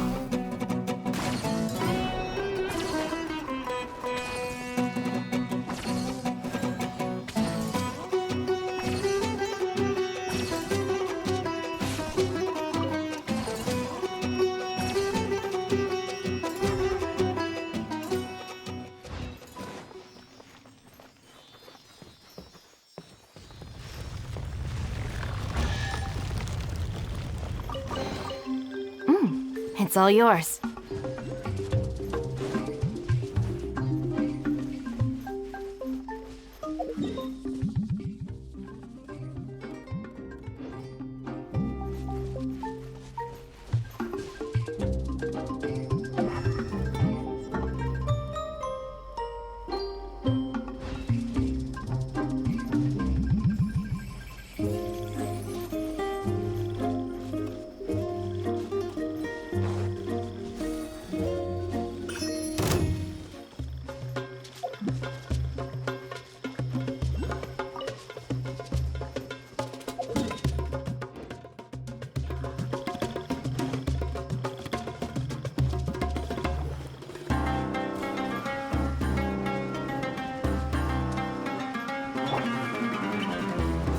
Incoming!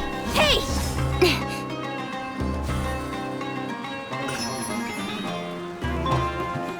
Hi!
It's important to replenish your supplies often when you're...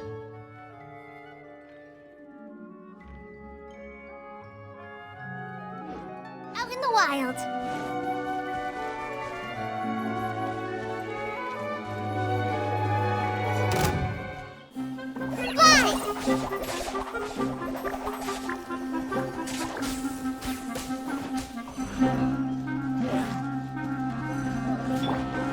Stand with me! The wind knows me. Hi! Speed of light, cut to the chase!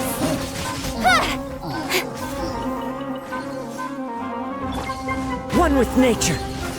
Out of my way! Just like we rehearsed! Incoming! Hey!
The wind knows me. Clouds hide. The birds call. Cheer!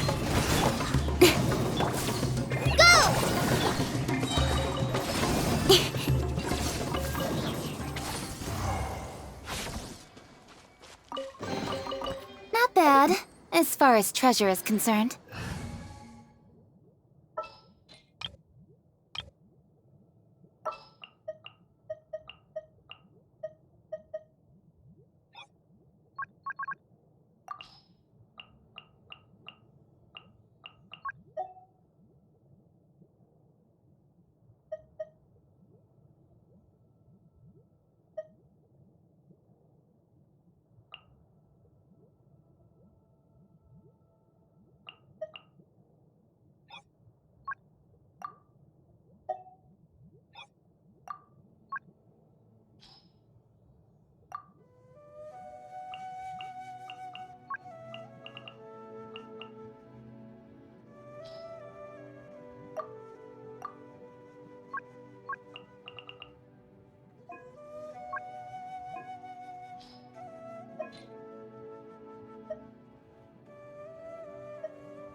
Need to end a few enemies?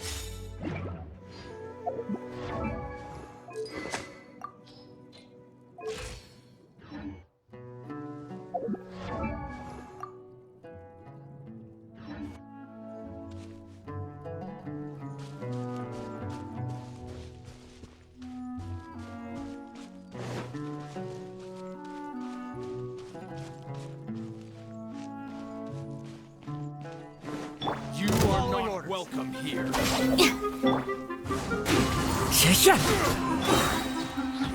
Fallen Amber, help! You can run, but you can't hide. Fallen leaves, adorn my night!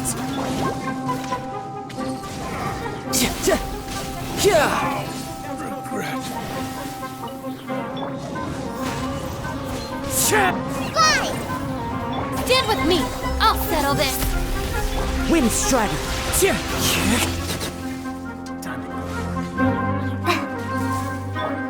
One with nature! As one with wind and cloud!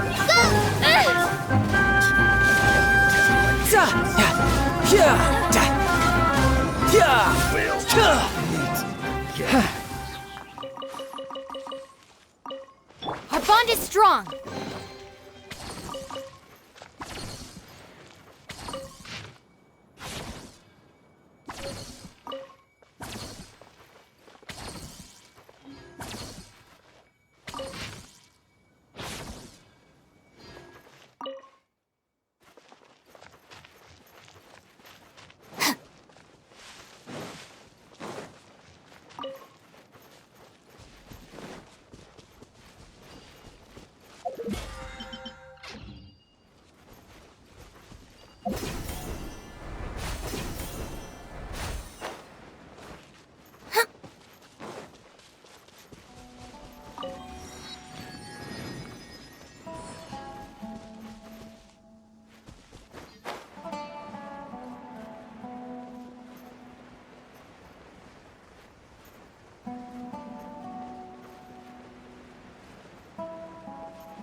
That's close enough. Stand with me.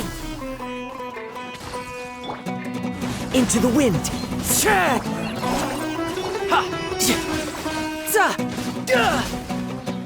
I could get used to this. Dissipate. Just like we rehearsed. Riptide! Clouds hide.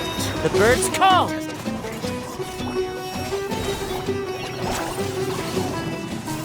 Lightning purified.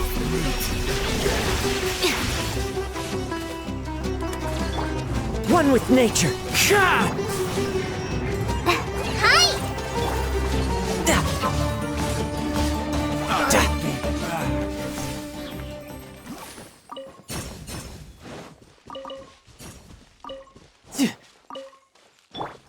The wind knows me.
Wherever in this world I roam, I carry memories of my home.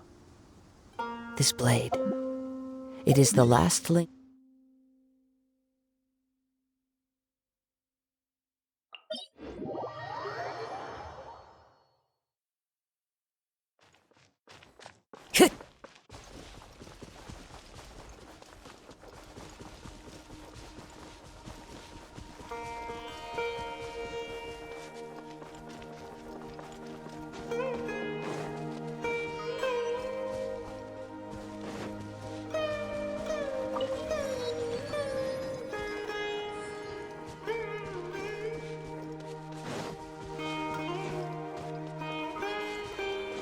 Follow the wind.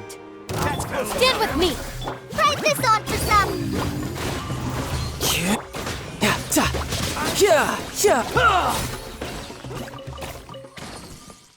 Who's next? Now I just need to get my hands on the rest.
Military supplies. Our bond is strong. Must be distributed appropriately.